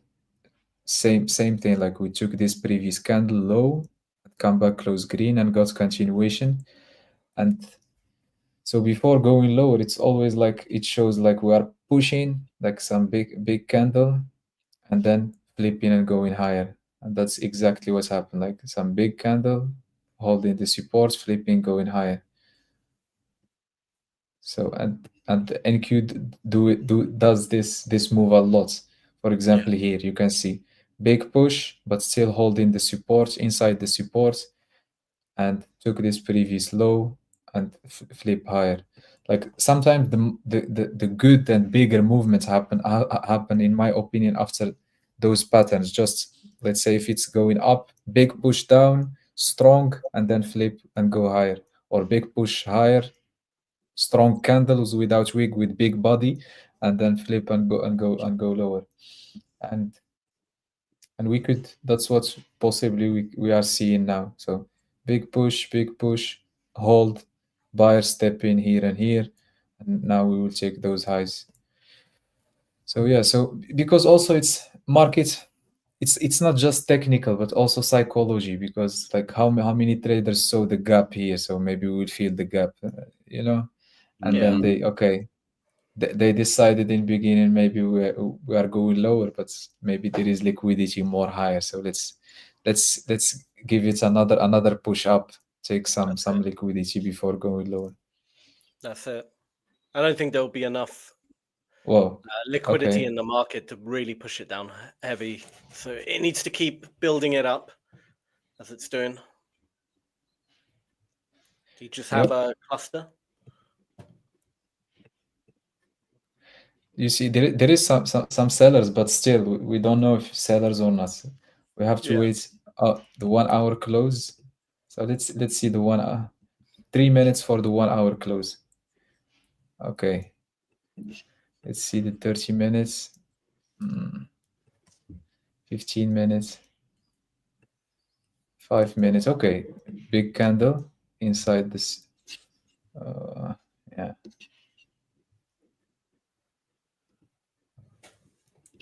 It's what you think, Sam and Michael? We are coming to take those lows or not? I think we're dropping.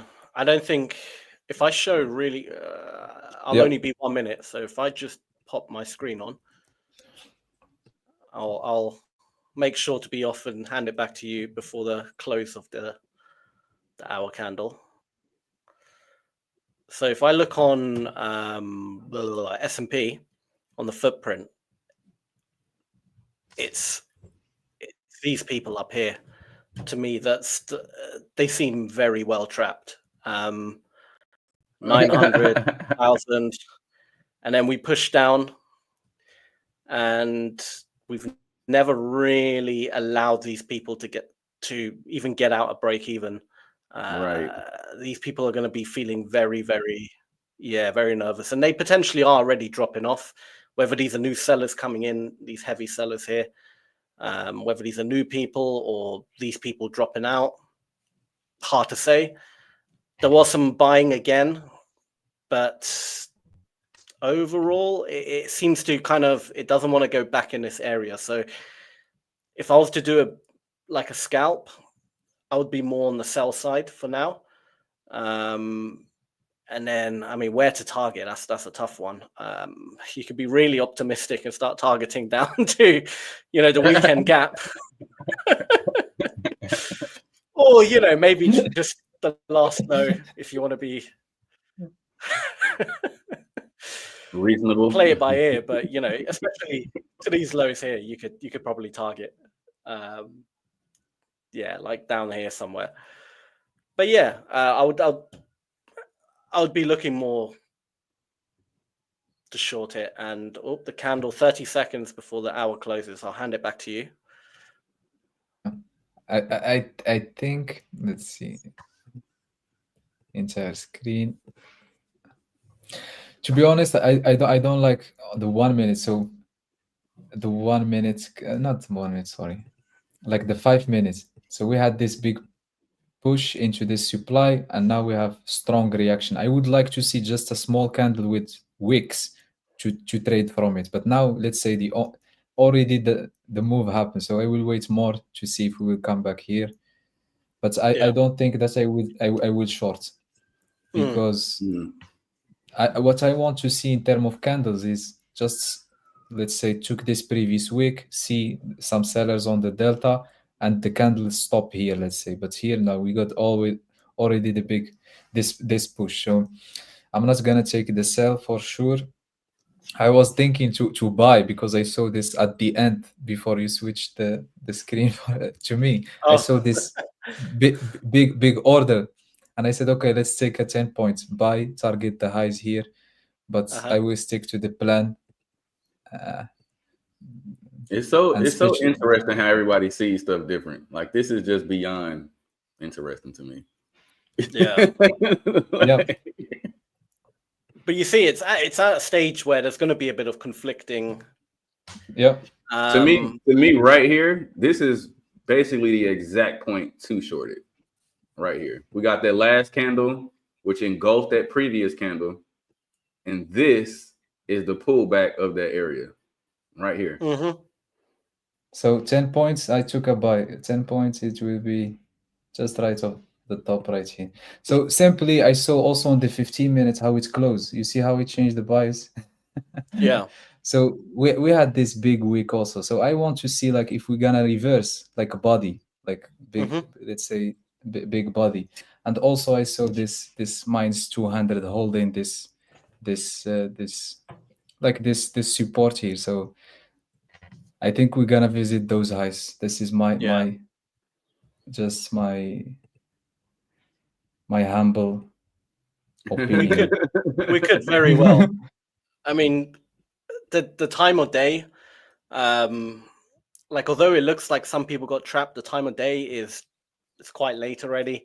It's unlikely that for me at least, it's like the major move of today has kind of been done, and you usually see that trap happen before the major move of the day. But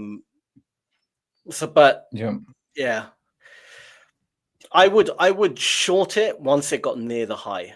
If it struggled to basically break above where those heavy buyers were, and I'll start seeing like sellers come in. If it goes near there, then I would go for a short, like a short scalp.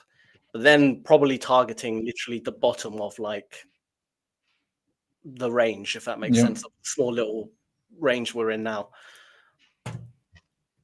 I'll treat it like a ranging market essentially right now. Yeah, it's actually ranging. Yeah, and I will see, like, when we will break those highs, if we will get straight continuation or not. If not, I will try to go break even if I am green.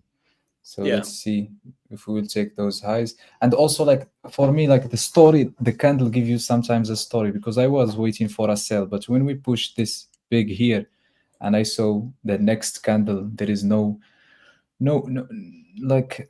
sign of continuation.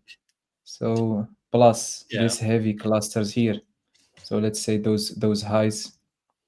And also, like, now it's a little bit, maybe it's late of the day, that's why, but look at this candle, it's, let's say, empty.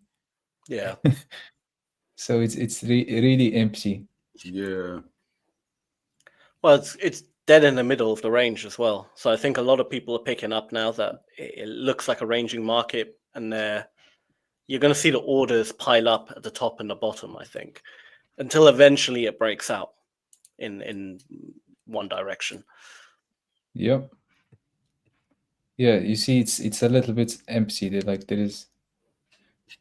Let's see if it will give us chance to break even or not. Okay, 22 ticks. It's doing quite well, actually. Yeah.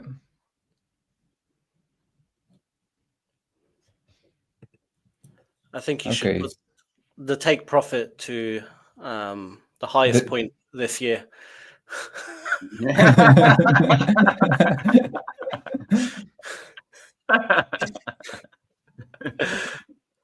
So 10x on this move, right? You never know. You never know.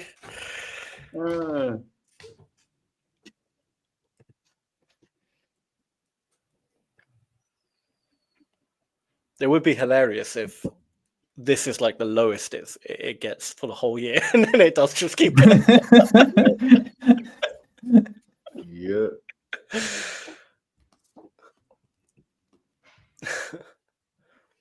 So Man, that 1 minute chart be moving. it's it's I don't like it much, so I will go break even like this 40 at the top, and it's pushing now. So I think it's ranging, so people are Yeah. going to be shorting it at the top. So it's going to do that until eventually it breaks. Yeah. It didn't give me time to go break even, so let's leave it. Let's see. Let's go back to see 5 minutes. So what happened is like this candle here, it's empty basically, and the biggest cluster we got is this 40. So what I want to see is trace continuation, but definitely it's pushing now to come back inside here to this range. So yeah, let's see if we will take this candle here, go break even. If not,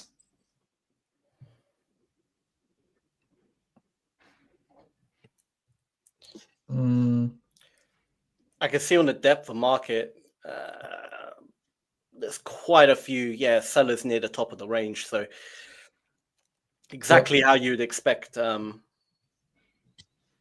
depth of market to look like. You see the sellers now stepping. Like if we compare, if we compare, let's say this candle here with this one here, so definitely this one is empty. So we had those -88. Basically, I was expecting when we open with a little bit of momentum, like the candle will be a little bit. There is inside the candle there is some buyers, but it was really empty. So we haven't, for sure. I think we will take those lows here.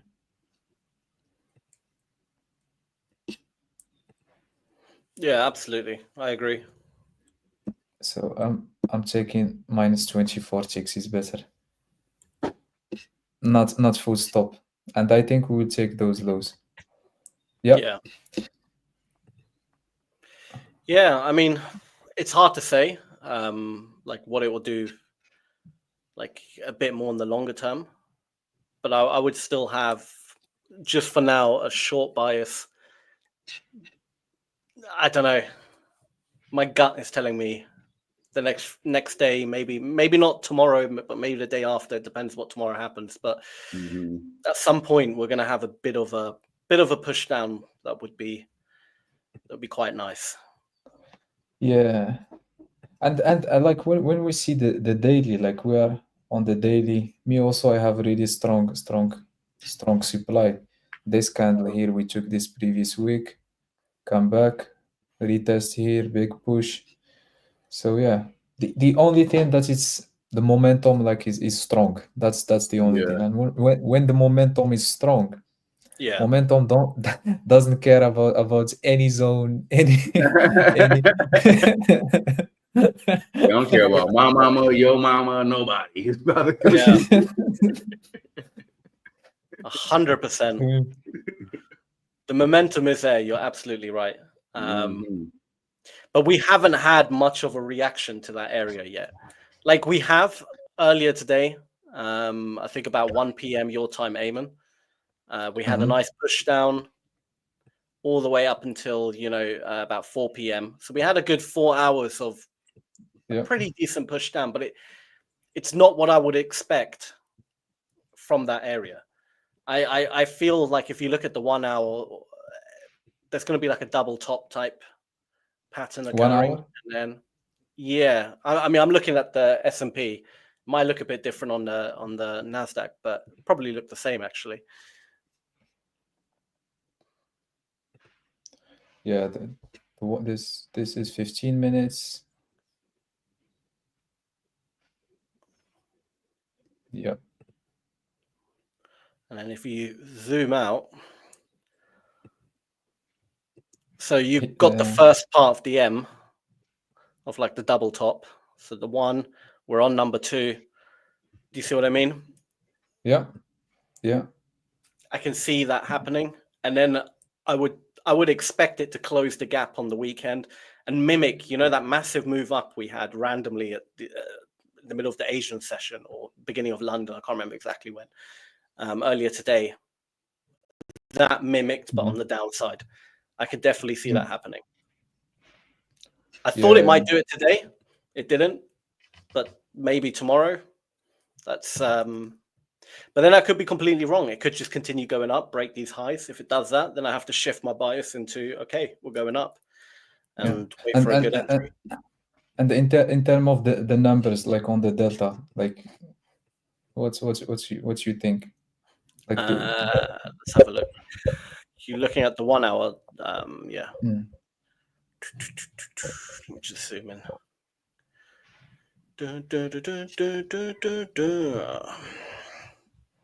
The hell's going on? Oh, okay. I can't actually see it on the 1 hour on Trading View right now.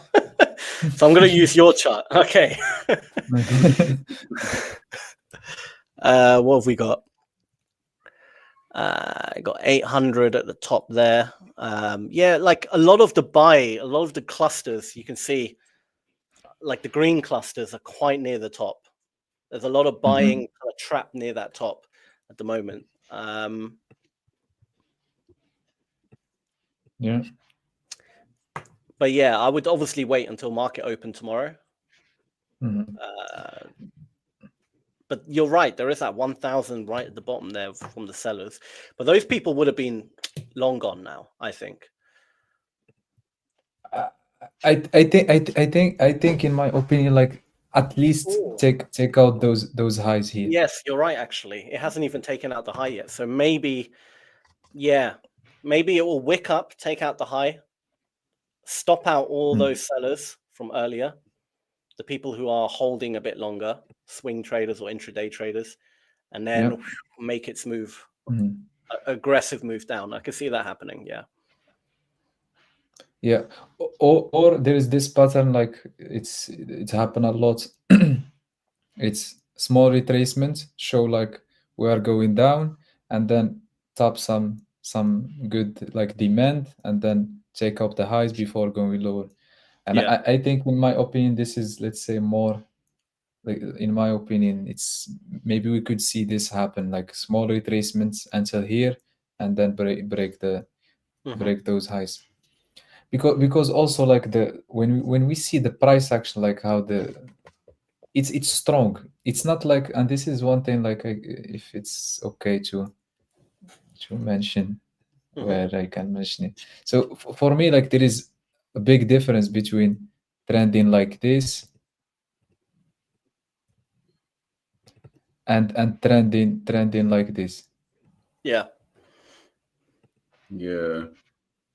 So for me, like, to sell this type of market, we need a good consolidation, a good first move down, a good, and then break higher again before let's say take the lows.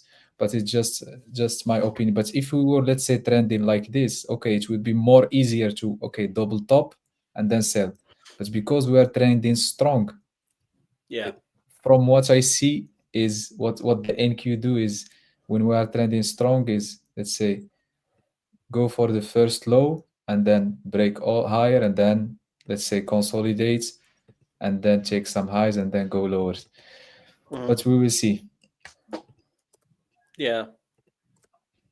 No, you're absolutely right. You're absolutely right. We'll see. I think tomorrow we'll have our answer.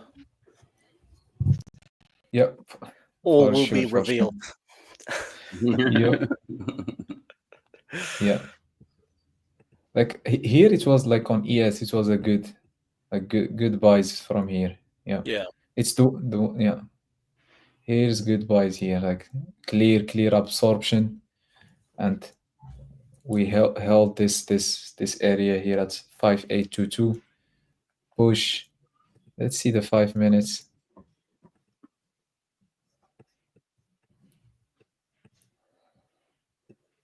Yeah, I mentioned this earlier, but I really like this. Like when you see just normal clusters, and then something really big.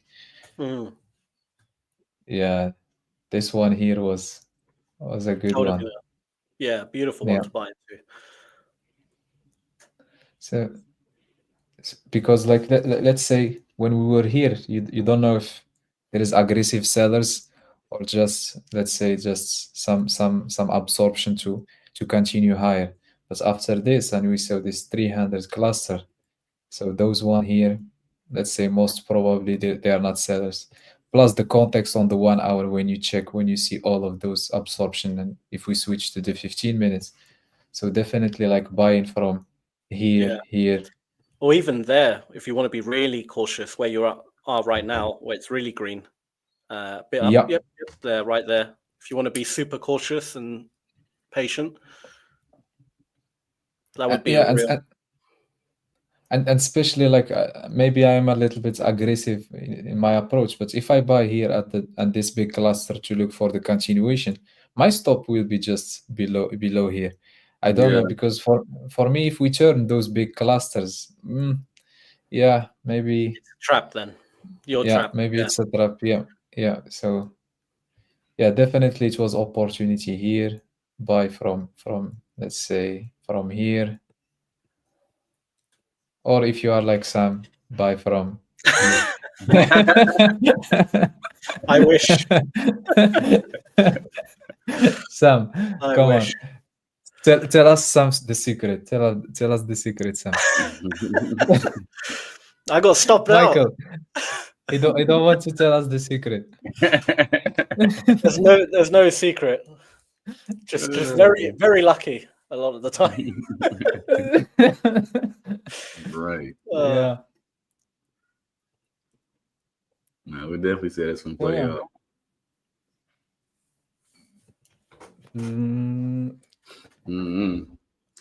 I'll share this real quick. This thing kind of just sitting here, honestly. Yes, you were in the trade. Yeah, it's not doing too much of nothing. It's just kind of sitting here a little bit. We had this one wick that just kind of attempted to scare everybody. Not me. I mean, I don't get scared, but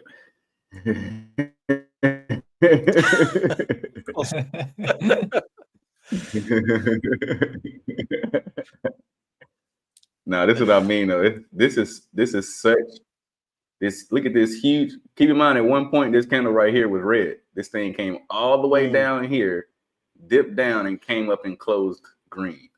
Right, then you got this next candle that closed. What I don't want to see it do is close below the blue tracer. Remember how I mentioned I want to see it close above it? That's going to give me a good sign. I don't want to see it close back below it. Right? Yeah. If it closes back below this, someone just go ahead and get out. But these two wicks right here, nasty. Right? We already got all these wicks on the downside, but that right here, this was to scare everybody.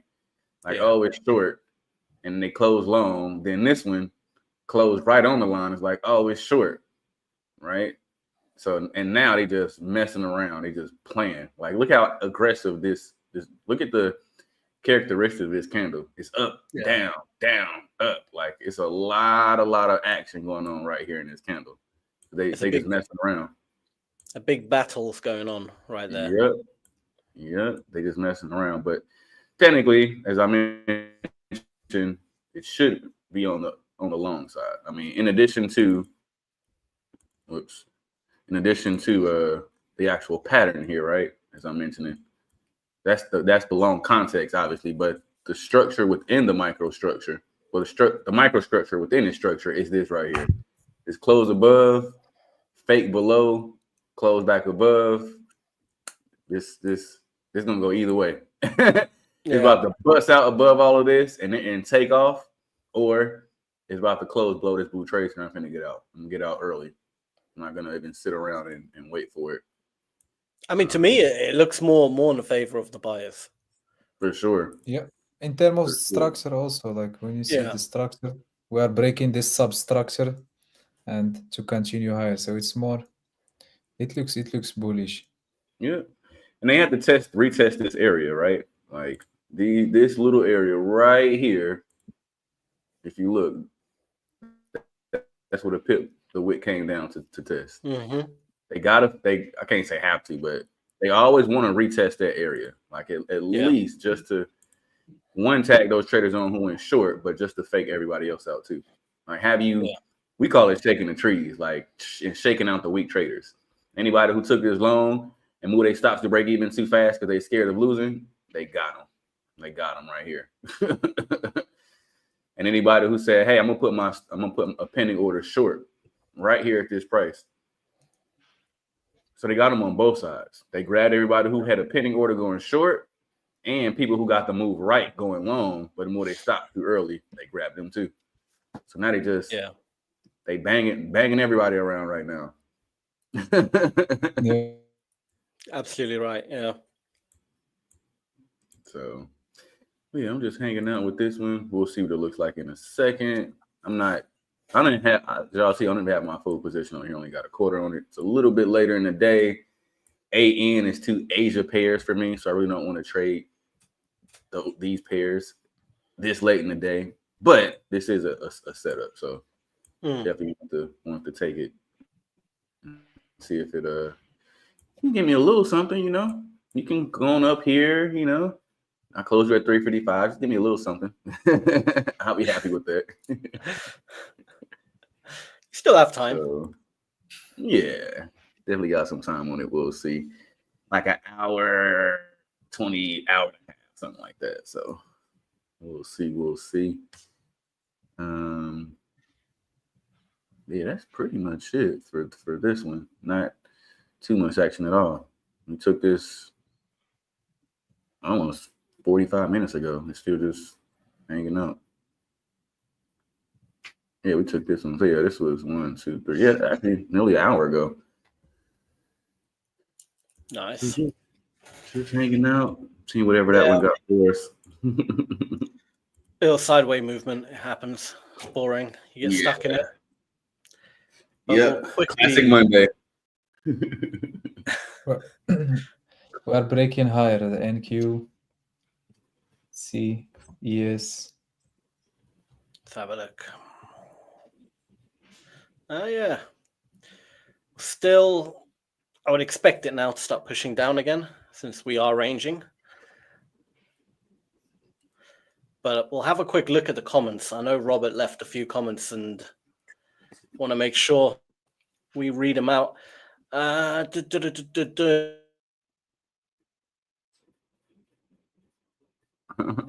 He says, I took 2 10 micro now.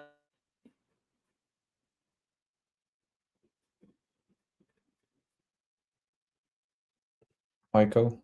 Oh, I can hear you. Can you hear me? Yeah, I can hear you. I think it's just Sam. Hey, yeah. Is everything all right? Yeah, we can hear you now. Yeah, we can hear you. Yeah, my internet just dropped out. Everything is going boom, boom in my ears. Here we go. All right. So Robert said, in fact, Michael, do you want to read out Robert's comments? Because I think my internet's going to drop again. It's being very weak. You see, I took 2 10 micro NASDAQ trades on one of my accounts and ended with $512 in profit. The second trade started to reverse, so I pulled with about $35 profit left. I don't know what that means exactly. No, so you made $512 on one of your trades, and then $35 on the second one, or did you have $35 more to go and you would have been TP? No, like I think the second trade he managed it like when he saw it's reversing, so he managed good. Yeah, good job, Robert. So okay. Nice. My smaller scalping account trading 2 micros, I almost hit max loss of 300 and brought it back to a loss of 167 before stopping. Very good. Make sure to stop.